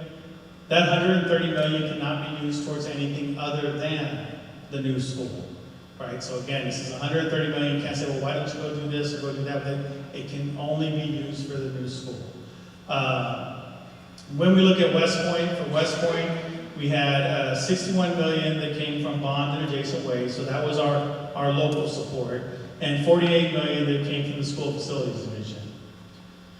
The School Facilities Division has an index that then determines, based on how construction costs are changing, how much more we need to get awarded for each square foot. Construction costs have gone up significantly, even more than what you're seeing happen in the grocery store. Construction costs since we built West Point have skyrocketed. And so we are awarded the same amount of square footage for this school as we were for West Point. And what the School Facilities Division has calculated is, yes, that square footage was worth $48 million when you go to West Point. It is now worth $130 million because of how much construction costs have increased. If you were to do that same proportional split, if you were to say, you know what, we care just as much about that community as we did the West Point community. We're going to give just as much local support to that community as we did the West Point community to keep that same proportion, that same percentage of what's local, what's state. That would mean that we'd be contributing $165 million on the local end. So $295 million on the GMP for the project keeps you in line with the same level of commitment that was shown to West Point. Anything below that, and you're committing less to this new school than you did to West Point. Anything above that, and you're committing more to this new school than you did to West Point. When we built West Point, the message to all the principals was, look, we are attempting to raise the bar with this school. And anything that we are doing here that we view as above and beyond what is available on our other campuses, our intent is to then bring you all up to that level. As an example, the first thing that we did is West Point had our first turf football field. And then we came back and we put turf football fields on every campus. West Point has a beautiful quad, right, where the students sit in the shade during lunchtime, they're on their phones, I see them on their laptops, they're relaxing out there. We have gone back now and started making modifications to all of the quads across our campuses. We haven't completed them yet, but a great example is Sierra Linda. If you've been to Sierra Linda recently, it is absolutely beautiful to be out there on that turf under the solar canopy, compared to the rocks that were there before that everybody would just try to avoid because they get into your shoes. Like, it is just night and day how that looks. The students out there absolutely love the renovation that took place out on that campus. So we have gone back and then tried to recreate at all the campuses a lot of the stuff that we raised the bar on when we're constructing West Point. All right, we're gonna get into the Dome Stadium. We're gonna start it off with a clip from KTAR for those who haven't seen it. So, Delfino, if you could roll that footage for me.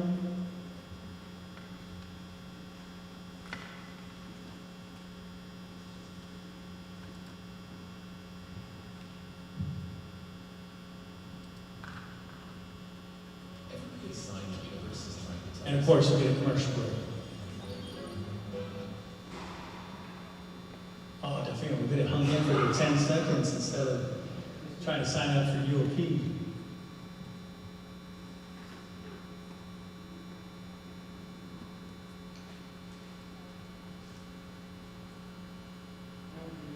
Yeah, close that, and then you can go back to the link.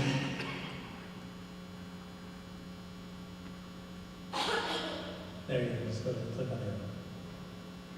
Play away. At University of Phoenix, you can earn your competency-based master's degree for under $11K in less than a year. Get started at University of Phoenix. Listen, Joe Show, KTAR, a shout out to our friends at Tolleson. Can't thank you enough for being a part of the show at Tolleson.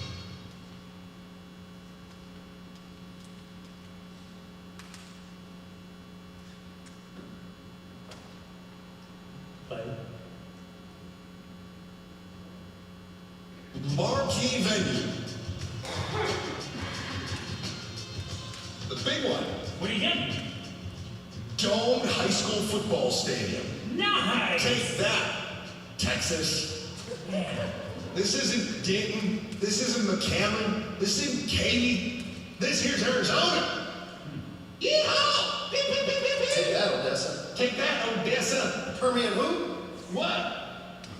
What? Oh, yeah. Dude, what's wrong with having I get it, it's high school, but a domed high school stadium? It's Arizona, it's 115 degrees. Yeah, Chris. I know.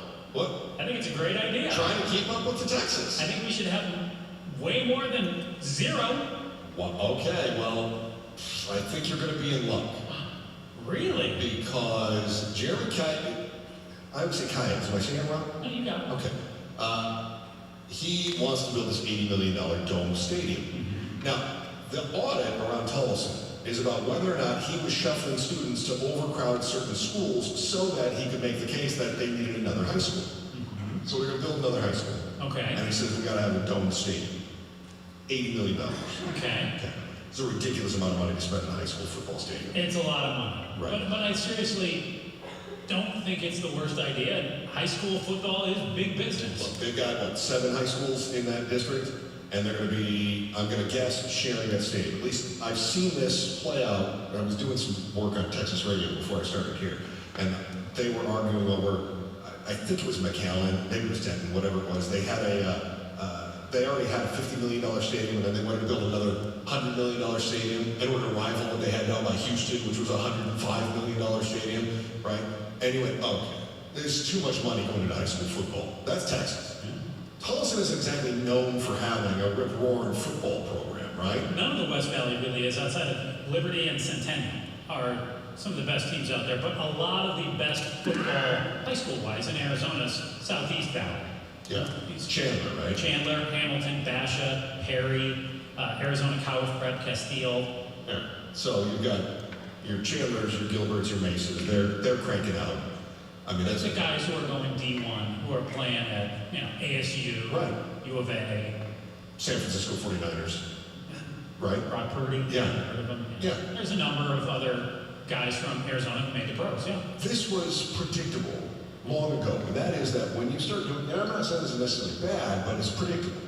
When you do school choice, you're going to have public schools competing against one another for students, okay?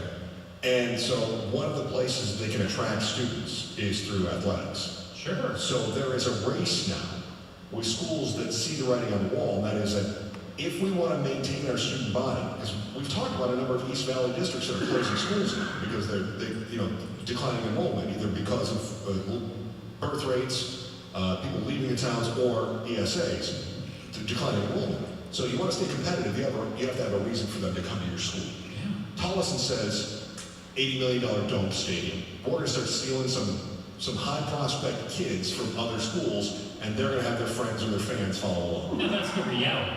But Kaya's, I didn't even hear him say that in the piece that I watched on this. You didn't. I'm filling in the blanks. It's called reading between the lines. Okay. Yeah. All right. Because he talked about just, the weather out here, how it just makes common sense to have a dome stadium in Arizona. Yeah. But yeah, I think what you said is perfectly reasonable too. No, but if they don't do it, somebody else is.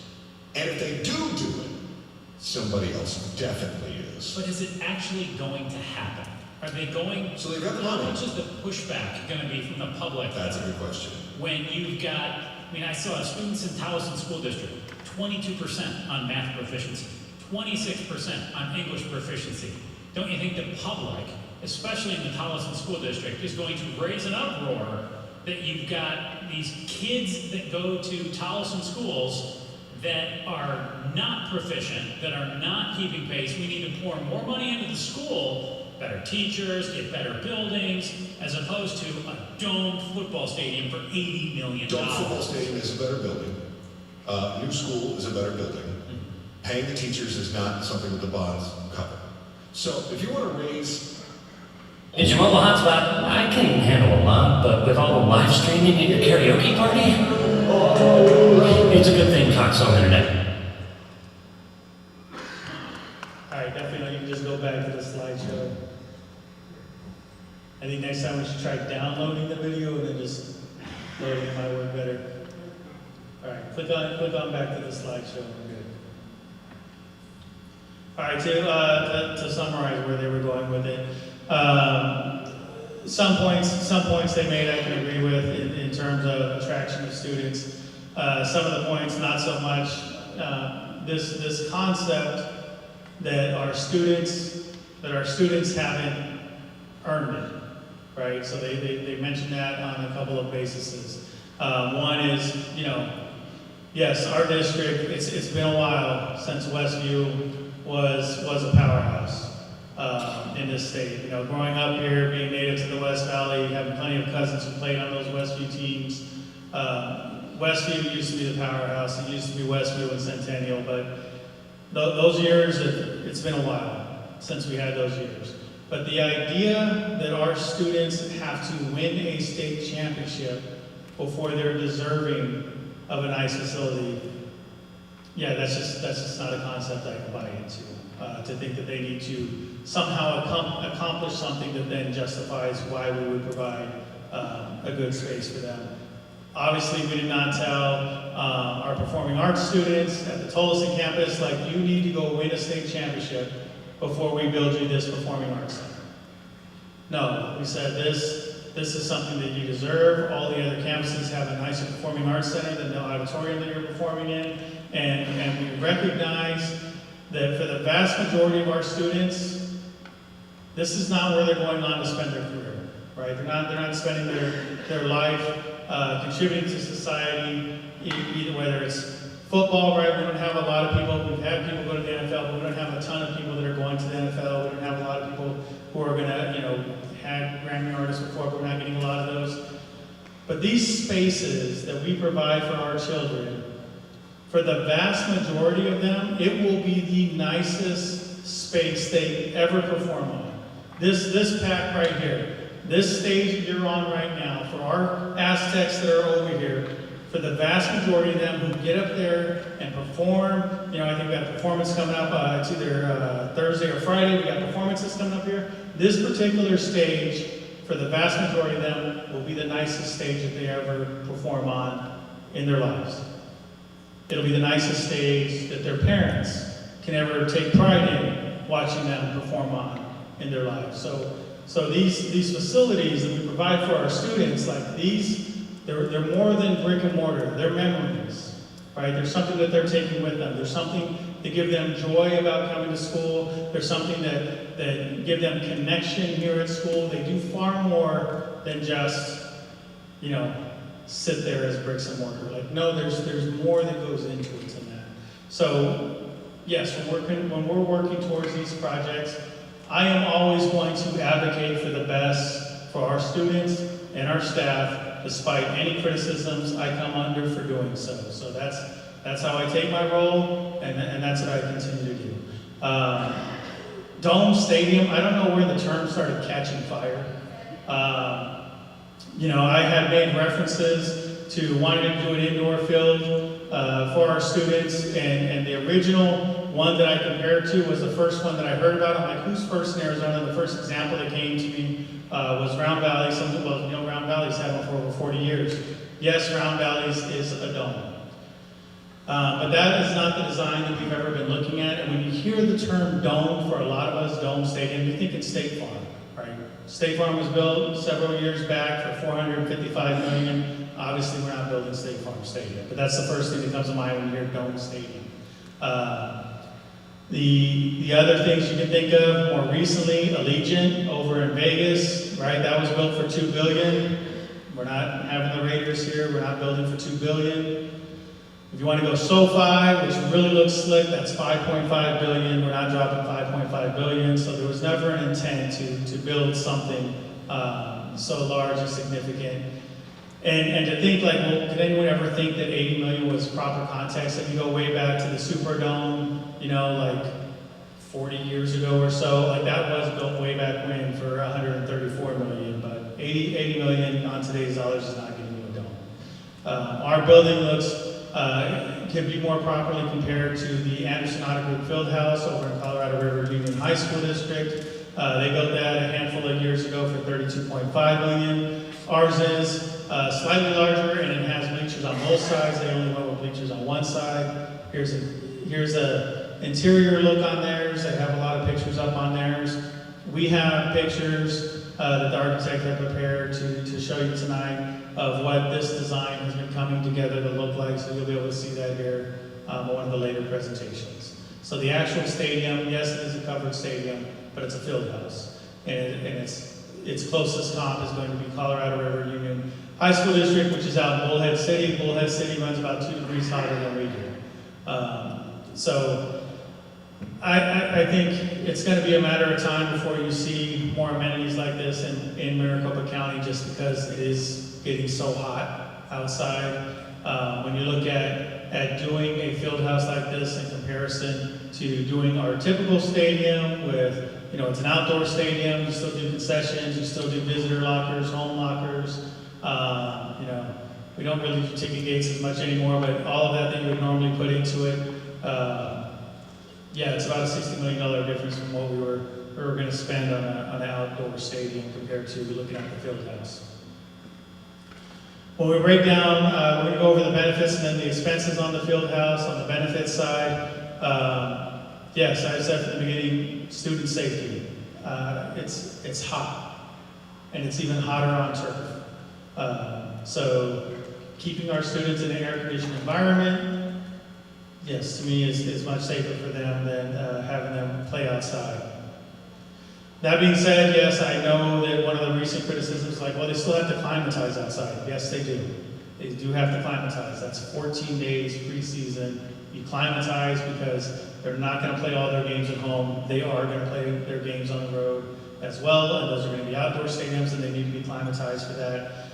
But this gives us options. So instead of trying to run a practice at 6 in the morning because it's going to be way too hot that day, or 8 in the evening, like you could actually practice at a reasonable time inside a covered stadium. So it provides some options. It's a much better venue for our families, especially when grandparents are coming out to see their students, participate in sports. Like it's a lot nicer in there.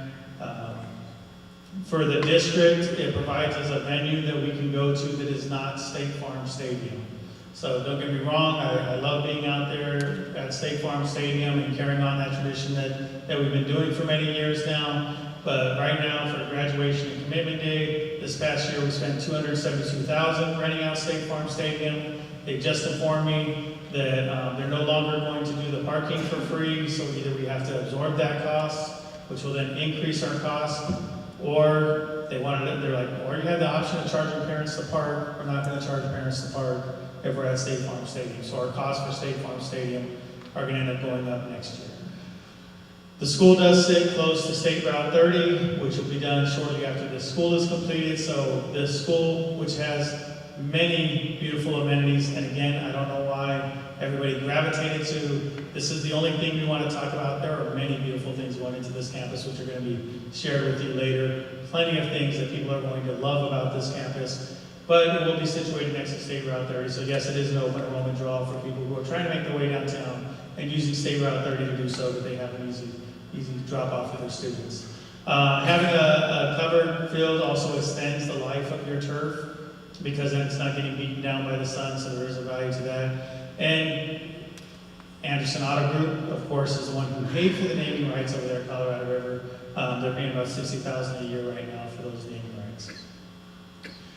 When we break down the maintenance costs, which I want to thank our contractor for providing these estimates. Estimate right now, they're looking at $215,000 on air conditioning. Obviously, that's a big expense when you're going indoor.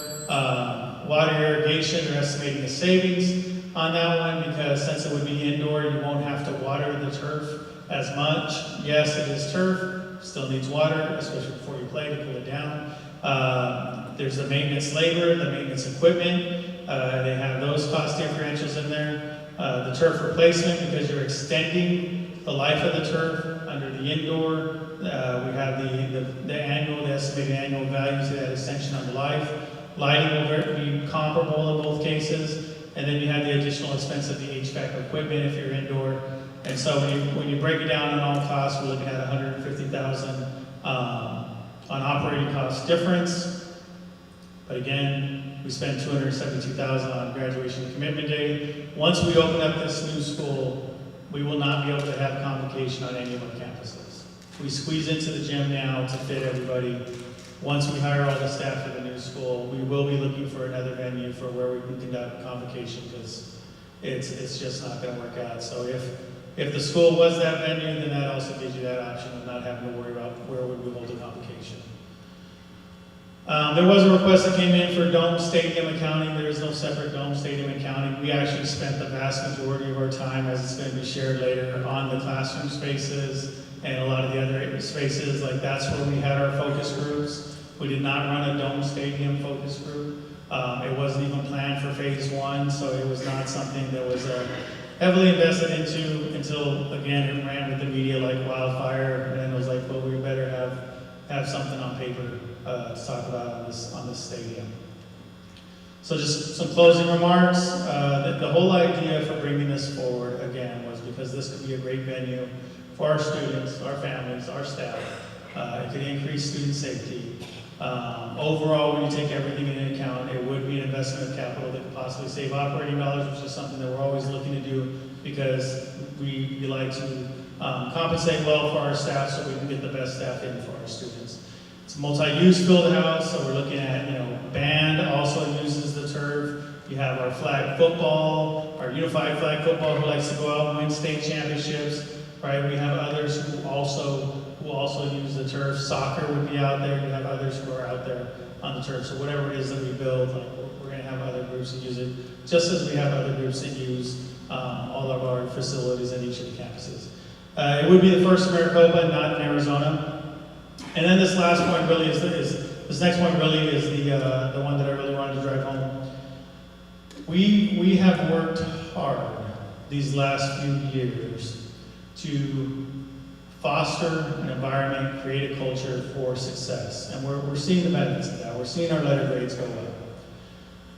We cannot vilify ideas. I'll tell you one of the first things I did when the board asked me to be superintendent was I went to every single campus. I said, I'm going to sit at your campus for 2 hours.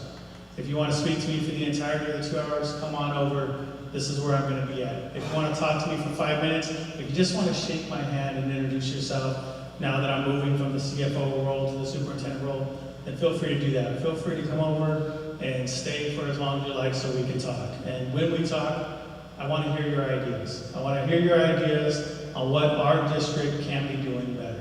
And I heard 400 ideas just within that first week of going out and visiting all the campuses and doing that listening tour. And for all 400 of those ideas, we either followed back up with people and said, you know what, that's a great idea, we're actually going to develop that out a little bit more and implement something, or we followed back up with them like, we flushed that out, it actually didn't work out, but I appreciate that you shared the idea. And that has been my MO since coming into this position. We have dozens of committees right now that are working on improving in a multitude of areas for our district, and they bring forward ideas all the time. I have staff members and students who email me on a regular basis when they have an idea. And when the idea doesn't work out, I don't go back and then tell them that I hate them for bringing an idea forward. I thank them for the idea, even if the idea didn't work out, because that's how we will be successful. We will be successful by letting our staff and by taking steps to reassure our staff that ideas are welcomed. We are never going to be under the assumption that we are perfect. Ideas are welcomed because that is how we get better. So we cannot vilify people for bringing forward ideas. We need to let them know that, yes, this is an environment where we want to hear your ideas. That being said, if we hear an idea, and maybe it sounds great in the beginning, but then variables change, other information comes in, and we change direction, we're like, you know what, that sounded like a great idea in the beginning. This whole thing for a covered stadium, that was brought up in study session, conducted publicly with our architect, when we did our mass brainstorming of like, what are all of our best hopes and wishes on what we want to do with this new school campus, and we didn't limit anyone. We're like, everybody throw out your best ideas. We did focus groups with over 100 people. We said, throw out your best ideas. In a perfect world, what would a high school look like? And we told everybody, throw your best ideas. We got to the finish line, and yes, some of those I have already said, look guys, we've got to start scaling some of this back. I appreciate all of your ideas. We're going to start scaling back even before we go to the board. Because I'm not coming in here with an 800,000 square foot school to show you. I'm like, we're going to have to start scaling some of this back even before we get to the board. So we scaled a little bit back, but not too much, because I wanted you to see as much of the context of their work as possible. All of that said, you are the board. If there is anything about this project that you don't like and you don't want to see, you want modified, show me you have 3 votes, make that modification. Right? I can't take it from a single board member telling me, well, this is how I, as a single board member, want the school design. No, I need to see 3 votes. Give me that direction. To date, I can't think of anything I've done to be insubordinate to the board. The board as a whole. When I've seen the majority of votes from the board, I can't think of a single action I've taken that's been insubordinate to the board. The board can make decisions to go ahead and modify this school as they see fit. Whether that is a modification to say we do not want to see this on this project, or a modification to say we absolutely need to see that in this project, whatever it is you guys decide. That is what I'm going to comply with, and I'll go back to the team, and we'll rework it, we'll bring you back a completed design at that point. They are going to show you tonight a lot of the best hopes and wishes of your staff, who have worked hard in these focus groups, giving up their time, their energy, their ideas to show you what they think a perfect high school would look like. I hope you take it all into consideration. I'm not tied to any one particular thing. I know someone made a report that this was my dream. Trust me, I was not trying to sand down the tops of Legos thinking like, I wish I could build a dome. Like, absolutely not. Wish I could play in the NFL. If you told me that was my dream, absolutely. Going through high school, I thought maybe I could make it to the NFL. My mom wised me up on that and said, don't hurt your brain, stick to math, that's what you're good at. So, you know, you guys can give me the direction and I'll follow your direction and we'll go back to the team, we'll figure it out. I can take any questions. I have a question, just quickly. Is the last statement you just made was highly disrespectful, number one. Number two, you need to understand that the board, as a collective, has the final statement. When you don't give the proper information in a proper time before it comes to the board, that's gatekeeping. That's blockage. Okay? So be very careful with your statement when you say that you have not done anything wrong. The process, the board, you don't need 3 votes. You need the board to have the proper information. Because we can take a vote now and ask, what were the details? What were the designs? When did I came forward for our review? Not 24 hours before it's posted for open meeting law, okay? You don't serve one, like you said. No one board member is in charge or have access to the information. It's the board. Please, I need to continue. I'm not done. I didn't ask for a response. I'm making a statement with the statement that you ended with was highly disrespectful. That's right. You need 3 votes. But when there is no 3 votes, you're MIA. Not to say there's no work done. I know there's a lot of work.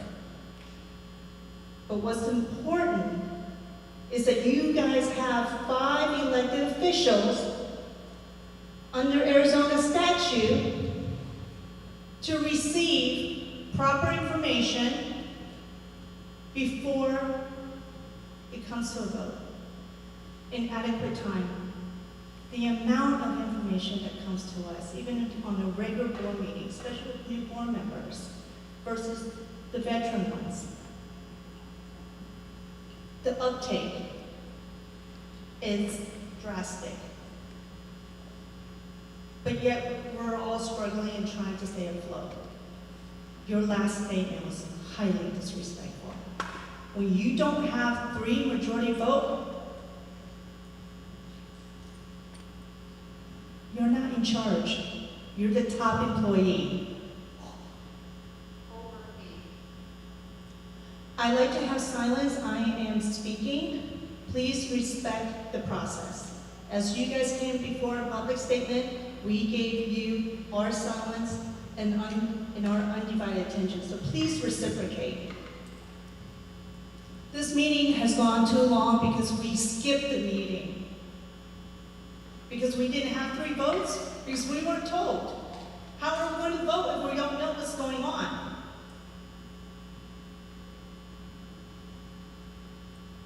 Being the board president in the first month, I had 8 board meetings. We ran. We tried to keep up. We didn't hold anything back. I'm still speaking. You can continue speaking, it has to be on the information So I'm discussion still addressing the items issue that's that he before. made the statement at the end, so please do not interrupt. Please do not interrupt. It needs to stay on the I topic. ask you to not interrupt. I like to finish my statement. Do not direct me. Do not redirect me. Do not interrupt me.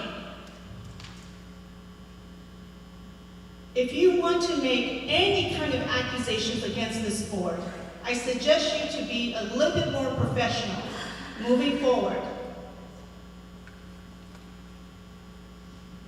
I'm done. Thank you. Thank you for your undivided attention. All right, Superintendent guys, thank you for the information. I think it's really good to kind of go over the breakdown for what bonds are, how they're utilized, the way the district's been utilizing them.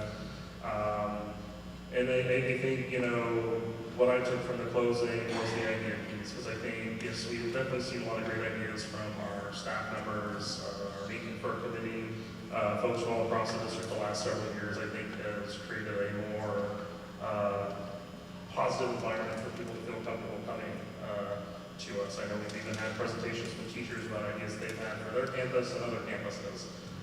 Sometimes we've done them, sometimes we haven't, as you said, but we still heard them. And that's the kind of environment we need to foster, not just for staff, but even for students. I don't have any questions right now, but I'll leave this up to my board colleagues. Vice President Tolleson.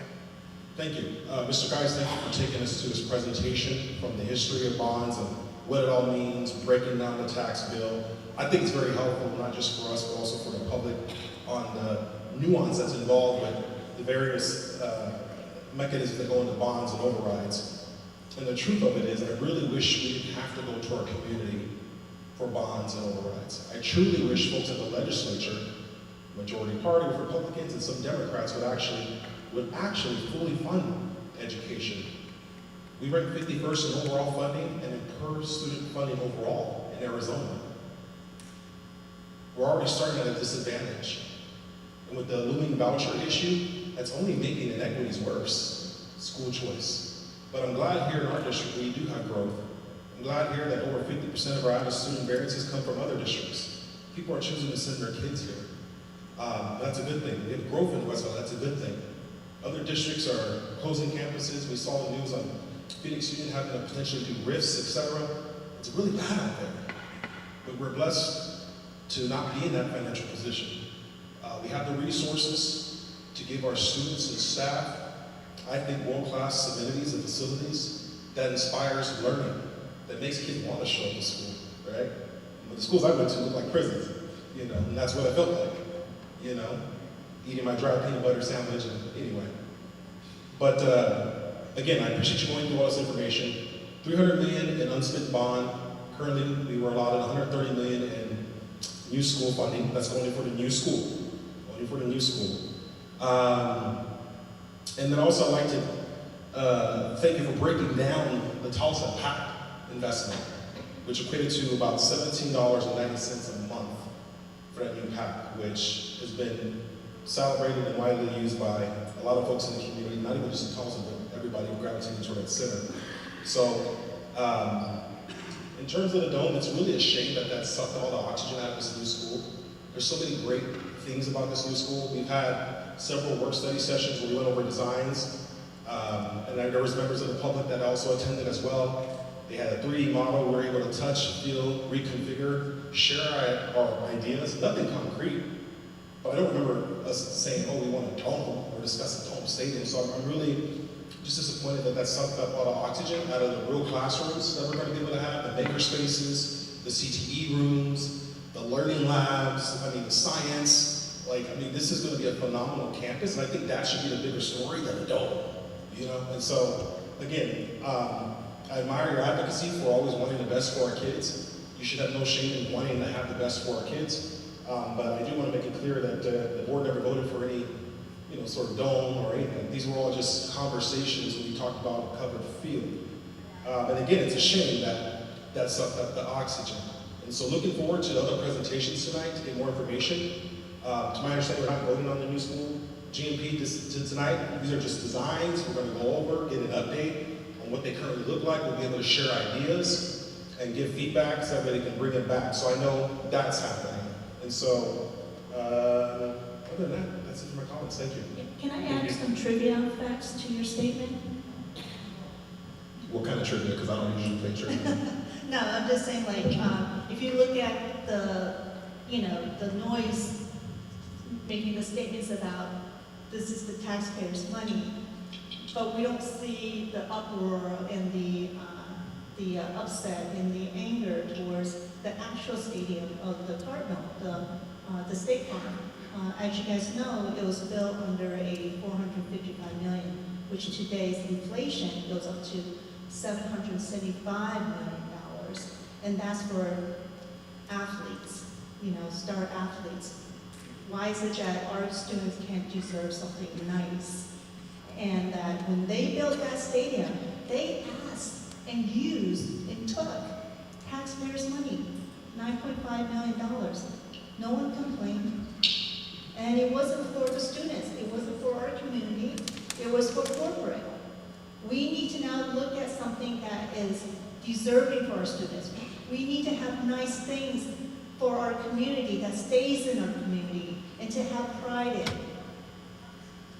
So this information that's given, the basics, you know, is for your purpose. And that this will somehow get out there and that we can understand a little bit more what we are doing. There's nothing corrupt here. Absolutely no corruption. My God, if there was, we will be hauled out of here by now.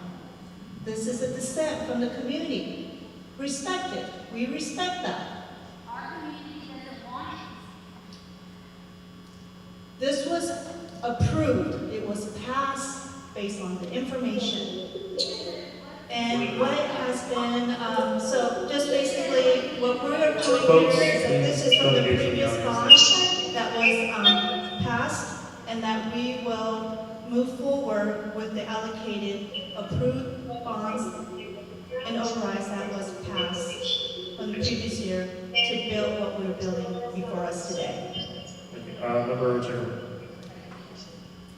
Yeah, well, Mr. Caius, thank you so much for some of these details regarding the previous elections. I have to say from my personal experience that I was in high school from 2016 to 2020, and there was minimum upgrades to the campus, and it was really funny because, well, not funny, kind of sad, but cool, that the first time that I stepped back on campus was earlier this year in January, and I was just super shocked to see tons of these upgrades, renovations, and not only in one campus but in all other campuses. I remember specifically Sarah Linda. I had to tell Mr. Camacho at the time, could we just hold off? I have to take a picture of this to show my friends, because it was just the cafeteria renovations were just completely different. So it really does go and show where some of this tax dollar goes, and it's really important, I think, to highlight some of these initiatives. Obviously, I think having the community's consent with some of these initiatives is super important. Which brings us into timing. So for the new school, it is right now a good time to do an enclosed stadium. I guess I would direct the question. I know there's a presentation later today, but are we able to pull forward with a regular traditional stadium, and then later on, if it is approved by voters, to go in and close it? And I also, just as the presentation was going on, we talk a lot about tradition here. Recently, in the past couple of years, there's been a tradition for senior sunrise, senior sunset, that takes place in the football field area, and I would just worry about a specific school missing out on those opportunities in an enclosed stadium. I know it obviously has its perks, which is super cool. I think that if it didn't cost that much money, I would love to see that, but unfortunately, the price tag just speaks really high. So, but thank you so much for the presentation. Yes, and Member Ortega Romero answered a couple of the questions that you had in there. The campus does contain also a practice field, so some of that could occur at the practice field. But in terms of can we move forward with a regular stadium, absolutely. If that is the direction that I get from the board, then that is.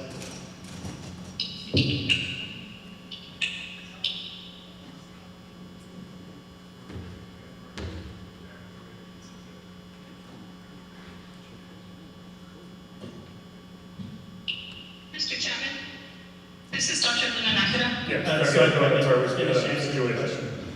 Yes. One second.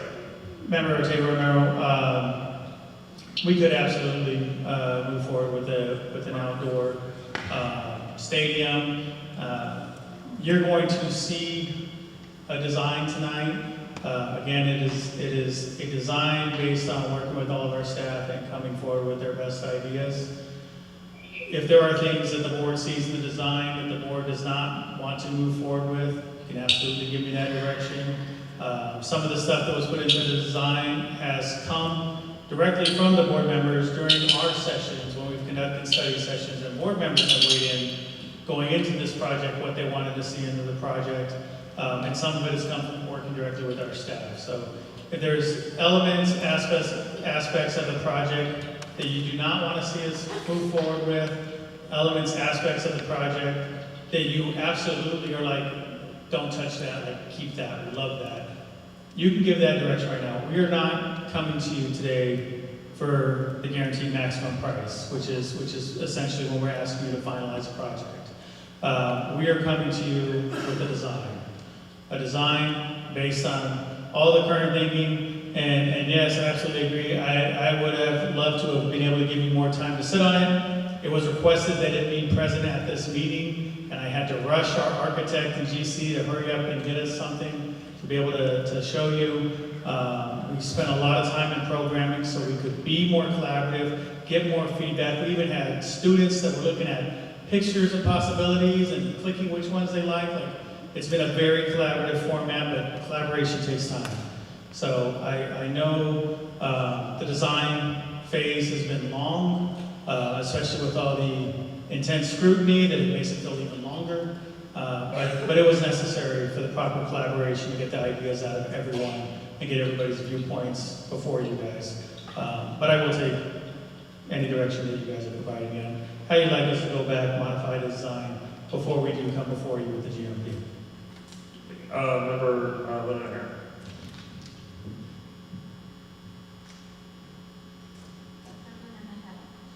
Yes, I'm here. Thank you so much. I struggled a little bit with a lot of the talking over, and so I apologize if some of these comments were made and I've missed them.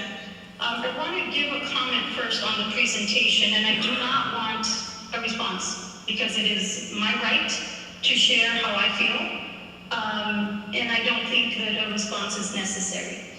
I find that tonight's presentation is insulting, it is condescending, it is dismissive, and it is laced with passive aggressiveness. The days of us getting supporting documents on agenda items in a timely fashion are gone. We no longer have study sessions to discuss these very important projects that are going to cost a lot of money. As a researcher who has written extensively based on facts and details and sources and citations, this presentation lacks all of it. I requested a standalone vote for the bill. That was my request. I sent it in an email, and I followed all the proper channels where the information on this project has changed so much that we are literally seeing all this information for the first time, and there's no sources. If you could bring one of our contractors that maybe are there, or an actual reliable source that can tell us where they're getting these numbers on the maintenance cost, what are they basing this information out of? How are we landing on these numbers?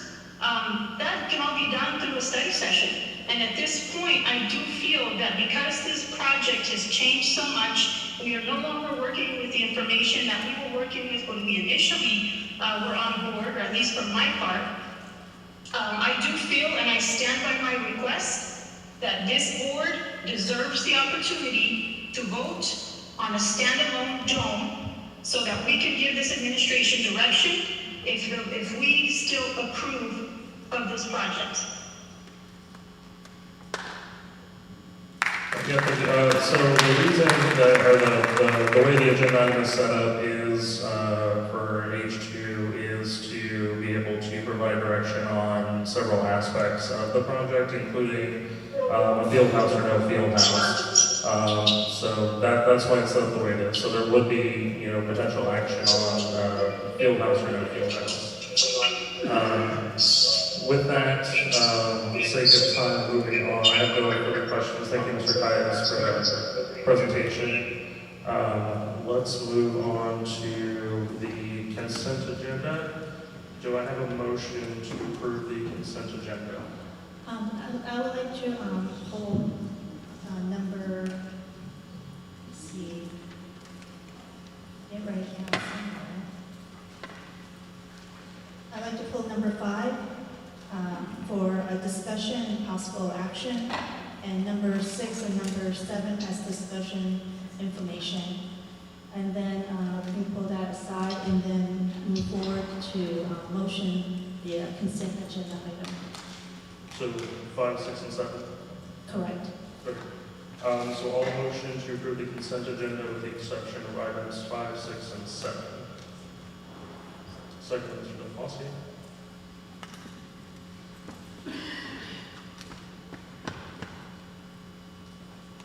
And if it's possible, if we can start with number 7, 6, and then 5, would Yes, that be okay?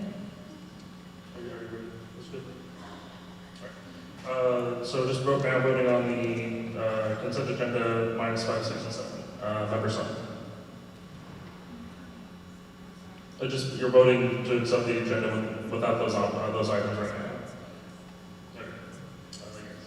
Vice President Tolleson? Yes. Member Miguel J? Yes. Member Lunanar?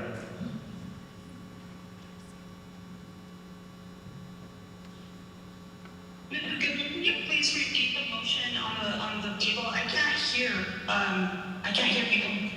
Yes, the motion is to approve the consent agenda with the exception of number 5, number 6, and number 7. Those are being pulled for discussion.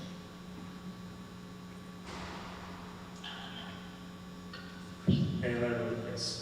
With that, the motion carries. So we'll go to the first item, or your request first item is 7, the approval of the IMS Care Center. Do you have any initial questions, or? Yes, if someone can, if anyone from the district office can answer some of these questions. It's just one concern I just have is the private information, and how's that being transferred back and forth.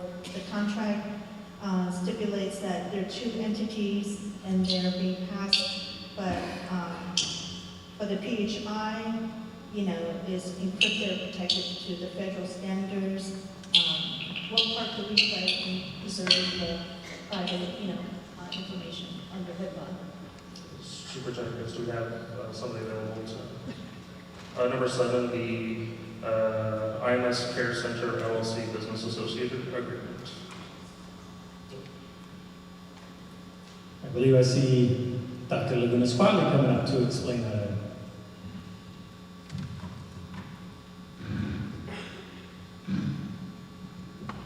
Good evening, President Chapman and board member Sun. So this MOU is for our CTE, and we did share this with our legal, and they did approve it. But with all of our MOUs, we make sure that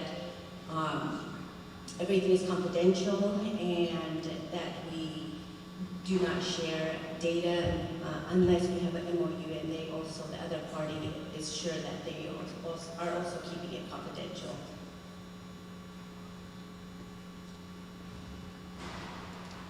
And then the agreement must follow laws like the HIPAA and the high-tech, right? All right. So that's just what I want to confirm is that, where do we play in terms of controlling the information, making sure they comply and everything. So just a learning curve for me. So thank you so much for coming forward. That's all for number 7. Anyone else have any comments or questions?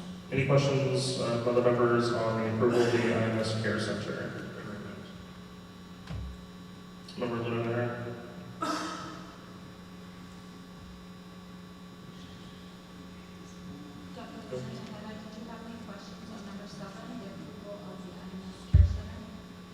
I do not, thank you. All right, thank you both. Item 6 is the approval of the emergency procurement plan for fiscal year 25-26. I believe that was a food vendor purchase. Do we have somebody available to answer questions? Point of order, I just want to clarify the procedural of these individual items that was pulled in the consent agenda. Do we not need to address them individually? And because there was no action required, we can just leave it back to the consent agenda. We can either adopt the 3 after we discuss them, or we can take them individually. Well, the thing is that number 6 and 7 will be just discussion, so I think we can just leave them as one category. It's number 5 that I would like to prefer an action requirement, which then that needs to be voted on separately. I just want to make sure that we're following it procedurally, because from my understanding is that number 6 and 7 will be just discussion only, so we can put that in that one category where we can have the discussion and then put it back to the fall and just falls there. And then we move to number 5, and there we can have a separate discussion and then to motion to take action, if it's, consented. Yes. Yeah, so if you want, if you're wanting to just discuss and approve 6 and 7, we can discuss 6 right now, and you can make a motion, or anybody can make a motion to approve 6 and 7. We can take action on that, and then we can go to number 5, and that would just be a separate motion to support or oppose number 5. Or we can take them all individually and do number 7 right now. No, correct. To the latter, it says 6 and 7, if we can make a discussion, we vote to approve it, so we'll just go back. We can just do and number then 6 then. correct. So I just to make sure that we're all on the same page procedurally. So is there somebody that can speak? I do have a question. The motion was to approve the consent agenda with the exception of 5, 6, and 7, because we were going to discuss them. So now we're going to discuss, can we do, yes, please, thank you. All right, so we have a motion to approve item 7, the IMS Care Center agreement. Point of order, I thought that our discussion was to have the discussion with 6 and 7, and then we can motion to approve it, to go fall back, and then do 5 separately, because there will be a potential action required after the discussion. Well, all 3 require. Now moving to individually. All 3 require an action. I guess it's easier for the board doc system if we do them individually since they've been pulled off. So unless there's So we're doing individually, because right now we're voting 7. correct, yeah, so yeah, just ask for a motion to It's not approve 7. together, because I'm hearing you saying together. Yeah, so yeah, just right now, just asking for a motion to approve number 7. Okay. I'll motion to approve item 7. Do I have a second? Second. Second. All right. Let me know when you're ready. That's good. All right. Number 7. So number 7 is just like I know. So we're doing the voting now for weeks to. Oh, no, yeah. So now we're doing the voting for number 7? Yeah. Okay. Vice President Walls here. Member McGill here. Sorry, I was here. Dr. Lynn. Sorry, we are voting on item number 7. Excuse me, can you please repeat the motion? Sure. The motion was to approve the number 7, the IMS Care Center LLC Business Associate Agreement.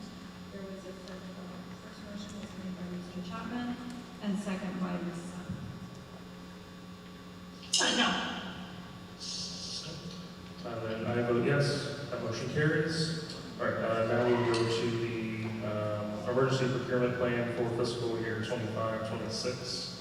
Do you have any questions or comments? Yes, thank you for being here to answer some of these questions. Could you just give me a breakdown of prior to this emergency food backup, or is this been in place? It looks like in the contract. Okay. So right now, this emergency procurement plan, I'm only asking for the remainder of the school year if it is needed. And I'm asking for delegated authority to make those decisions on the procurements. So historically, there's always been a walk-in and miscellaneous items contract, a cooperative contract, right? Glendale, Dysart, we have written it. And for over 15 years, this gives sites, schools, all of us, the option to walk in. If we have an emergency, we can walk into Fry's, Culinary classes walk in with open purchase orders, all of that good stuff.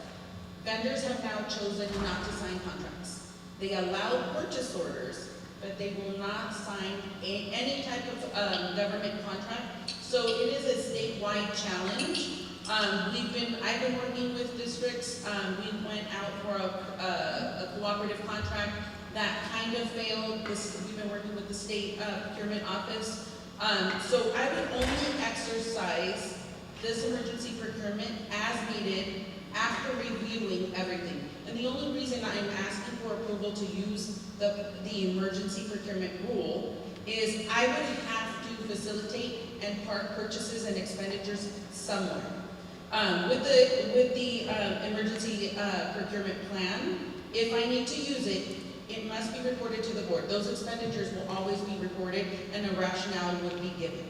I will have instructions for our sites, our culinary teachers, our end users, departments, anybody.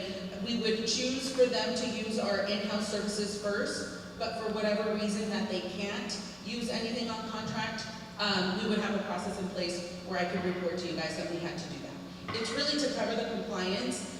It's a short-term solution until the state steps in and we can find a statewide solution that's long-term.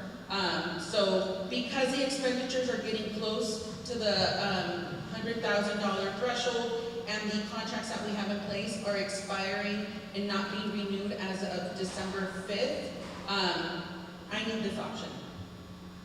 So in general, I know it's a little more complicated than that, but that's kind of the overall. No, that's perfect. I think that when I was reading the contract, you did have like the, keep track of the prices, spending limits, backup approval, photos, receipt required, federal funds wanted, try local vendors first. You guys have all those steps already in place, which is wonderful. I think I was just kind of confused because I was thinking like, oh, the vendors are not complying with the contracts anymore, which you started off with. No, and we've tried, we've visited stores, we've tried everything. Like Costco Avondale is one of the examples. We've had them on contract for a long, long time. There's a lot of language in these solicitations that they need to send to legal, and legal does not want to do it. We lost Target years ago. We've now lost Fry's. They want the purchases, they do not want to sign up a contract. And have you seen any indication that the ledge will be addressing this issue? I've spoken to the AG's office, so they're aware. We've done committees. We do have a group of purchasing people and old committees that went to the state board on procurement rules. So we've been working with the state. There's processes to get there. Their advice was, see what happens, do your best as an aggregate, right, as the state, to show that the process is failing, and then we can prove our case. So this is kind of the process to get there, but yeah, we're hoping we can change something, but right now, we just need to ensure that we comply with procurement rules. Now, thank you for that, because I think my concern was that if we don't have a contract and the price of food goes up, I know that the recent administration had decreased and grow back on the tariffs, but sometimes with corporate, they slow in replying. How much, cost saving in terms of the lax on the tariff will affect the food, the grocery food, and then with the merger and the rumor of mergers within the grocery industry is a big concern. I just don't want to see our price, go up and suffer, and to see if we can somehow, help this out. But anything, ideas that you guys have, please bring it before the board. I just don't want this to run away with us, that's all. But no, yeah, and we've been working diligently. We have advised our sites to use our internal food nutrition department because we buy stuff in bulk. There's a process, but we do need the flexibility to be able to walk in for some purchases, and that's really the goal. But we would only exercise that as needed.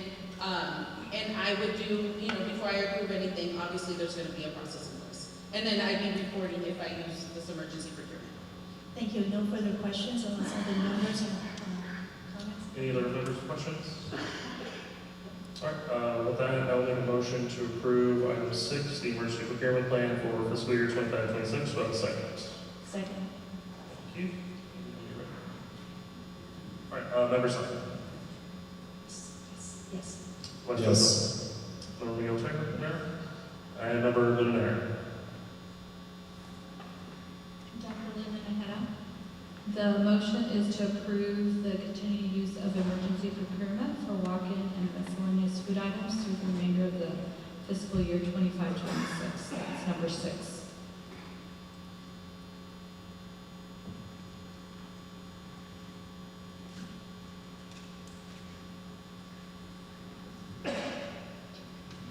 Can you hear me? Now we can. Okay, yes. With that, the motion carries. Take us to item 5, the cell tower lease renewal at Westview High School.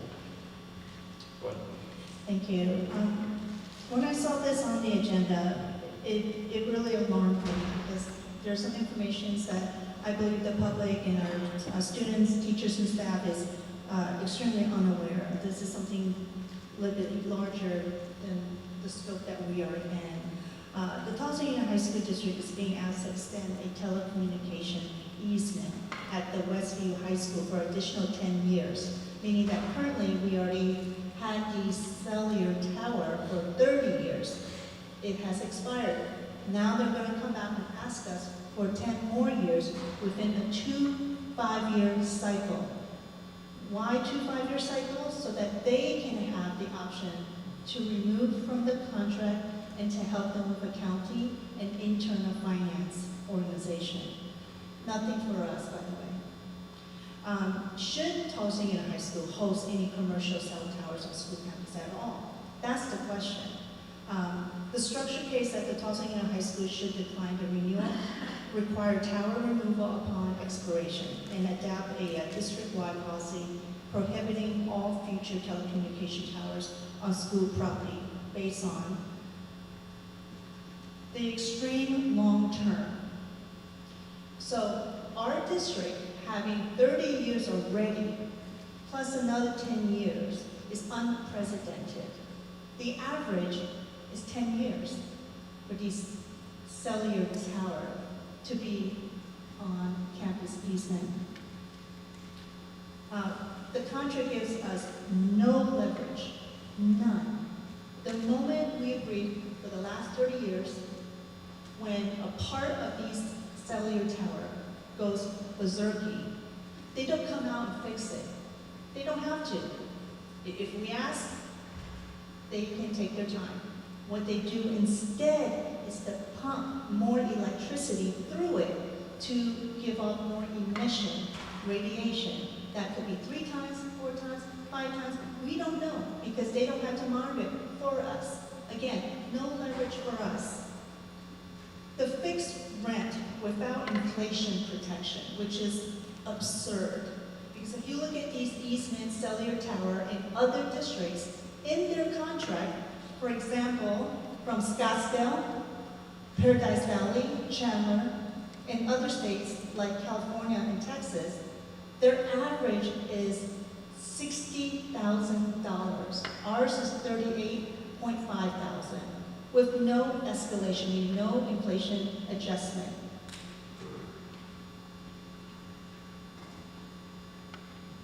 There is no district on our end to terminate any of these options. If you look at the wealthier district that has secured shorter terms with mutual renewals and higher rent with escalation, that is not available in this contract whatsoever. I would like to ask the board to decline the contract moving forward and to further put in place a policy to ban cellular tower on our property. With $38,500 per year times 10 is $380,000. We go forward in time of 10 years of our school budget averaging, what, 200 million? That's about $1 billion. We're going to lose 0.00002%. It's not worth it. The effect that it has on our health, according to the Federal Act of 1996. The act does not allow the board to remove the contract based on radiation emission. But we can terminate the contract based on environmental justice, equity, and health. I implore my fellow board members to cancel this contract and not to renew. Studies have shown that these radiation that is being emitted causes heart, brain, reproductive tumors. Ironically, they're not in the US studies because those were paid by telecommunication lobbyists. That's why you don't see it in the US medical journals. But you will see them in the International Agency for Research on Cancer, the Ramazzani Institute of Europe, the National Toxicology Program, the Bioinitiative Report, which is multi-nation, the Swedish Radiation Protection Authority and Dr. Lennart Hardell Group, the European Environmental Group, the Swiss Federal Office of Environment, the German Federal Office for Radiation Protection, conclusion bring that all this causes harm to our communities. We can't continue to allow such injustice into our community. This is not something we should even be having around for 30 years. It has expired this year. Let's not renew this and continue to harm. If not, we should ban them in our policy moving forward. The faulty tower emits higher expected radiation. Again, they don't have to tell us how high. It is so well documented in engineering literature about these faulty cellular towers. They do break down with over 50 parts. It could be any of those parts, and it will leak higher radiation. When it becomes faulty, damaged, or overloaded, the radiation output can rise unpredictably. This is well documented, and we can ask them to come out to fix it, because we don't have any jurisdiction in this contract. So modern schools across the nation have banned telecommunication towers. And I think we should follow the practice and not to have this contract renewed. Therefore, I would like to motion that we cancel this contract. You guys have any questions before any action taken? Yeah, I was gonna, so just for the sake of time and like some of these things I wouldn't mind having answers to, a little bit more conversation. Would you be open to tabling this item? So we're not approving it tonight. To Oh, get some absolutely, more yeah. information. This was just an intro information. I mean, I would like to take action, but if we're not ready in terms of the information, further presentation, but we would like to, but the community and, you know, and us would like to have this addressed in a more of a formal. Yeah, and that's fine. I agree. Some of the equipment pieces, the cost pieces, you know, we're getting Yeah. a similar deal. So Yeah, let's table this then. Let's all right, table it. I'll make a motion to. Sorry, any further questions or comments?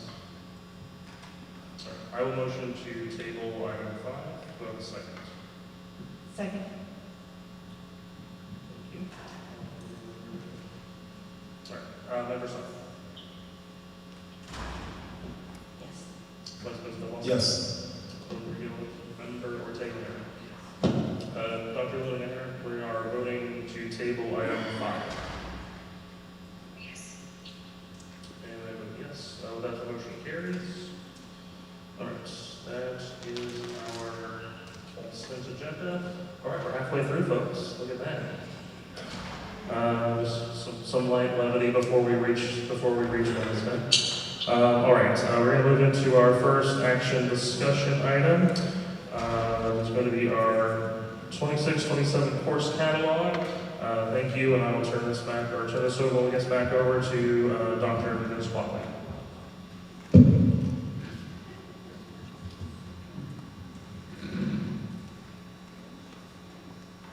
Good evening, good night, or good evening. President Chapman, Vice President de Palacio, board members, Superintendent Calles. This evening we'll present the committee's progress on the course catalog. As a reminder, the committee was formed last year to evaluate our course offerings and propose recommendations for improvement. The committee has reconvened this year and is continuing to advance through the phases. This year, we have Dr. Baez and Mr. Jerome lead the course catalog committee. And I just want to take this opportunity to thank them and also thank the committee members for doing this work. So I'll turn it over to Dr. Baez. Thank you, Dr. Lagunas, Board President Chapman, members of the board, and Superintendent Calles. Tonight we will cover our process in updating the 26-27 course catalog.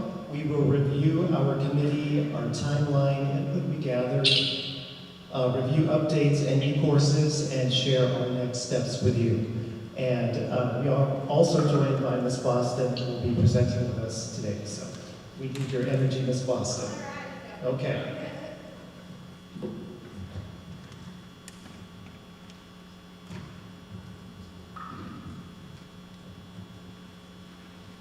All right, so any proposed updates to the course catalog are reviewed by a committee consisting of administrators, counselors, facilitators, and OLAS staff. This school year, the committee met 4 times in the fall to review tentative updates for the course catalog, which are being presented to you tonight. So now Mr. Gironi will cover the purpose of the course catalog. Dr. Baez, President Chapman, Superintendent Calles, members of the governing board. What is a course catalog? It's a document and resource that outlines all the academic courses offered by a school district for a given academic year. It serves as a comprehensive guide for students, families, counselors, and educators to understand the learning opportunities and programs available. The catalog identifies several key components, including which grade levels are eligible to enroll in each course, which CTE courses are offered at certain schools, courses that fulfill specific graduation and college entrance requirements, and if courses meet NCAA requirements. It also highlights offerings such as advanced placement, dual enrollment, career pathways, and electives. The course catalog empowers students and families to make informed decisions about their academic journey and future goals. It ultimately offers a clear view of what the district provides, promoting access and inclusion of all our students to meet their unique individual needs.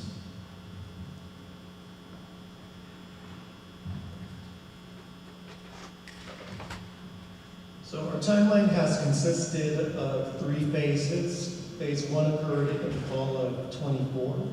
Major updates included changing the name of the document from Academic Planning Guide to Course Catalog. This name change was to align to colleges and universities.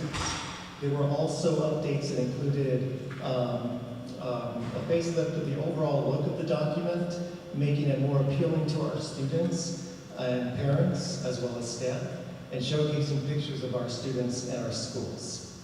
Phase 2 occurred in the spring of 25. The main focus was to gather stakeholder input from administrators, counselors, teachers, students, and parents. We will share more details on the input that we received. Students and parent input was gathered in focus group formats. And phase 3 consisted of taking that input, which we gathered to make updates to the 26-27 course catalog. Our plan is to continue this work to ensure the course catalog is up to date and serves as a useful document to our stakeholders. So as Dr. Baez alluded to, we gather input from several stakeholders, teachers, administrators, counselors throughout the process. You can see some quotes here specifically from the counselors.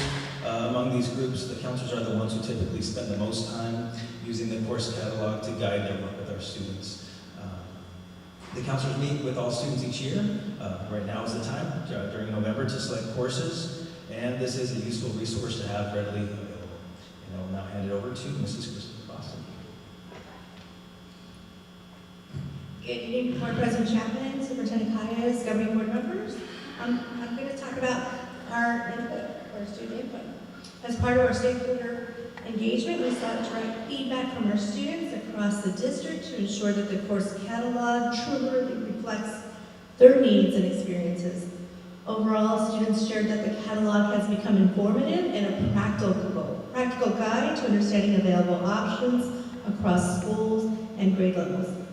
They appreciated the clarity of course descriptions, the inclusion of advanced placement and pre-AP information, and the visibility of programs such as dual enrollment, career technical education, pathways. Many students mentioned that this resource helped them make more confident decisions, aligning their coursework with future college and career goals. Some students also noted the expanding sections like exceptional student services and simplifying some of the technical language would make the catalog even more accessible to all audiences. Their input underscores our commitment to continuous improvement and to making this document both student-friendly and academically rigorous. We had an opportunity during our parent feedback for further, that we found out that further reinforces the value and the impact of this document. Parents expressed that the course catalog serves as a clear and comprehensive tool to help families understand graduation requirements, course levels, and pathways to college readiness. Several shared that it allowed them to be more active partners in their students' educational planning, particularly appreciating the explanations of university-bound requirements and the alignment between district mission and vision. One parent that described the catalog, and it still gives me chills to this day, this is the Bible of getting your students ahead. Reflecting the level of trust and importance for our families was placed on this resource. Parents also suggested providing the catalog earlier in the student's academic journey, ideally beginning in middle school, to support their long-term planning and engagement. Their voices remind us that communication and accessibility are key to family partnership and student success. At this time, I'd like to reintroduce Mr. Oster-Geroni.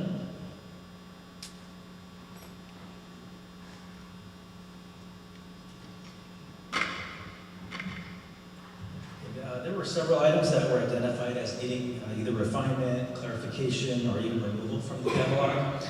One of the prominent items that received attention was the graduation progress tracker.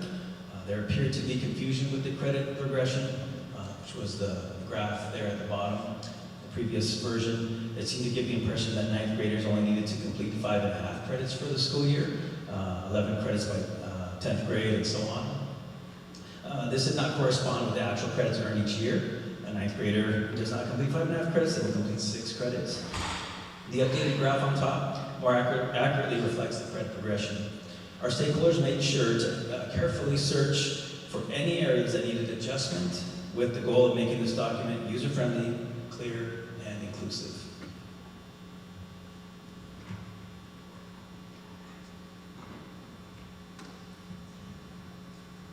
All right, part of this process is also adding new courses that are proposed by our teachers as well as administrators. And so we're very excited to share that we are adding 26 new courses to the offerings that we provide students. And these include carpentry, AP cybersecurity, Navajo. You heard about our unified programs that we're very excited about. We are adding theater to that list as well to ensure that we're meeting those needs and expanding that program. 15 courses are for La Jolla's International Baccalaureate program, more commonly referred to as the IB program, and that is to launch next school year at that campus. So as you can see here, you can see the array of new courses that are being offered for our students and our teachers, and we're excited for them to start to engage in these opportunities. As we shared earlier, we approach this work in phases. Our plan is to continue to sustain the maintenance of the course catalog, continue to develop the document to be useful and user-friendly to our community, and ensure that we continue to engage multiple stakeholders about this document. Finally, our plan is to have the course catalog ready for board approval earlier in the fall semester to ensure that it is ready to go for our student registration process. And this concludes our presentation for the 26-27 course catalog.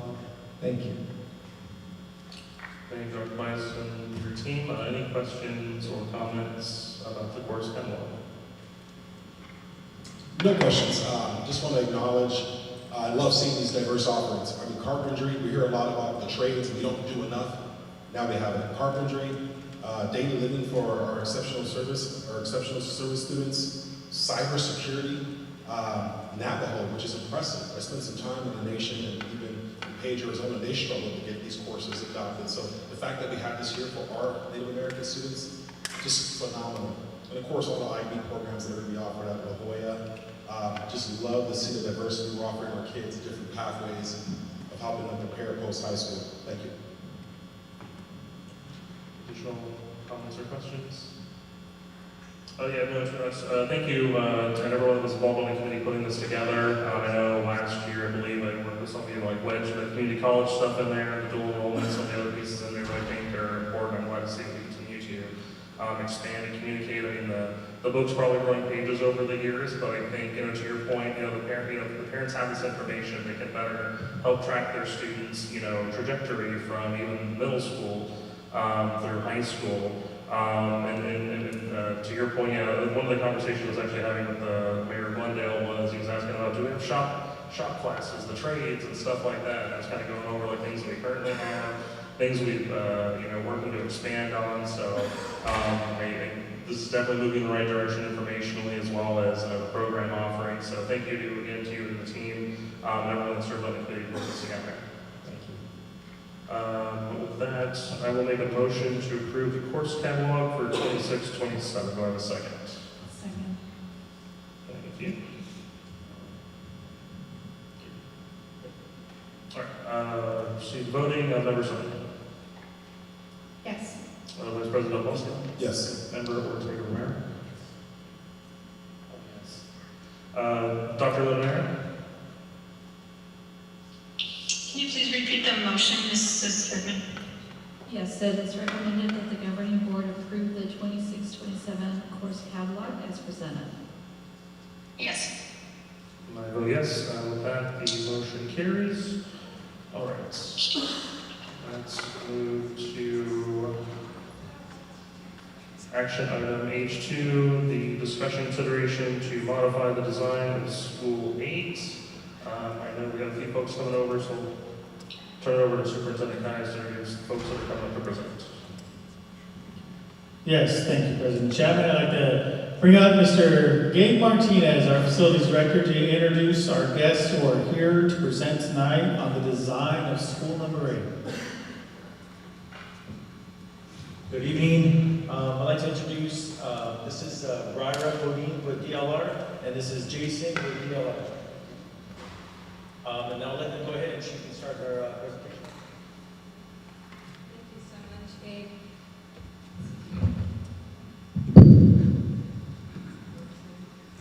Good evening, Governing Board President Chapman, Vice President Del Palacio, Board Members Ortega, Ms. Son, Ms. Goodman, Superintendent Calles. I am Briar Cota, and I'm Project Manager here with DLR Group.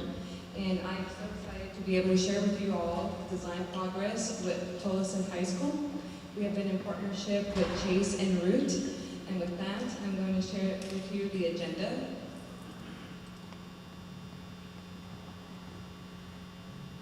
For today, I will walk you through where we are currently in the overall design process. I will also talk to you about your vision, and then I will go ahead and pass it on to my colleague Jason, who's going to talk to you about the overall design. And we're going to end with facing, construction steps, and next steps.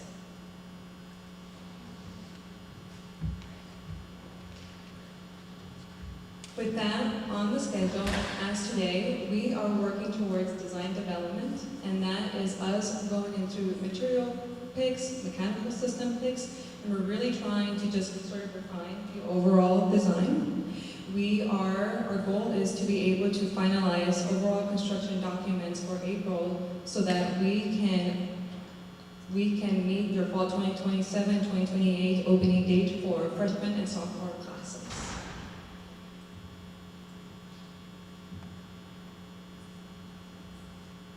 The other point that I would talk about today is your vision.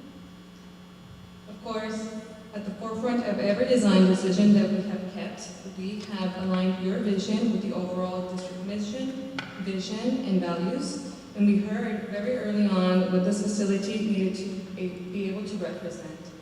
We heard it had to be the best high school in Arizona, and in order to be able to achieve that, it had to really embody cultural elements, timeless, a curved design, an overall innovative design, and be able to support all learners.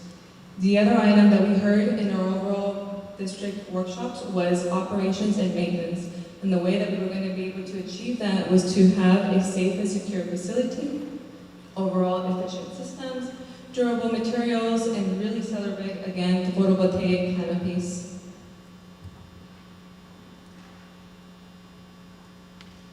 Of course, we didn't just stop at your vision. We actually spent hundreds of hours collecting information through your entire community. That included 50+ design review meetings for feedback.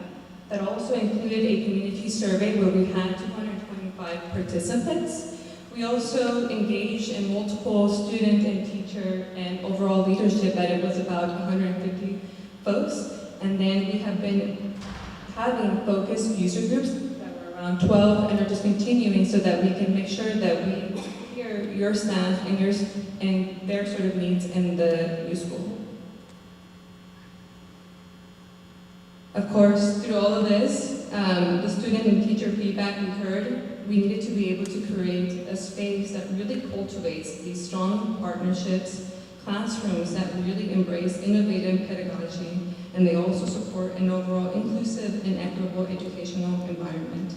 Every design decision should reflect and is a reflection directly from the feedback that was provided from your students, teachers, and your community.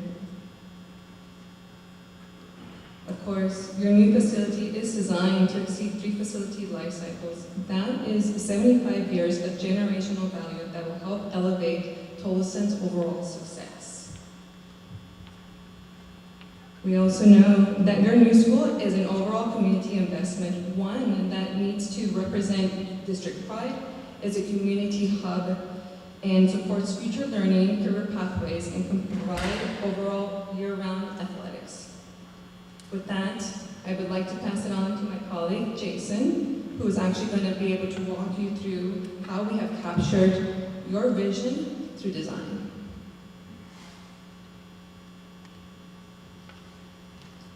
Thank you, Ryra, and good evening. Pleased to present the design as it stands today for your consideration and feedback. Starting back at our board workshop study session, we presented concepts and models that was referenced earlier this evening and talked a lot about the important attributes of community and history, legacy, art, science, the economic drivers that Brad spoke about, all into 3 concepts for your initial consideration. The River Nexus concept was favored at the time by the board, and so the design team took that to heart and began our endeavors leading us up to today. There were several key elements of design that were featured in the River Nexus scheme. You see them pictured on the screen here. A dynamic quality to campus. We also heard that for our subsequent user group meetings with students and teachers. They want to be inspired. Covered, obviously, protected from the elements, using those elements of protection to the advantage of campus through solar glazing and other elements were important. A connected nature of campus, not only for students and teachers to feel integrated with one another in the community, but also in the surrounding site. Beautiful views that connect to the south, to the Estrella Mountains, and to the landscape surrounding. The integration and utilization of outdoor learning spaces to extend learning in unique and opportunistic ways into campus was also a hallmark of the River Nexus concept you selected. So I'd like to walk you through our current proposed campus master plan. You'll recognize this site scheme from, again, that workshop study session where the placement of the fields and the parking was outlined. Now, I will say that we've had subsequent meetings with municipalities talking about the requirements for pickup and drop-off and those kinds of things, which I'll get into a little bit later. We really have three main elements to campus existing with synergy as shown on screen. So from left to right, we have the athletic components. In the center of campus, we have our arts and CTE, and then we have our core academics on the right.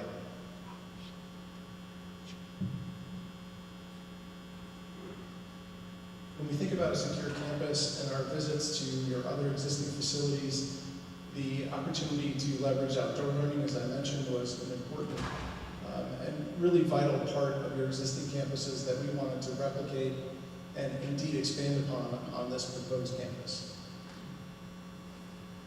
So as you see here in this unique design, the main entry at the top right of the screen is where visitors and folks would enter through a secure entry. During the day, the opportunity for students to utilize the unique shape of the building to create a really inclusive form. You'll see in just a few moments how this space could be utilized. You can also see security barriers enclosing campus so that this student population and teachers can thrive together. Some directional flow for reference to just show how students can utilize campus.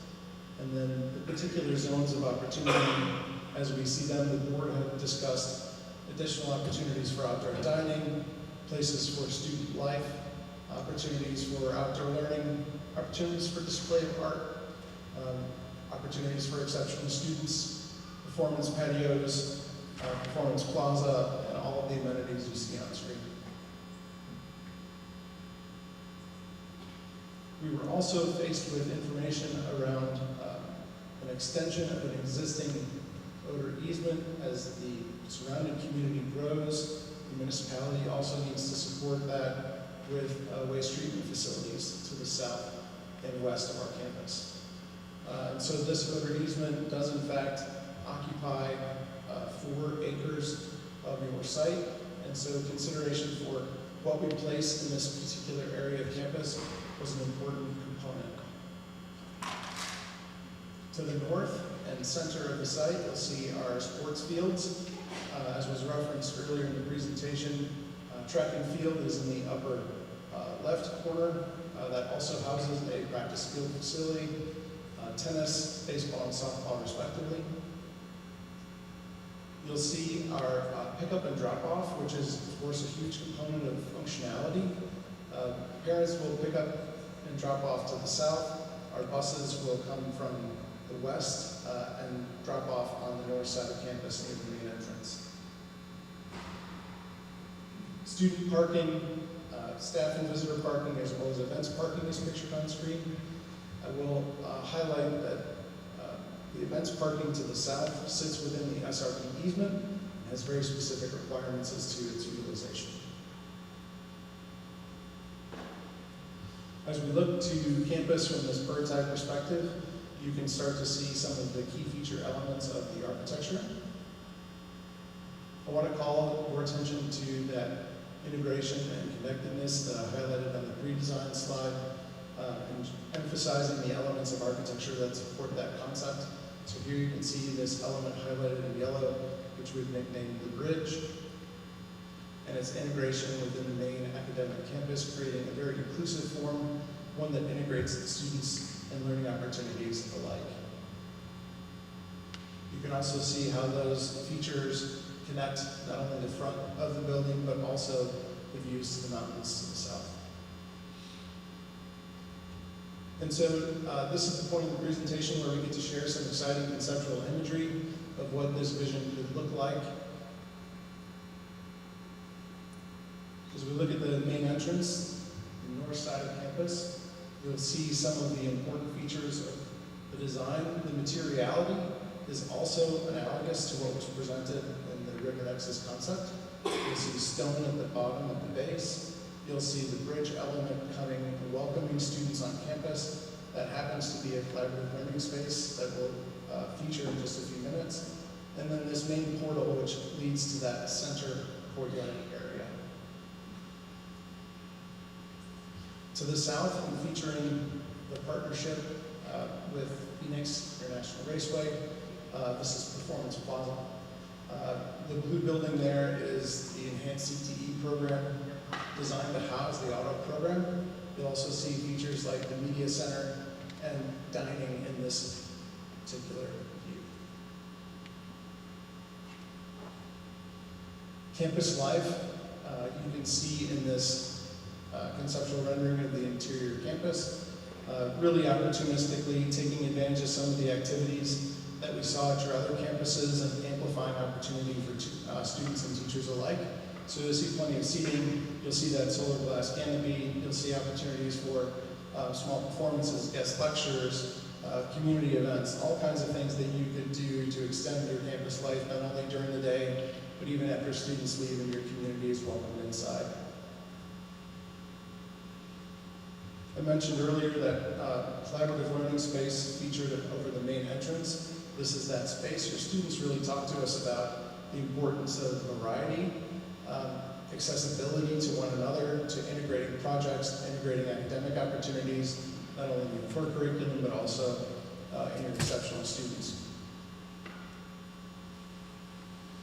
Spaces like these provide connection hubs for campus, and so you can see a staircase ascending to an upper level, opportunities for student display or project work, opportunities for students to gather either formally or informally, views to the exterior. And as we zoom in on that far area, you can really see how technology and opportunities for hands-on learning can be supported through a number of avenues, be it through furniture just like this or for more technical furniture as being entertained. A lot has already been shared tonight about the potential for this facility. So we have rendered a concept of what it might look like. You'll note a few important features. Seating capacity is tentatively planned for around 4,000 folks. You could sit another 1,000 on the field surface itself for graduation and other events, should that be desirable. I'll also point out the utilization of natural light in the structure, and so as we look to capture as much efficiency as possible in this concept, we're looking at not having the lights on during the day and utilizing the wonderful sunshine that we have here to the advantage of the students who are using it during the academic day. And so this is just one conceptualization showing a soccer field and how that could be utilized inside of a venue like this. We had a chance to have a conversation around some potential utilization of this indoor facility. You can see some listed here. Of course, this is at the discretion of the district and the community, but just a list to consider. Things like athletics, of course, community events, district events, and a multi-purpose facility.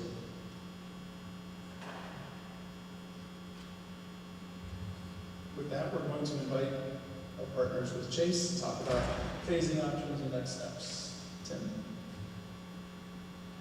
Thank you. Really quickly, I'm going to go over, this is a perspective of the master plan from the southeast corner looking to the northwest. And we're going to break this down into 7 different core pieces to this project. So this first piece, this is the academic and gymnasium piece. If you look at the right side, that's the academic piece, and the gymnasium is on the left. This first portion of the budget encapsulates a pretty much comprehensive high school. It includes all the parking, all the drives, the fields to the north, and the access into the school, the adjacent ways. This first piece, the budget, if I could leave you with one thing, the budget, these budget items that I'm giving you could go down, they could go up. This is schematic level pricing. So this first piece is earmarked at $220 million. The next piece is looking at enhanced career tech education.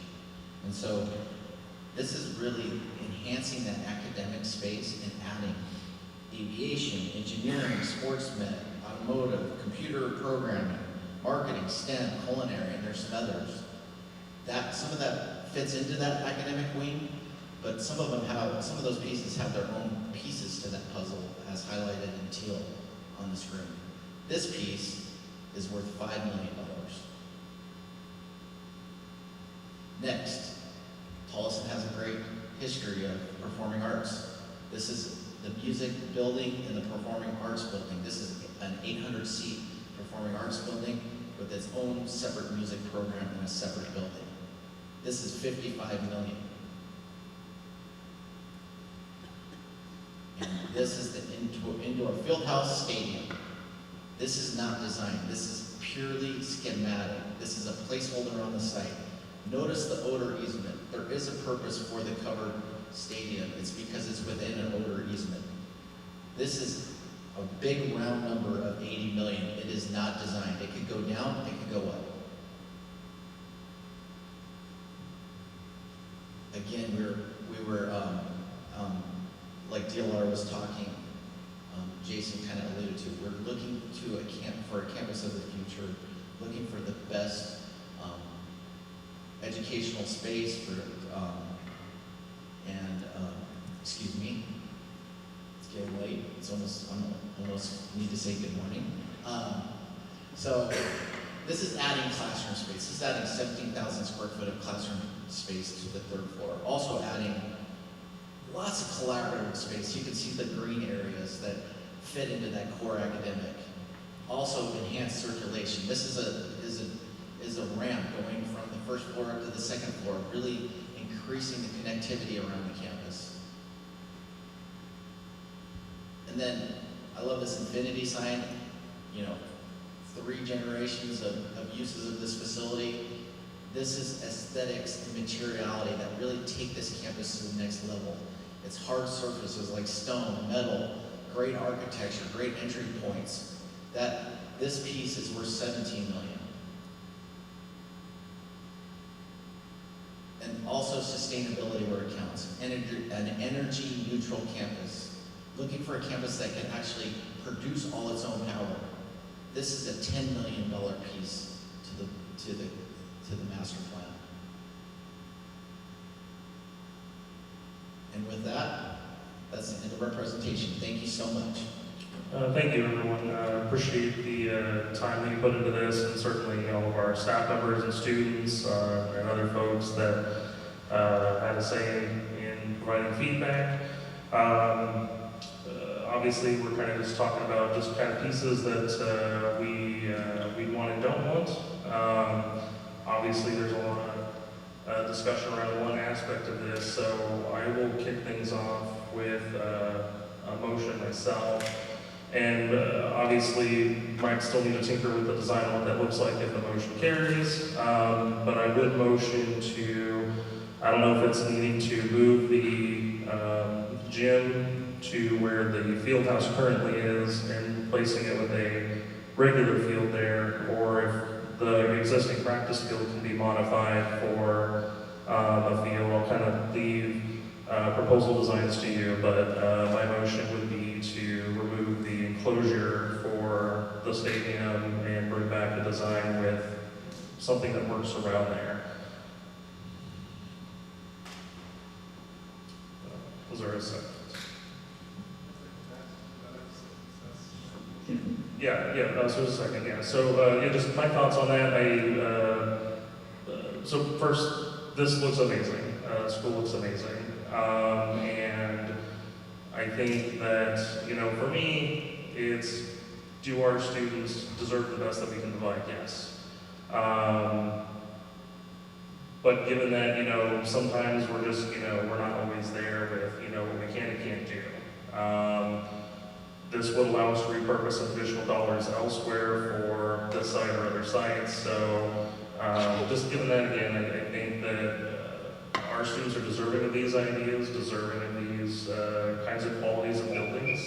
And maybe down the road, this is something that we can tinker with. But that's where I'm at right now.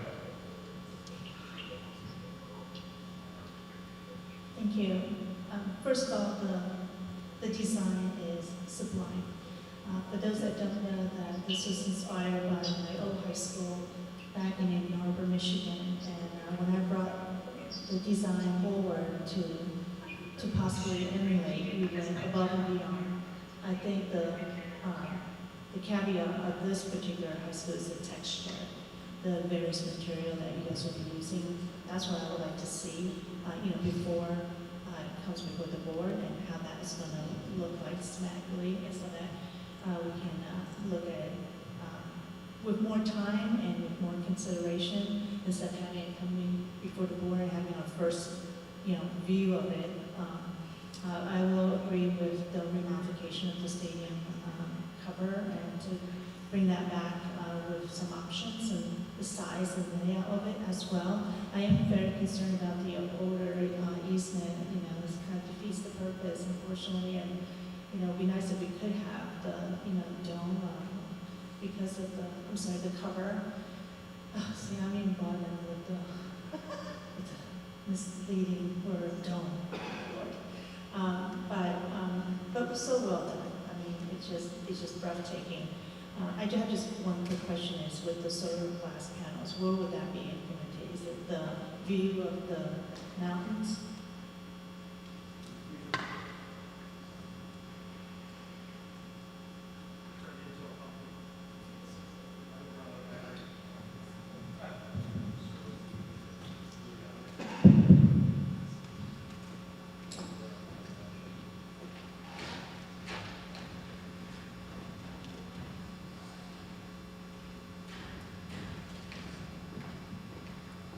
Testing. Okay, there we go. So we had two proposed areas for the solar glass feature, and that was around that auditorium amphitheater I showed in the rendering of the interior courtyard, as well as the trellis that exists on the performance plaza. So that would also be an area where we would propose. Overall, in projects, we had a solar capable area of 210,000 square feet. No, thank you. Sure. Yeah. So first and foremost, I just want to thank those who are part of our committees, our students, our parents, those who filled out the survey. I remember when we had our work study session we went through the designs again, the 3D models. You brought back something that I think is truly timeless. It says here that it will serve Tolleson to the year 2100. Hell, if I'm lucky to see that, I'll be 113 years old. Chances are the majority of us won't be here to see it, but my granddaughter will. And this is the school that I'd be proud to send my current first grader to high school to. This is a phenomenal space. I've never seen a high school like this in terms of its functionality, its connectivity, efficiency, the fact that we have an option to make it energy neutral. Wouldn't have even heard of that. Talk about saving dollars. And the reason why I second that motion, because I don't want to have to sacrifice enhanced career tech education or PAC or enhanced classrooms and collaboration spaces for a field covering. That could be something we can phase in at a later time if we deem that's necessary, but I'd rather have all the other academic perks, which I think are phenomenal. So,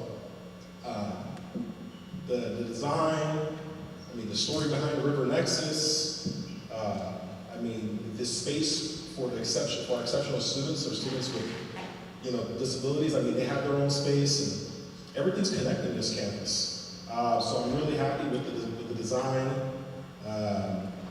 Just really speechless here by its layout and then internal. If you look at the internal components as well, the collaboration spaces, the openness, the connectedness, just the windows. I mean, I think it's phenomenal. So again, the reason why I supported Mr. Chapman's motion was because I'd rather have prioritize the other academic enhancements in the energy neutral campus over field covering at this point. But anyway, thank you for your presentation tonight and sticking with us. I only wish more folks could have stayed. I understand it's almost midnight, but this is going to be a point of pride for our district. So thank you. I'm sorry, can I just go back just one quick question about the design Sure. here? The collaborative space, I saw one at UMAR, and they had the collaborative space, but they were like directly outside the door of the classroom. So it's designed that way so that they can sort of have like that space, because the last thing we want is these kids to be like locked up in the room, and that the collaborative space will be strategically placed for certain classes where they can utilize that movement without disrupting their course. I know in Virginia Lab, they can't really do that as much as if it was something else. So I just want to make sure that those collaborative spaces are properly strategically placed for certain subject matters. Yeah, one of our goals was to respond to learning in the moment and allow students and teachers to access these resources when they needed to enhance their learning. And so all the collaboration spaces are distributed around that inclusive ring, around the bridge and around the multiple levels of the school, designed for easy access or planned events, as the case might be in the schedule. So we've tried to be very thoughtful about how those are arranged around campus and looking for every opportunity to include those wherever we could. Thank you. Yeah, I mean, thank you so much for the great presentation. I think that it does amplify a campus of the future, timeless campus. And I also agree with my peers here on the board that, with the indoor stadium, although it sounds great and we would all like it, I think for me it's just a little big on the price tag. And then, I think we could reallocate some of those funds to academic, programs or, any type of investments we could do there. Yeah, so great job. Thank you. Member Dr. Lewin.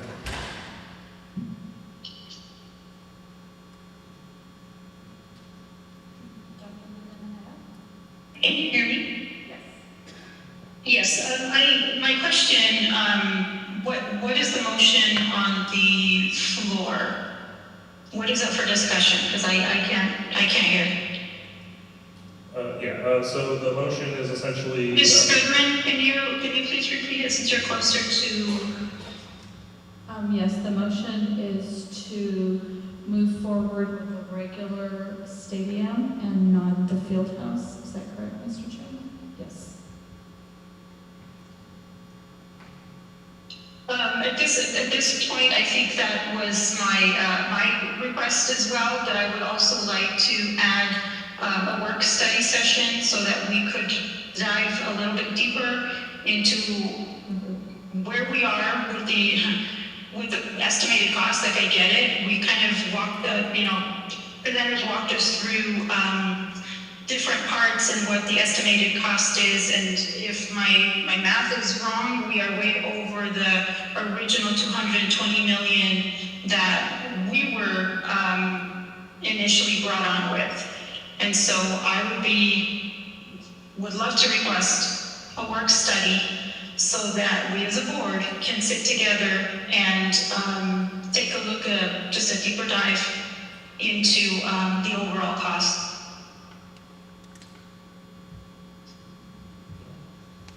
All right, thank you, Dr. Lerner. Any other questions or comments on the motion? All right, Lorraine, are you ready?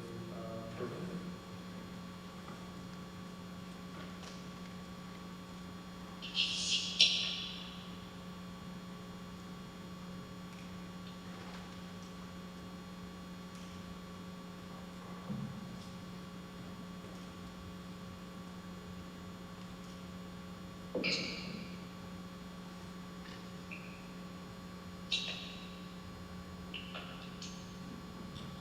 right, we'll call Member Simon. Yes. Member Vice President Palacio. Yes. Member Tiger-Mayor. Yes. Member Dr. Luna. Mrs. Goodman, can you please repeat the motion? The motion was to modify the design of school number 8 with a regular stadium and no field house. Yes. Yes, and with that, the motion carries. So again, looking at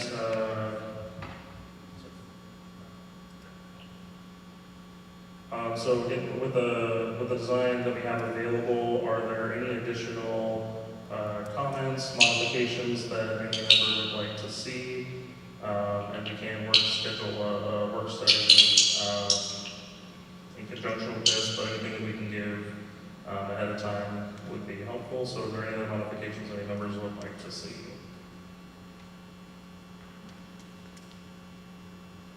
All right.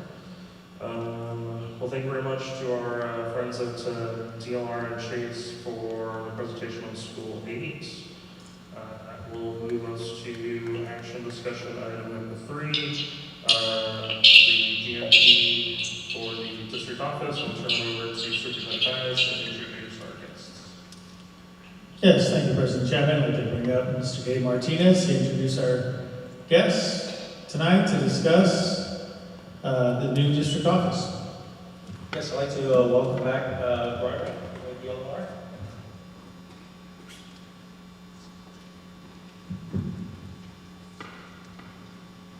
Thank you, Gabe. Good evening all again. Barbara Coyne here with DLR Group. And in partnership with Root and McCarthy, I'm excited to be able to walk you all through the design progress for your brand new Tolleson Union High School District Office. Of course, before we begin any sort of design, we always start with the visioning process. In this case, what we chose to be able to do with your staff is a keep, toss, and create. And so this is an exercise. What we did was we invited every sort of team leadership, and we asked them, what are some items that you would like to keep that are in your existing district office?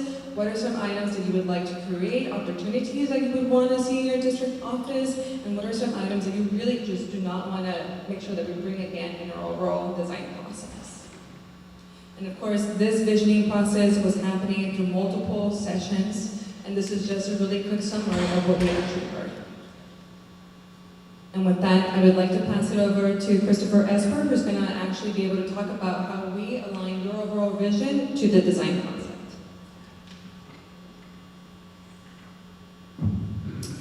Thank you, Brian.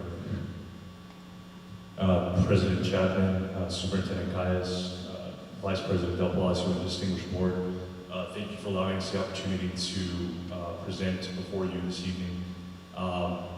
When we began the inception of the design process, we really looked towards the history of Tolleson. We really looked back to the original point of its foundation to really look for motifs that would honor the future, what would be the future district office.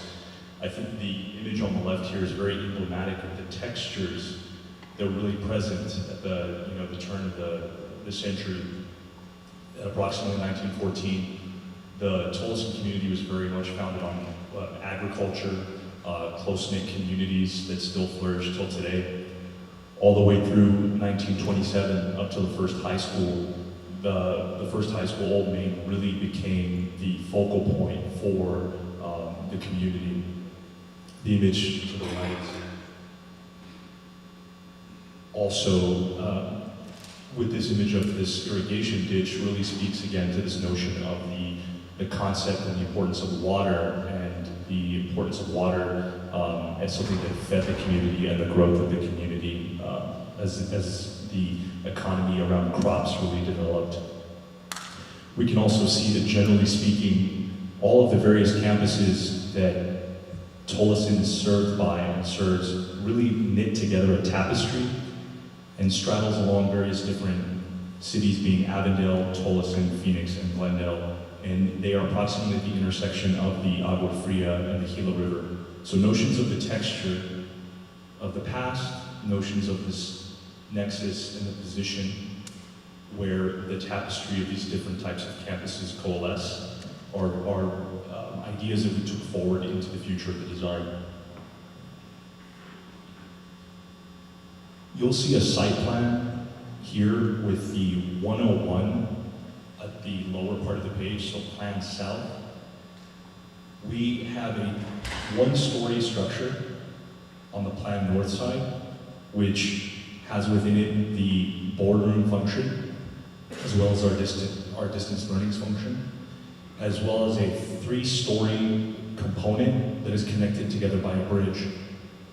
This separation creates opportunities for outdoor spaces, in this case, a public arrival courtyard that brings this concept of the river back into this future complex. The river is then, the river is then abridged by a connector connecting these two forms together. This also creates for operational separation and creates for a diversity of mixed-use functions, being that a semi-private courtyard can also flank the boardroom area and allow for diverse events to take place and allow for a multiplicity of types of activities that serve the community. We have a distance learning component that will be further explained in a few slides that also has its own identity and access. But the whole ground floor really functions as a community center, both from an interior and exterior perspective. I also want to note that the orientation of the building itself serves as really a message board to the public, being that it faces the 101, as well as certain orientations that we're studying allow for us to implement the use of photovoltaic and solar applications, whether they be in parking or via the use of solar glass, which we are studying in tandem with our third-party consultants to figure out a way to make this type of building have an impact where it wouldn't necessarily have to rely on future utility demands. With that, we'll present this first image here that really, again, speaks to this notion of texture, both from the past and projecting up towards the future as well. The lower building has a separate but unified identity as well. You'll see some of the materials. Being a weathered type of steel material speaks to the notion of the agricultural history.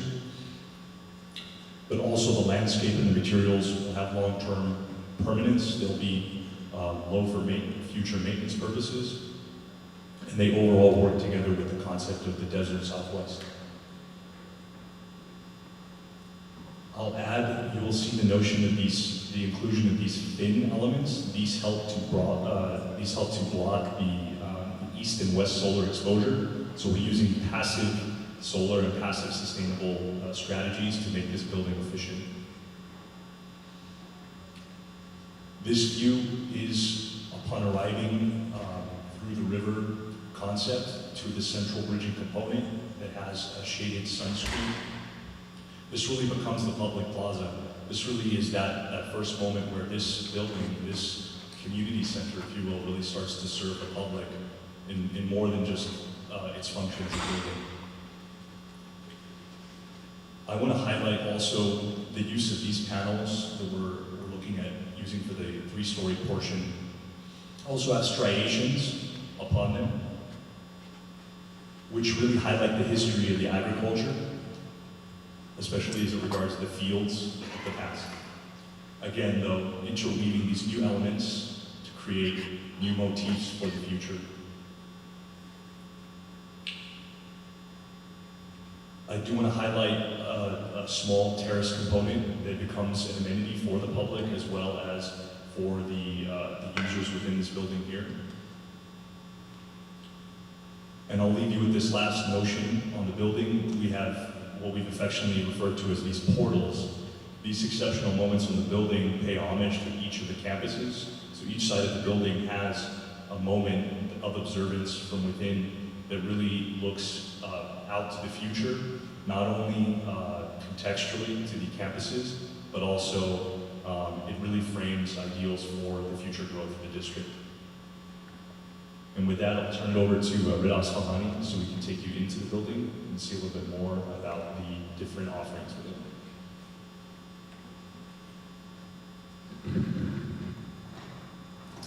Good morning, Board and Superintendent.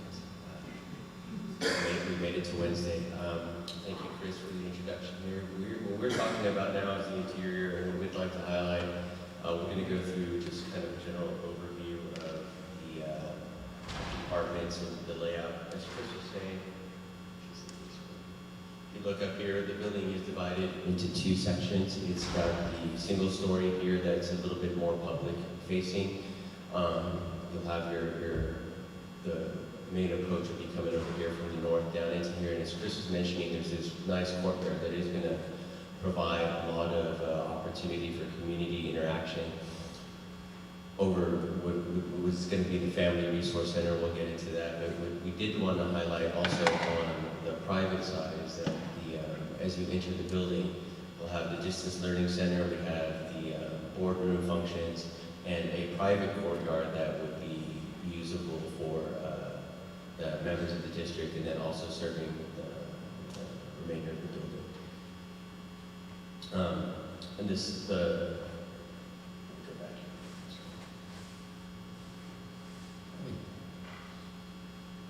All right, so as I was saying, the main building will be a 3-story building that'll house all of the district functions. And the nice thing about this, and what the goal was from the visioning sessions, was to bring all of these different components of the district offices together, including distance learning, including a family resource, and also to accommodate for future growth.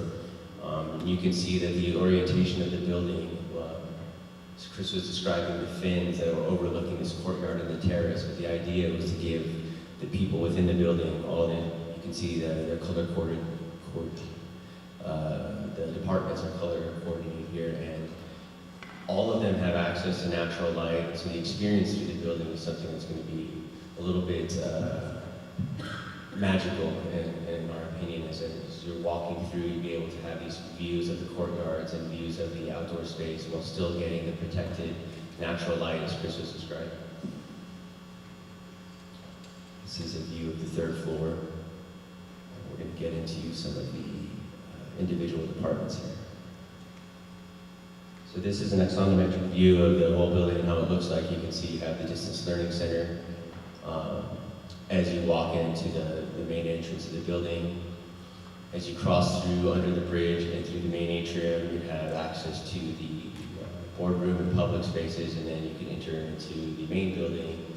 Security is a big factor. As we were looking, we wanted to make sure that although we had a lot of natural light and a lot of nice views, that it was still secure, so access is controlled. Once you enter the building, you can go to the Family Resource Center here, which we'll describe in detail in a moment, and then you have some of the human resource components out there.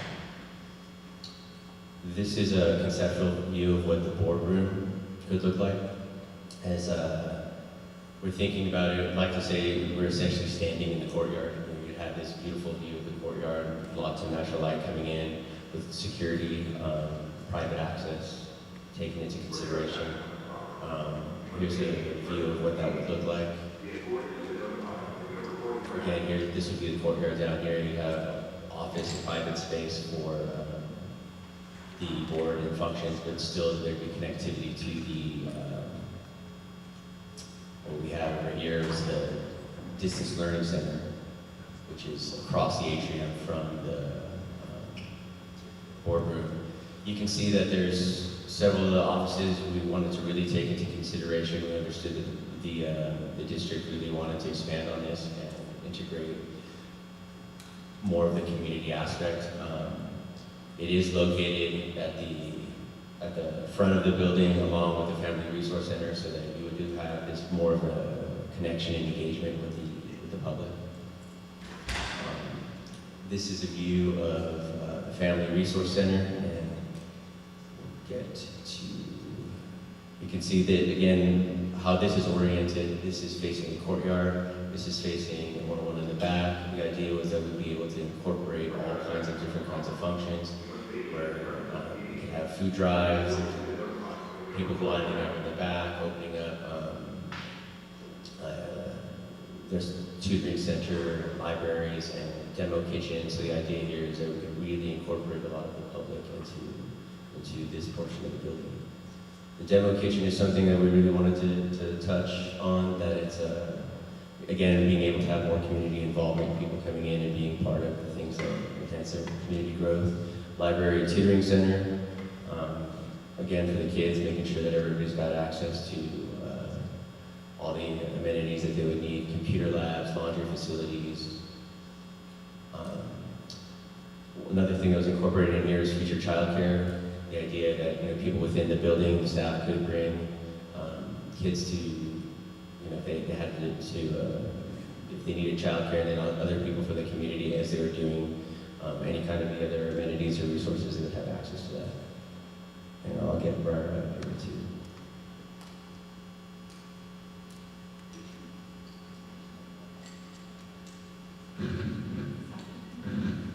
Good evening, Board President Chapman, Vice President Del Palacio, and members of the board, and Superintendent Cayes. My name is Alexandra Mayesic. I'm sorry, I'm a lot shorter. So. My name is Alexandra Mayesic, and I serve as the District Parent and Community Engagement Specialist. I've been with the district in the Grants Department for the last 8 years. I'm grateful for the opportunity to share updates about our Family Resource Center and the work we're doing to support our community. I'd like to start with a brief overview of how the Family Resource Center came to be. In 2022, the idea for a Family Resource Center was introduced in response to community needs. In the summer of 2022, with the support of the board, planning efforts took place. In the fall of 2022, research began, and we began to identify best practices and visit other resource centers. In the spring of 2023, stakeholder input was gathered. We brought together a stakeholder committee that met frequently to help guide our planning efforts. Stakeholders played a key role in identifying services that were needed. Alongside those meetings, we also visited with students and parent groups such as JAG, student leadership, we grad parents, and our English language learner families. In 2024, we shifted into partnership building and expanding our resources. A Family Resource Center is a community-based center that offers a variety of support services to our families in one centralized location. More specifically, a Family Resource Center for our district could look like student support services. By increasing involvement, we know that we can improve academic outcomes, building stronger community partnerships by connecting families to local resources that are essential, promote equity by offering all families access to tools and support in one central location. In 2023, we had 318 students qualify for McKinney-Vento services. 453 students indicated economic hardship, but did not meet the federal guidelines to qualify. 3,220 have received referrals throughout the school year, and 6,598 students or parents have participated in grant-funded activities. This has been an overall increase of 97% since we collected the initial data in 2023, which shows there is a greater need for supports in the community. Current initiatives that we are doing on campuses or throughout the district include WeGrad, which is a free college readiness program that is open to all of our parents and students and offered in English and Spanish. We host resource fairs. Recently, we hosted a trunk or treat that included 20 community partners and a mobile sports physical clinic. Care closets, thanks to our partnership with Callahan Care, and English literacy classes through a partnership with Access ASU. With the Family Resource Center, we'll be able to expand these opportunities even further. For example, the English literacy classes that we offered could be offered during the day for families that work at night. This is a growing need considering our refugee family numbers have gone up tremendously within the last couple of years. Our partnership with Callahan Care has already allowed us to build care closets at Tolleson, Westview, and Sierra Linda, with plans to expand to Copper and La Jolla next semester. These closets provide students with essential clothing items, and a larger centralized space will allow us to house larger household items like refrigerators or bed, or provide emergency services outside of regular school day hours. This will allow us to remove barriers and help keep our students focused on learning. The FRC would offer walk-in assistance and extended hours, making it easier for families to participate and access support. It would also provide a computer lab, giving families access to job applications and technology access, and giving students access to the internet beyond the school day and after-school programs. Most importantly, it would allow for a central location where families can receive multiple services from partnerships with agencies such as WIC, SNAP, and other community supports that could directly support them from one centralized area. Next steps. Moving forward, we want to make sure that the services we are offering in the center align with our district strategic plan. We plan to bring together another stakeholder committee to help refine services, identify partners, and contribute to the naming of the center. We also want to continue expanding our partnerships and bring more supports to the West Valley. In addition, we will begin identifying funding opportunities, especially through grant supports for community engagement. Many of these grants open in the spring and will be essential to supporting our mission.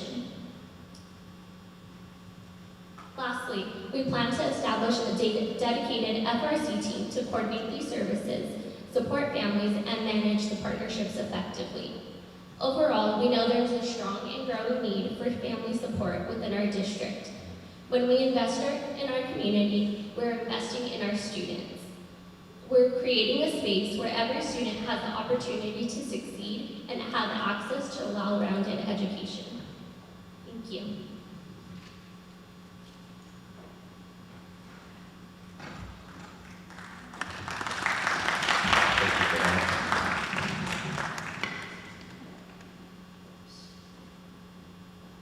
What we wanted to do now is go through some of the images and some of the departments, specifically, and get a representative from each department to come up and talk about what it is that we're going to be doing. This is a view right here of the main lobby. Security, as we said, is going to be of the utmost importance to us, so we're going to make sure that we're going to have lots of secure access and the inability of people to wander throughout the building. Human resources.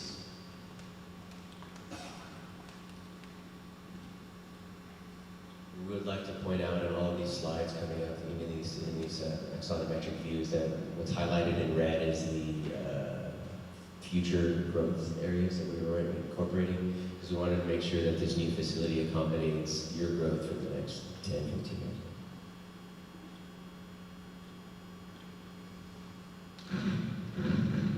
President Chapman, Vice President Palacio, members of the board. Thank you so much for allowing us to speak on our departments. As you know, human resources is one of the areas that is confidentiality, and we work with a lot of our employees for FMLA, non-FMLA, and sometimes discipline issues. And so currently, as we sit, I have 5 offices and I have some cubicles. I have 2 employees that are actually in 1 office because I just don't have the space anymore. And so unfortunately, those 2 ladies need an office because they do speak to our employees, and it does pertain to confidential matters. And so I had to split the office and put them both in there. So sometimes it's very difficult to have conversations when one person is having a conversation with someone else. And as we just heard with our new school, right now I have 4 specialists that split what we have currently with all classified, certified, and coaches. And so with the growth of our new school, we would obviously need to expand, and I just wouldn't have the space to house any more people in our HR office. So the design that is up in front of you lends itself to us being able to house all of our people that we currently have right now, which is 12 of us total. Those that need a confidential space to have that, and for our specialists that do meet with our staff members, that they have a space that they can actually sit in their office and do onboarding. Right now, I've got 2 of my specialists who actually have to come out of their cubicles to find a space to do onboarding. Their space just doesn't lend itself to have somebody there by their office to do onboarding. So the design of this would allow us to have that space so that we can service our employees that we have to, whether it's confidential matters, onboarding, whatever that looks like. This would lend itself to the space and time that we need to service our employees. Thank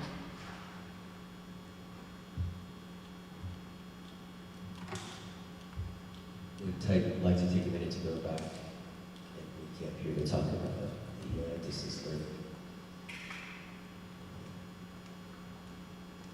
Here we go.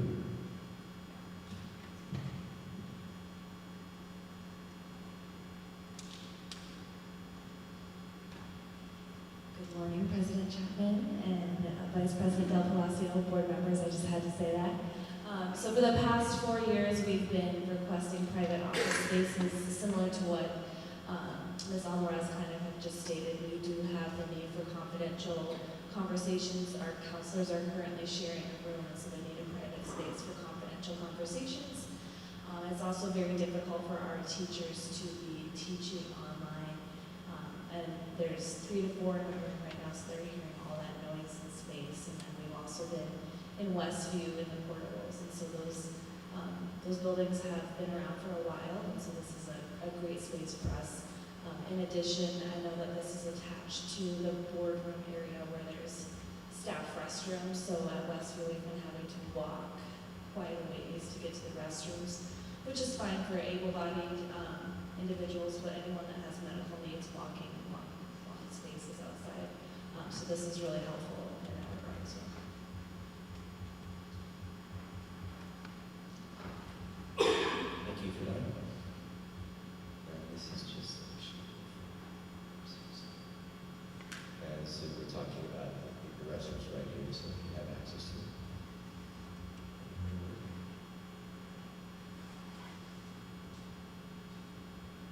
All right, now we're going on to level 2. So the first level was addressing a lot more of that public interest rates, and as we go on to level 2, you can see, as we discussed earlier, there's a common area for break and lounge. There's this exterior rooftop patio that could be used for a nice space for everybody who's within the building to take a break, take a lunch, because it's something else that came into play was that there's really not enough kitchen space or lounge space for the people in their current office to be able to get together. And we'll get into the exceptional students. And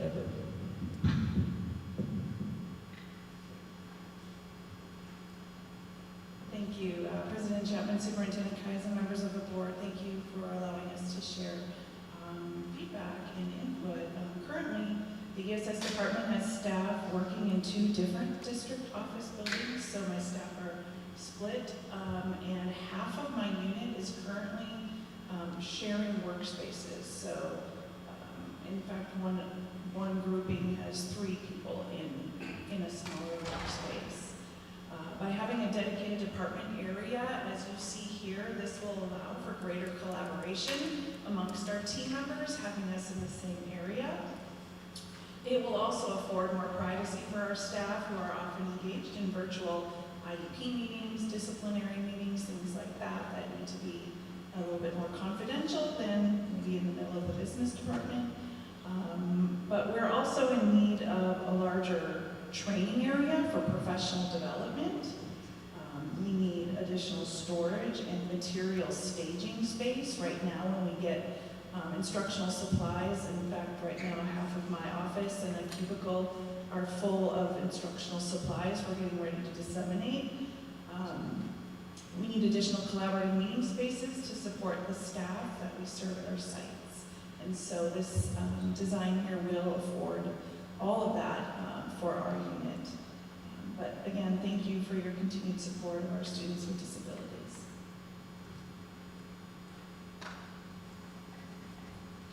Thank you.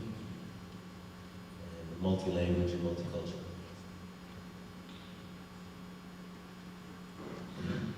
Buenos dias, President Chapman, Superintendent Calles, and members of the board. Currently, the Multilingual Multicultural Education Division has 3 staff members working in a repurposed storage area. That's been more than a year and a half. We would benefit from a collaborative workspace to support the level of teamwork and service required for our division, because we're not doing nothing but bright things, right, Mr. Del Palacio? In supporting teachers, this is where we want to be. Thank you for your continued support in helping us establish a more conducive working environment and ensuring that we meet the needs of our community. Now I'm going to pass it over to Ms. Benson.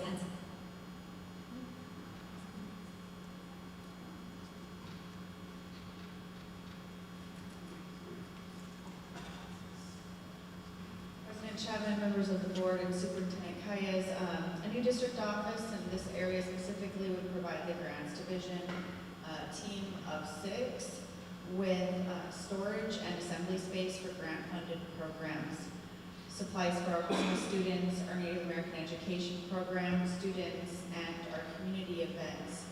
Currently, we have stashed our items all throughout the district office, and so this would provide some consistency to those areas for us, and we would also provide opportunity for increased collaboration with our various teams that we work with, social workers, Native American education program coordinators, school safety teams, and our Title I program leadership.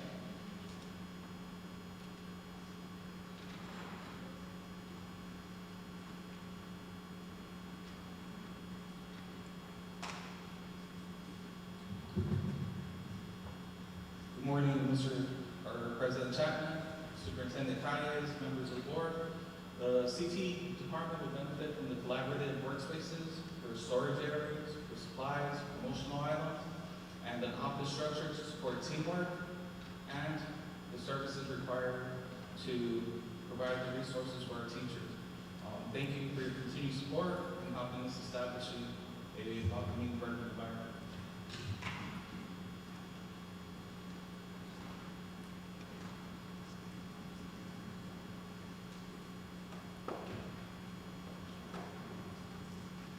President Chapman, Superintendent Calles, governing board members, and whatever guests we have left behind us.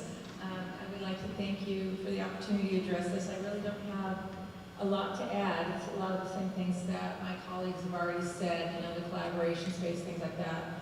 Our team does a lot of instructional videos, and to be able to have one of those spaces be more of like a recording room where they can go in and they can make vignettes and stuff without having to worry about people walking in.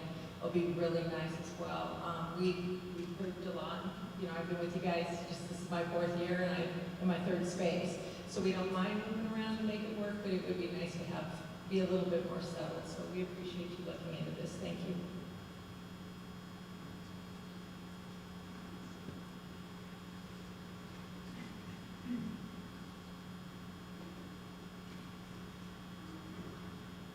Board President and members of the board, the Teaching and Learning Division will benefit from the new district office building by the following. More space to collaborate with staff, including teachers, department chairs, and administrators, private areas to hold virtual meetings or phone calls to limit surrounding noise, volume, and to maintain confidentiality when needed, and additional storage space for training materials and resources. We look forward to this new building and its potential.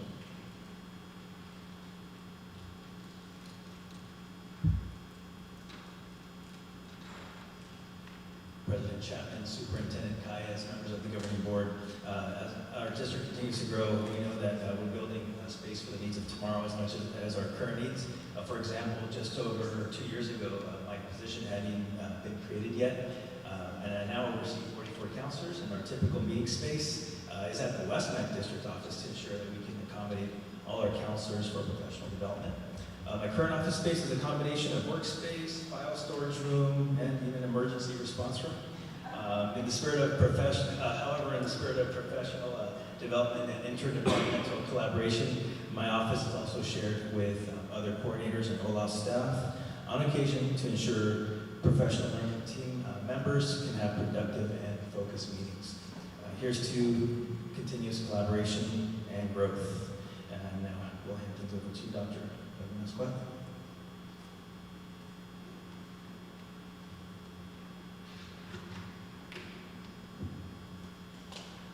Good morning. Oh, good morning to say that.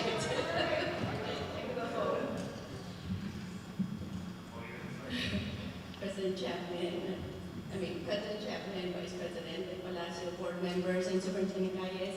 I want to thank my team for sharing the needs of the space, but I also want to go back to the first presentation that Alex shared. And she really shared about the Family Resource Center's journey, and I want to thank her for doing that. And the Family Resource Center dream began years ago. It was a dream to better serve our students, our families, and our community. And this happened in the summer of July 2022 when we had a board retreat, and where the board members asked us, department leads, what are the needs of your department? And during that time, we shared the needs of our families, our students, and our community. We were serving them, but at a limited space. We wanted to scale it and serve more of our family members. And at that board meeting, we got the green light to move forward. So we were very excited to do the work.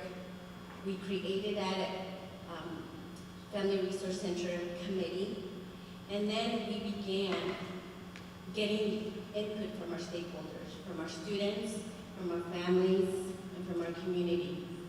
One of the best parts about that is listening to our students.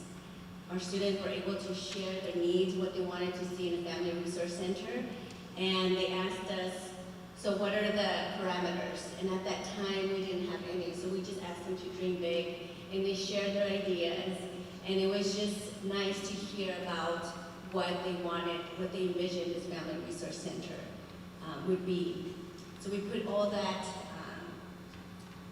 data, that feedback together into the Family Resource Center. And what you saw earlier is based on the stakeholders' feedback. And even though that we don't have a building yet, the work that Alex and Ms. Manson continues to do to serve our families, they continue to do that. But with the Family Resource Center, we'll be able to serve more at a greater length. And I truly believe that the Family Resource Center will be the heart of the district. It would be the hub for our students and our families, where our families will be able to go and get food, clothes, receive assistance in completing applications for services. They'll be able to attend classes, perhaps on how to write a resume or use the computer lab, and much more.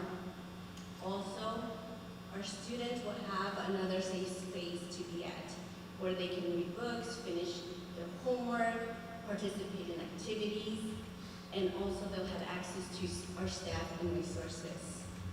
So this is a wonderful chance for our entire community to access these valuable resources, and they truly deserve it.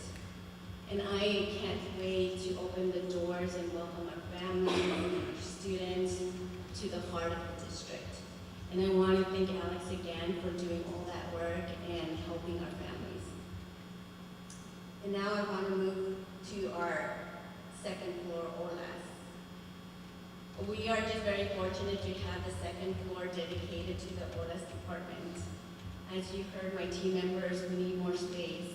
We have a lot of team members that are doubled up, or as well as sharing small spaces. And if they're not sharing a space with the team member, they're sharing a space with like instructional supplies. We have to house them until we're ready to distribute. There's also a need for collaborative spaces. We do a lot of professional learning communities and teams. So we need spaces, and we sometimes struggle to find a space so we can meet. So with this new district office, it's going to allow us to also have these collaborative spaces to help and support our teachers and staff. Like Ms. Davey shared, creating these micro trainings for our staff members, providing professional learning opportunities, and having a space for our teachers to come together. So we're just very fortunate to be able to share the needs, and we're excited we hope to see it become a reality, and we just want to thank you for taking this into consideration. So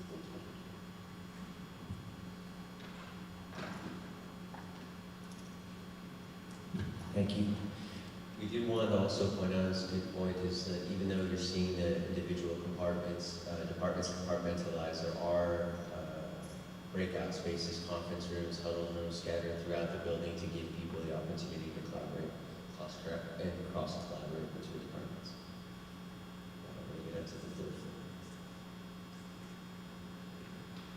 floor. Level 3, you can see it's the same general layout with a lot of natural light coming in, the collaborative spaces in the middle, and we'll get into the departments.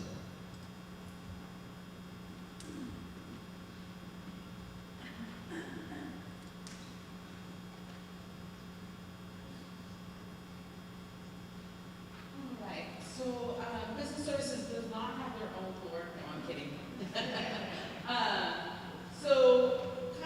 I want to mirror what every other department has mentioned.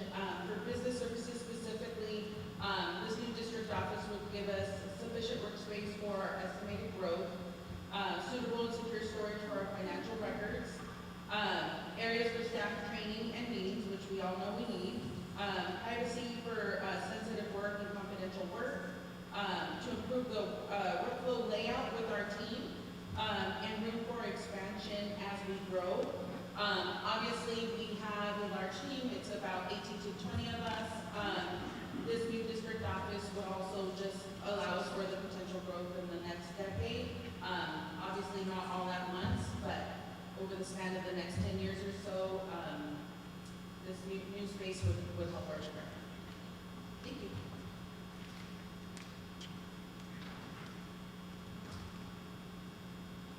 I'll run this one by for Tony since he's not here. The IT department, the layout of this space is one that we can have the private offices for security and privacy, because some of the computers are being worked on have sensitive information. Open collaborative space that they can do work on machines and repairs. While at the same time on the back wall here being able to monitor all of the IT needs that are going on within the building, and a large server room, and then work and help desks are really giving them the space they need to be able to run your guys' systems and keep it going.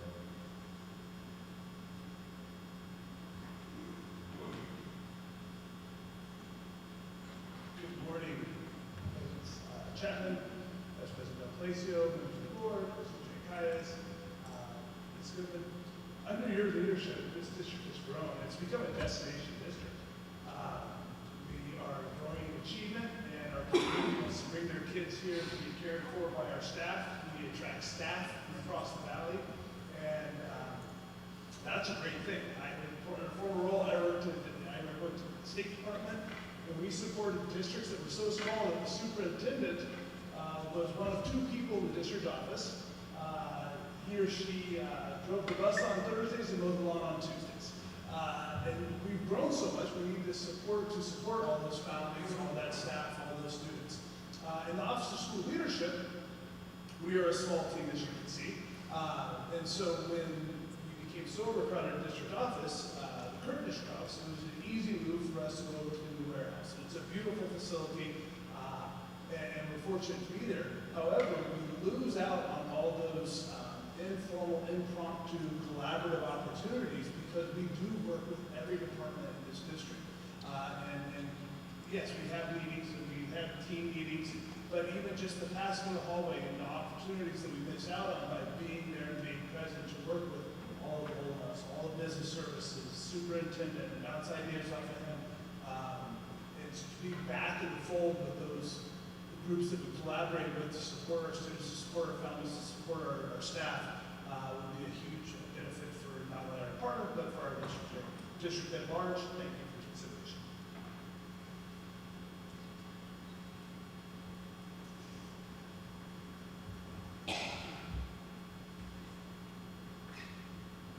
President Chapman, Vice President Del Palacio, members of the Governing Board, Superintendent Calles. So we're happy to be located and looking forward to being in close proximity to the superintendent's office and also to Mr. Fallis's office because of the communication that we have to do and the close proximity that we have to have with those departments to coordinate and talk about sensitive issues and communication. So there's some synergy there by having the three departments, public relations, Mr. Fallis's offices, and Superintendent Calles' office in the same area. So that's going to give us some great opportunities. As you look at it in our specific area, you'll see that right next to my office, there's a storage area. I've been assured that's more than enough storage for all of my snacks. So, which ironically I probably use right about now.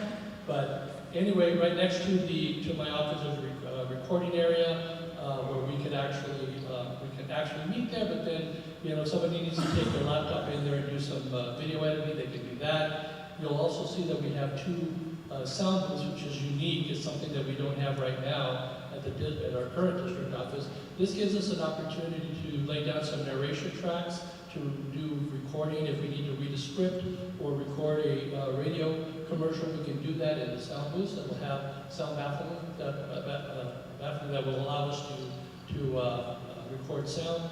And then you'll see the cubicles there right outside my office. The 3 full-time employees that we have. Anthony in the top corner who's actually running the live stream. And then we do have room for an intern. We even have an additional cubicle if we need to grow, add another opportunity, or get another intern. Eventually, we have that room for growth. So we're really looking forward to being there on the 3rd floor. The excitement of being up on that level and doing the good work that we do, and giving a creative space that we can use and utilize to the best of our abilities. Thank you.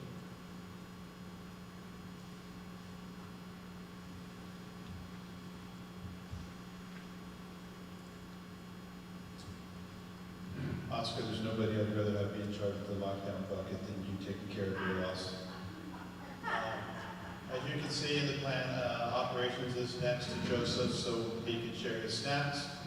And if you look at our area, it really is just using the people that we have in the department right now. It is very important that with the safety, security, intervention, prevention, and student services, even though we do so many different things, we collaborate quite often. And the amount of safety and security, communications equipment, emergency supplies, and all of our PBIS storage. We do not have a storage area now. That will provide area to do storage, as well as doing our collaboration in the conference area. And in my office, it actually is the command center for the district. There'll be cameras set up with the TV screens of every campus. And if there were an incident to occur, right next door to the superintendent, right next door to marketing, public relations, so that we could manage an incident from that particular location. So it serves dual purpose for the district as well as for the department.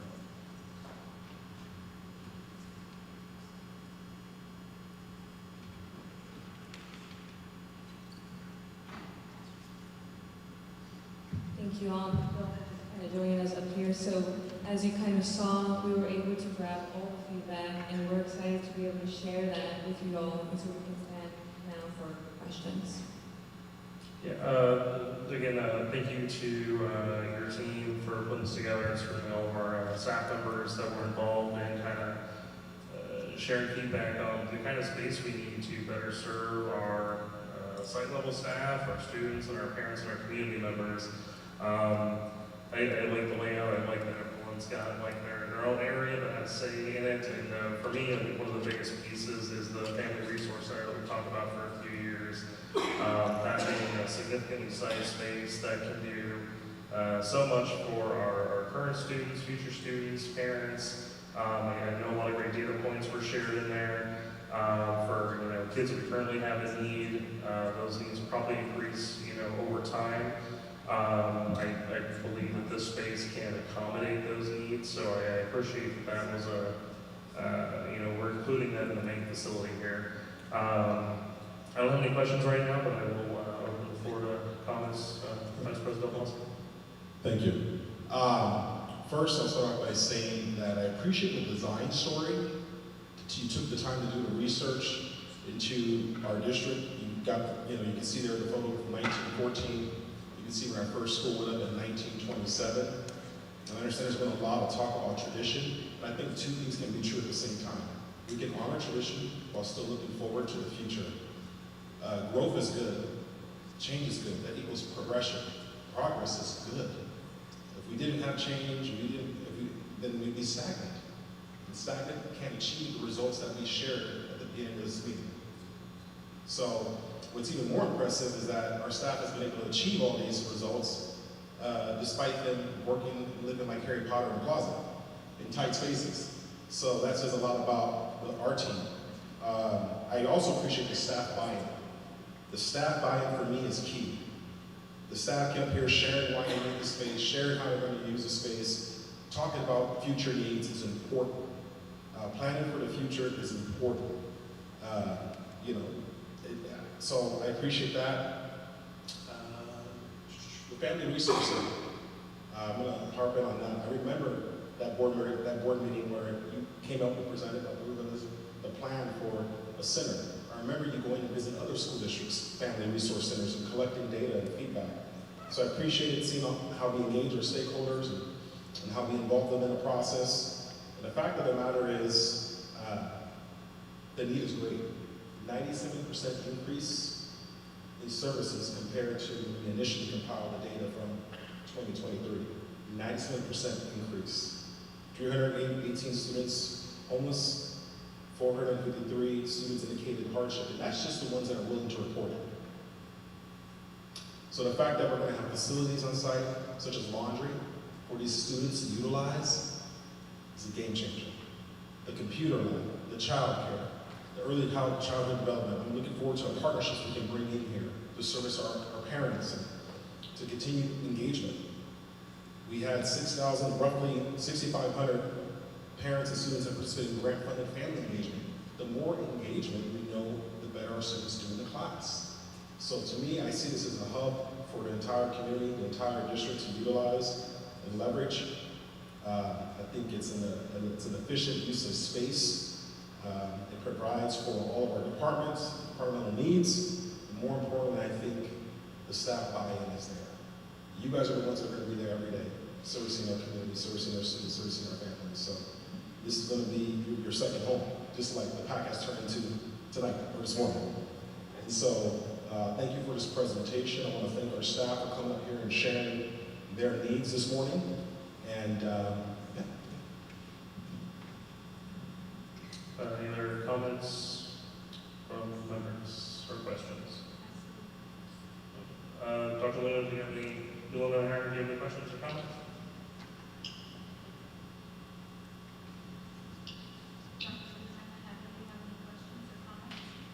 Yes, thank you. I do have some comments. I'm getting some feedback. Can you hear me? Yes. Okay, thank you. Yeah, I'm just a little bit concerned. And I first want to apologize to our staff who are still here. This is poor planning. I'm really disappointed. This is what happens when you cancel board meetings without consulting your board members or without justification. I'm still waiting on the response as to why our last board meeting was canceled. So I'll keep looking on that email to see if I can get a response. I'm disappointed that our staff is made to come up here and justify their need for space. We know this. Nobody is arguing that the space is not needed, right? We have been advocating for space for our staff for years, as long as I've been on the board. The part that I don't appreciate is the lack of best practices, right? So we're asked, at almost 1 o'clock in the morning to vote on a $1 million project, and we literally got the paperwork, the supporting documents, 1 day before. That is not good practice. We're under an audit right now, and this does not speak well to our collaboration, our partnership, our ability to work together. All of this whole last presentation, again, I'm sorry for the staff that are still here and have to show up to work very early in the morning, should have been a work study.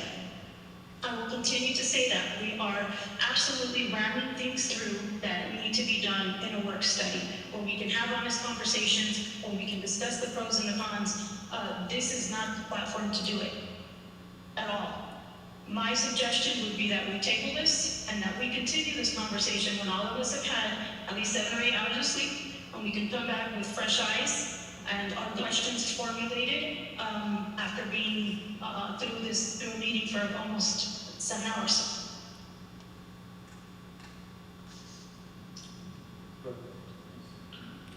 Miguel, do you want to join?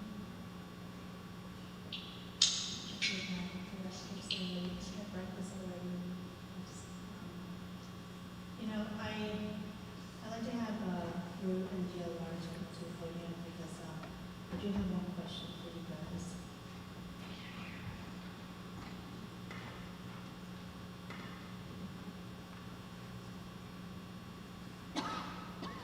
Why was not the board involved in the intake of this project? This building is on the property that I found. If it weren't for me, this building won't even be able to exist. I would ask you, why?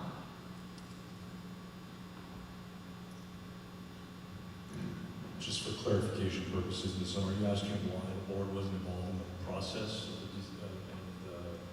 In the intake of the design and the, where you guys had the picture in the beginning of the engagement overview, like where, just like we did our intake for the school. Sure. I think, if I may, I think that because we wanted to use a ground-up approach from the end-user perspective and the community, you know, those who conceived of what the Family Resource Center would be, for example, today is that day when we really put it together for you all to be able to see it comprehensively. Because it's such a complex project and there's so many different parts, even us on the design team, it took quite a bit of time to try to coalesce all the information, all the stakeholders, all the themes and ideas, all the budget, and we've been working very close with our partners at McCarthy, all under a very tight timeline. What we show actually happened on a very accelerated schedule. So I'd say it was kind of hard to, it almost has to be, you know, presented in this manner where it's all put together because of the comprehensive nature of that project. So your explanation is that you guys were approaching from the end user, therefore the board was not involved. So that was your explanation. Not necessarily. I think we tried to implement ideas behind feedback that we've heard. We didn't hear them in a formal setting, but through administration. For example, the necessity for offices, for board-specific offices, ideas of adjacency for parking due to safety concerns, ideas of multi-purpose boardroom, you know, the boardroom and the way that it can open up and be used, are things that we gathered, not necessarily in a formal setting with the board, but there are things that we've gathered through conversations and through feedback from administration and just through the kind of nature of our independent processes. Therefore, the board was not invited to be involved in the intake of this district office design. I would say this is that point where we're not, for example, in the layout of the boardroom, if there are ideas, for example, we also have discussed the implementation of solar, right? Those are things that are ongoing, that we would like the input. If there are things related to the layout, we can still do that. I think that the way we've approached this project is 2 phases. So there's a shell component of the building, which is almost a box that we can rearrange things within. And so if we have feedback, we're more than welcome to receive that feedback. We can continue to rework ideas in each department, or to be new adjacencies that need to be reconsidered. We can certainly still do that, excuse me, without compromising the overall budget, scope, and schedule. We went through with the 8th campus design, and we were involved in the process because we are the elected official.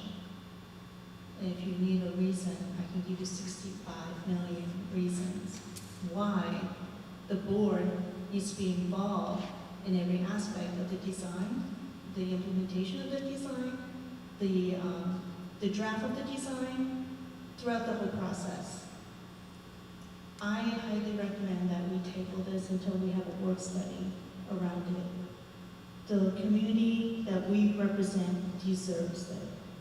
Not to say that all the other process is wrong, is correct. We're just missing the most important part. Wouldn't you agree? I'd agree that we would love your feedback, and we would accept any feedback in order to improve the design, and we welcome it. This is very unacceptable. As an architect company, we took a huge risk with you.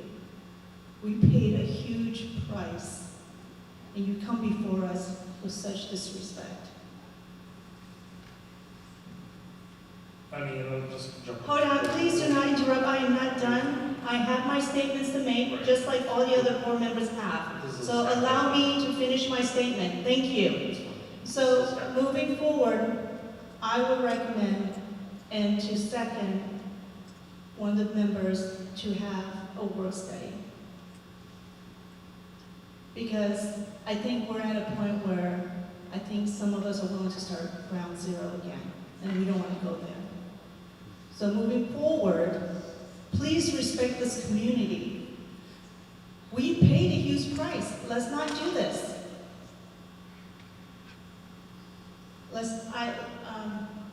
Anyway, okay, go ahead. I'm tired, I'm so sorry, I'm just tired.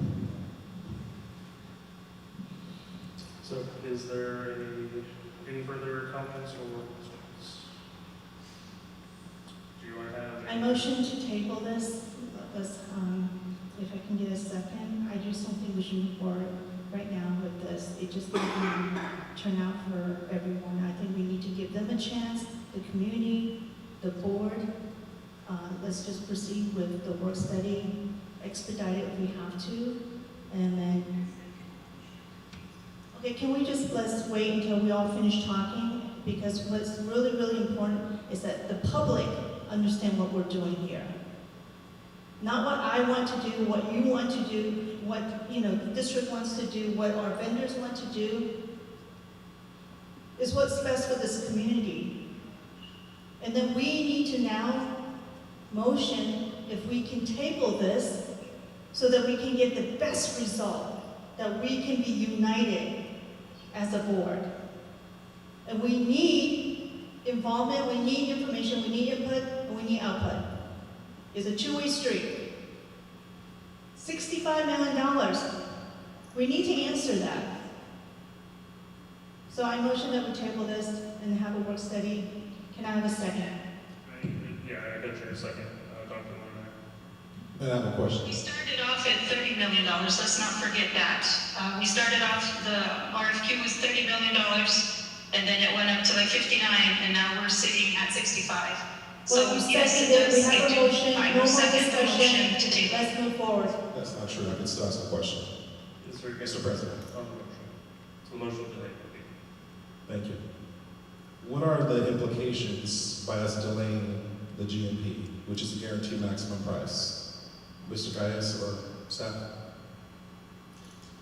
Yes, obviously there's financial costs when we delay the project. I mean, we're dealing with whatever happens in escalation, depends on the length of the delay.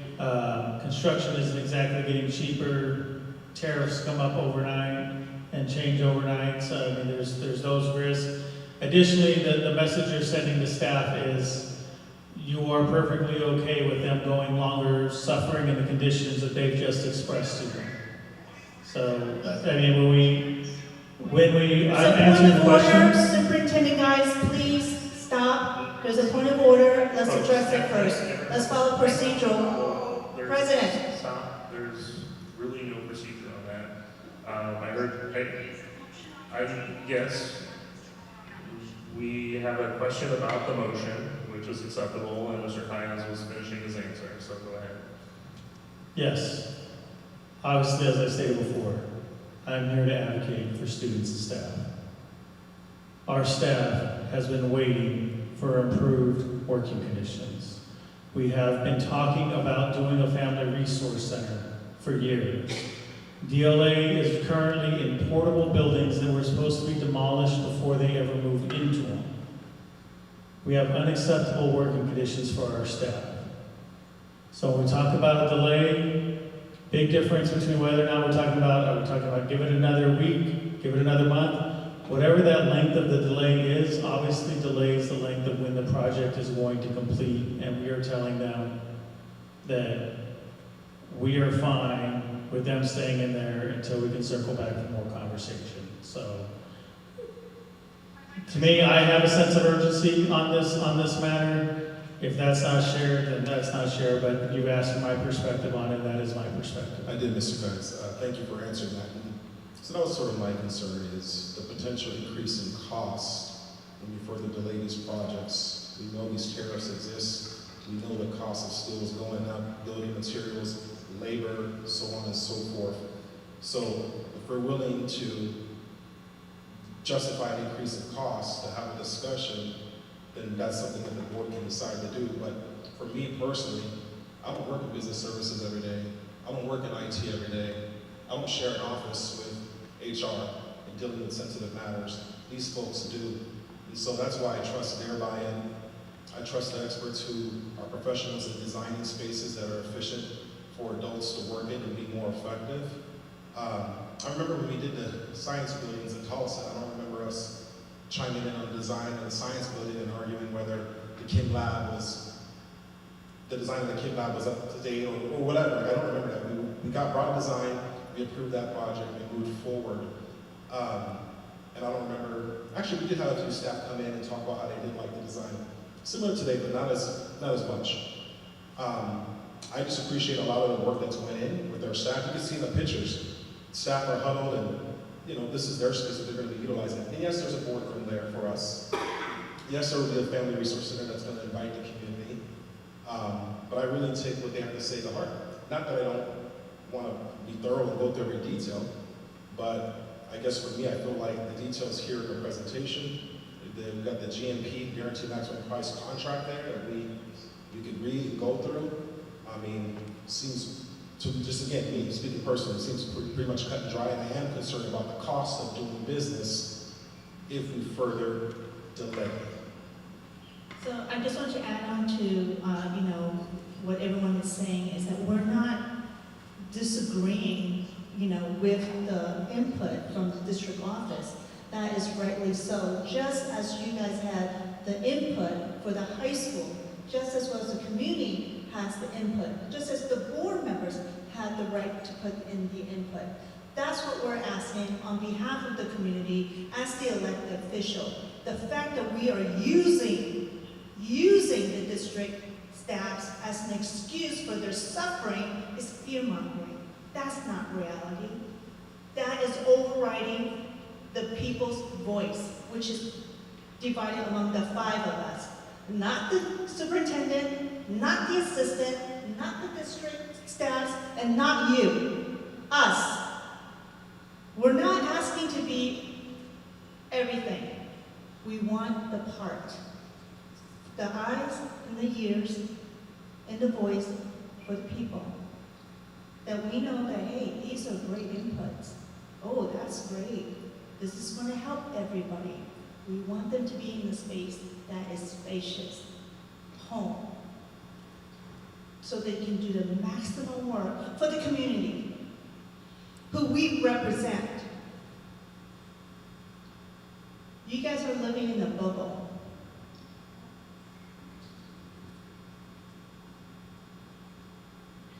We have a bigger perspective for the community,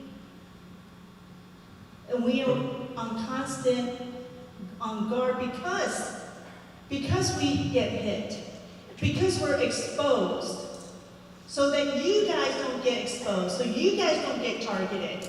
This isn't no longer on the motion. So, just real quick. Mr. Chapman? Yes, hang on 1 second. So, obviously, lots of conversation.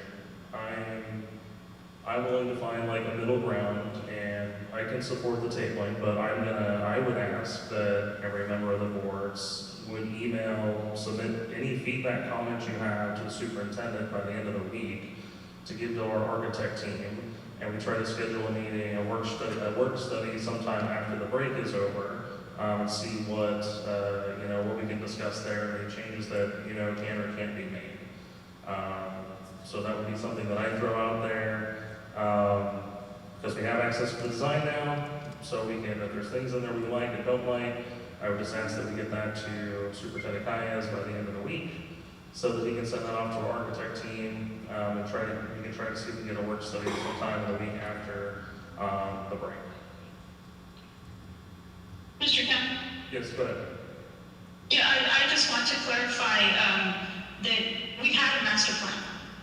We made a lot of progress on a master plan that this board approved, and it was not the board who's causing the delay. We did not choose to pull the rug under the former plan and switch it all up and go buy land and move everything out of Tolleson. That was not our doing. That was not the board's doing. And so responsibility the blame and responsibility does not lay on this board, and that needs to be made very clear. Mr.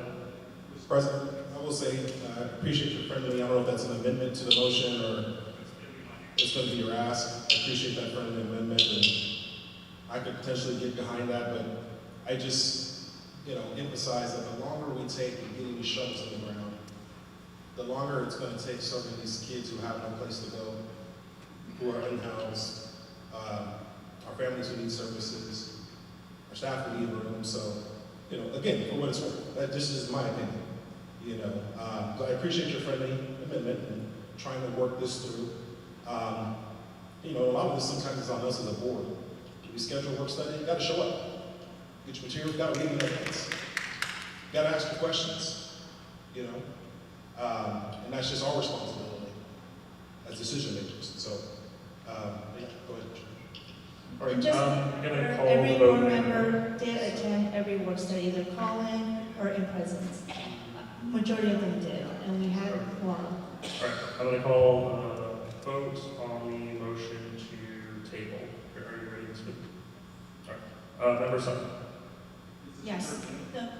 Did you just motion? Because we motioned it. You did. That's my ask is that if you have feedback to get by the end of the week so that we can schedule a meeting in early December. So if you don't submit feedback, there'll be nothing to discuss at the workshops. Okay, understood. Okay, yes. Vice President Tolleson. Yes. Board Chair Rivera. No. Dr. Williams.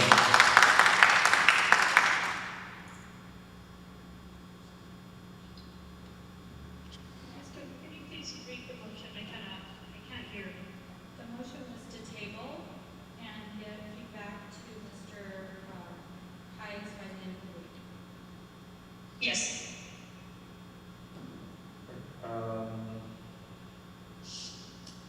I will vote yes.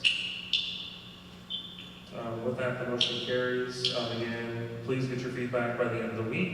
We will be working to schedule a retreat or a work study the week after the break, so you will either come prepared or you won't. With that, request for future agenda items, please send those to Superintendent Calles. Oh, sorry, we do have one more. The discussion action item, consideration of location for future governing board meetings. There is no recommended action on that, so I will throw it to Vice President Del Blasio. I can't hear. Well, I'd like to propose that we do something different since we've been here at Copper Canyon for some time. I would propose that we rotate this district. I would propose that we rotate these meetings to our campuses that correspond with their student staff recognitions, to hopefully engage various communities across our district, and to invite parents in to see our wonderful facilities, and to also have a greater chance of our students showing up to receive their recognitions or awards by having it at their corresponding campus. That's my recommendation. Is that a motion? No, we need to have a discussion, so I just wanted to, add that originally when we moved here, there was no vote. And that's what I was asking, is that we can vote and legalize it instead of just randomly coming here without the board's consent. Because based on policy, our location is the boardroom at the district office. In order for us to move anyone outside of that, the board as a collective need to vote on it. I'm okay with any location as long as it's safe, because we're being attacked from the public at times, unruly situations, but we need to follow our own procedure and clean it up. We can't just get up and walk somewhere. As a board, we need to make that decision. That's what I'm requesting. As far as other board members' suggestions of moving around, I'm down with that too. If there's any other ideas, we can just, move along. But we have to vote as a board so that we can, collectively make a decision together. I would just like to say that I agree with Mr. De Blasio's statement. I think that's a reasonable accommodation, and if your motion gave a second. Right, motion.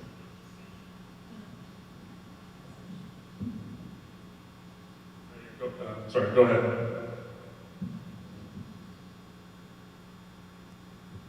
Can you hear me? Yes, so my request would be that we return the board meetings to the city of Tolleson, where we have had them until the new district office is built, where that is built. We have not taken a vote to move them, and so technically they still belong there. And I will say to my colleagues, if it's safe for LD22 to be having their chair meetings there for the party, then it is safe for our district to be having our school board meetings there. And so I am supportive of returning our meetings to the city of Tolleson. I would like to request this, the safety concern, if Superintendent Guys can address that, the issues that we have. Yes, so I have shared with the board earlier today my correspondence with the city of Tolleson, where I have requested of the city of Tolleson, ever since they failed us the last time, will they commit to helping us keep order in our boardrooms? If we have someone who is disrupting the meeting, they are to be removed from the boardroom.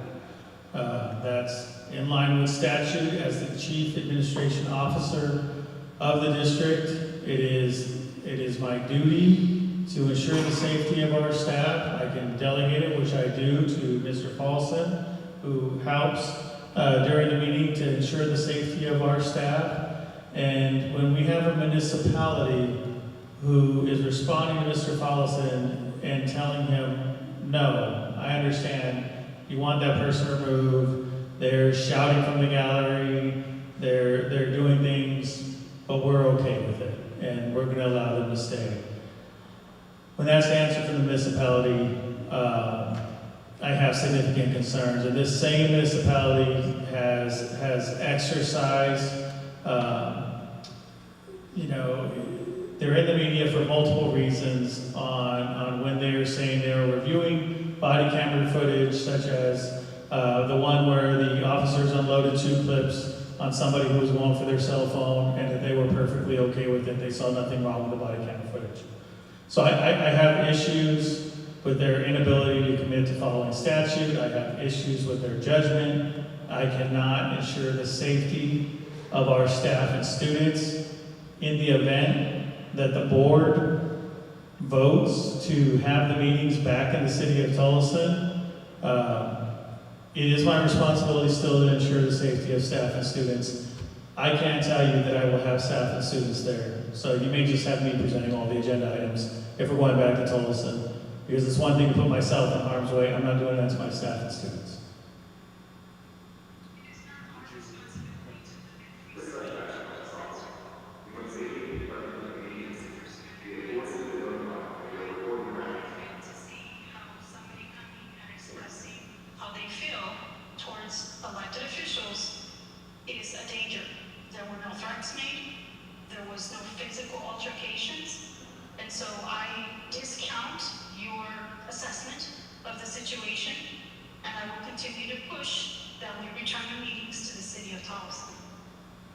Yes, my response to that, Member Luna Nahara, is you felt very differently when you were the one that they were speaking out against, and you pulled your cell phone out from the dais to record them, along with reminding them that you would go after them for defamation if they continue to speak against you.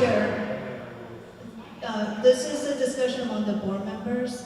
You have to be acknowledged first. I just want to make sure that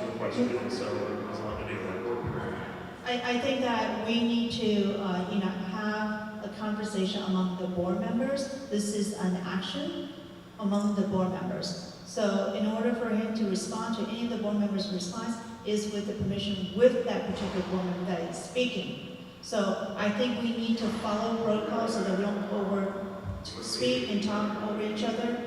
Remember, when we moved here without the vote, that's my issue.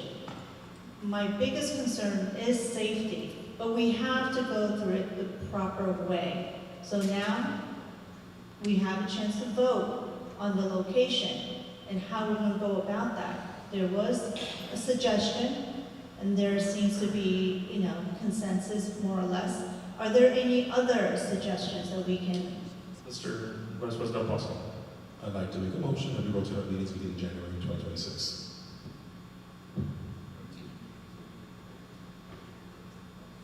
Second. All right, there's a motion and a second for meeting rotation amongst the schools. Is there any conversation about that motion? Can you read the motion? I can't hear it. Yes, the motion was to rotate the governing board meetings beginning in January. To rotate The different schools.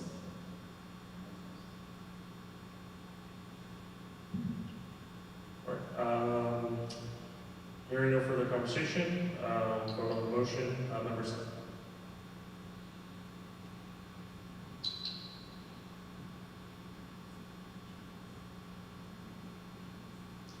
We have a motion and a second on the floor, so that's what we're voting on.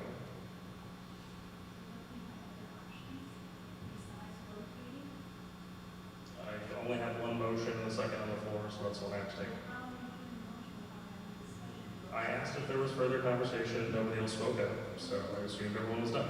So if you have further comments on the motion, that's fine.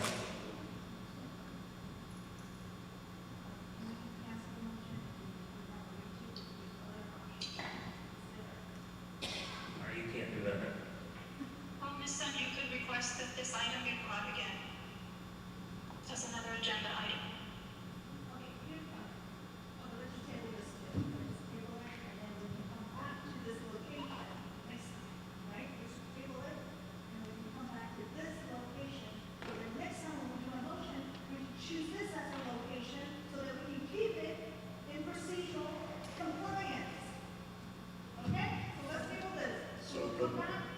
So the motion is rotating the schools. So I'm going to call the roll unless there's any further comments.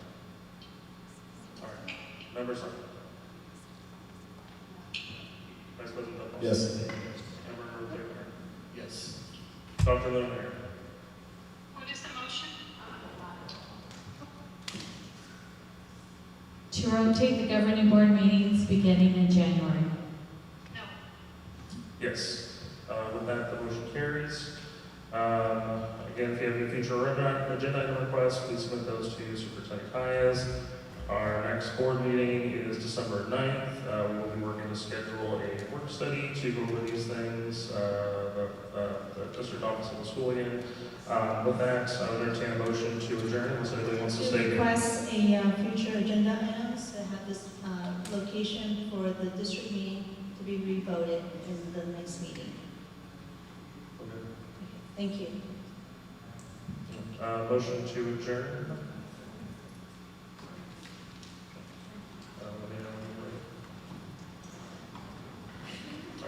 Members on. Vice President Del Palacio? Yep. Mr. Ortega? Yes. Dr. Lemaire? Yes.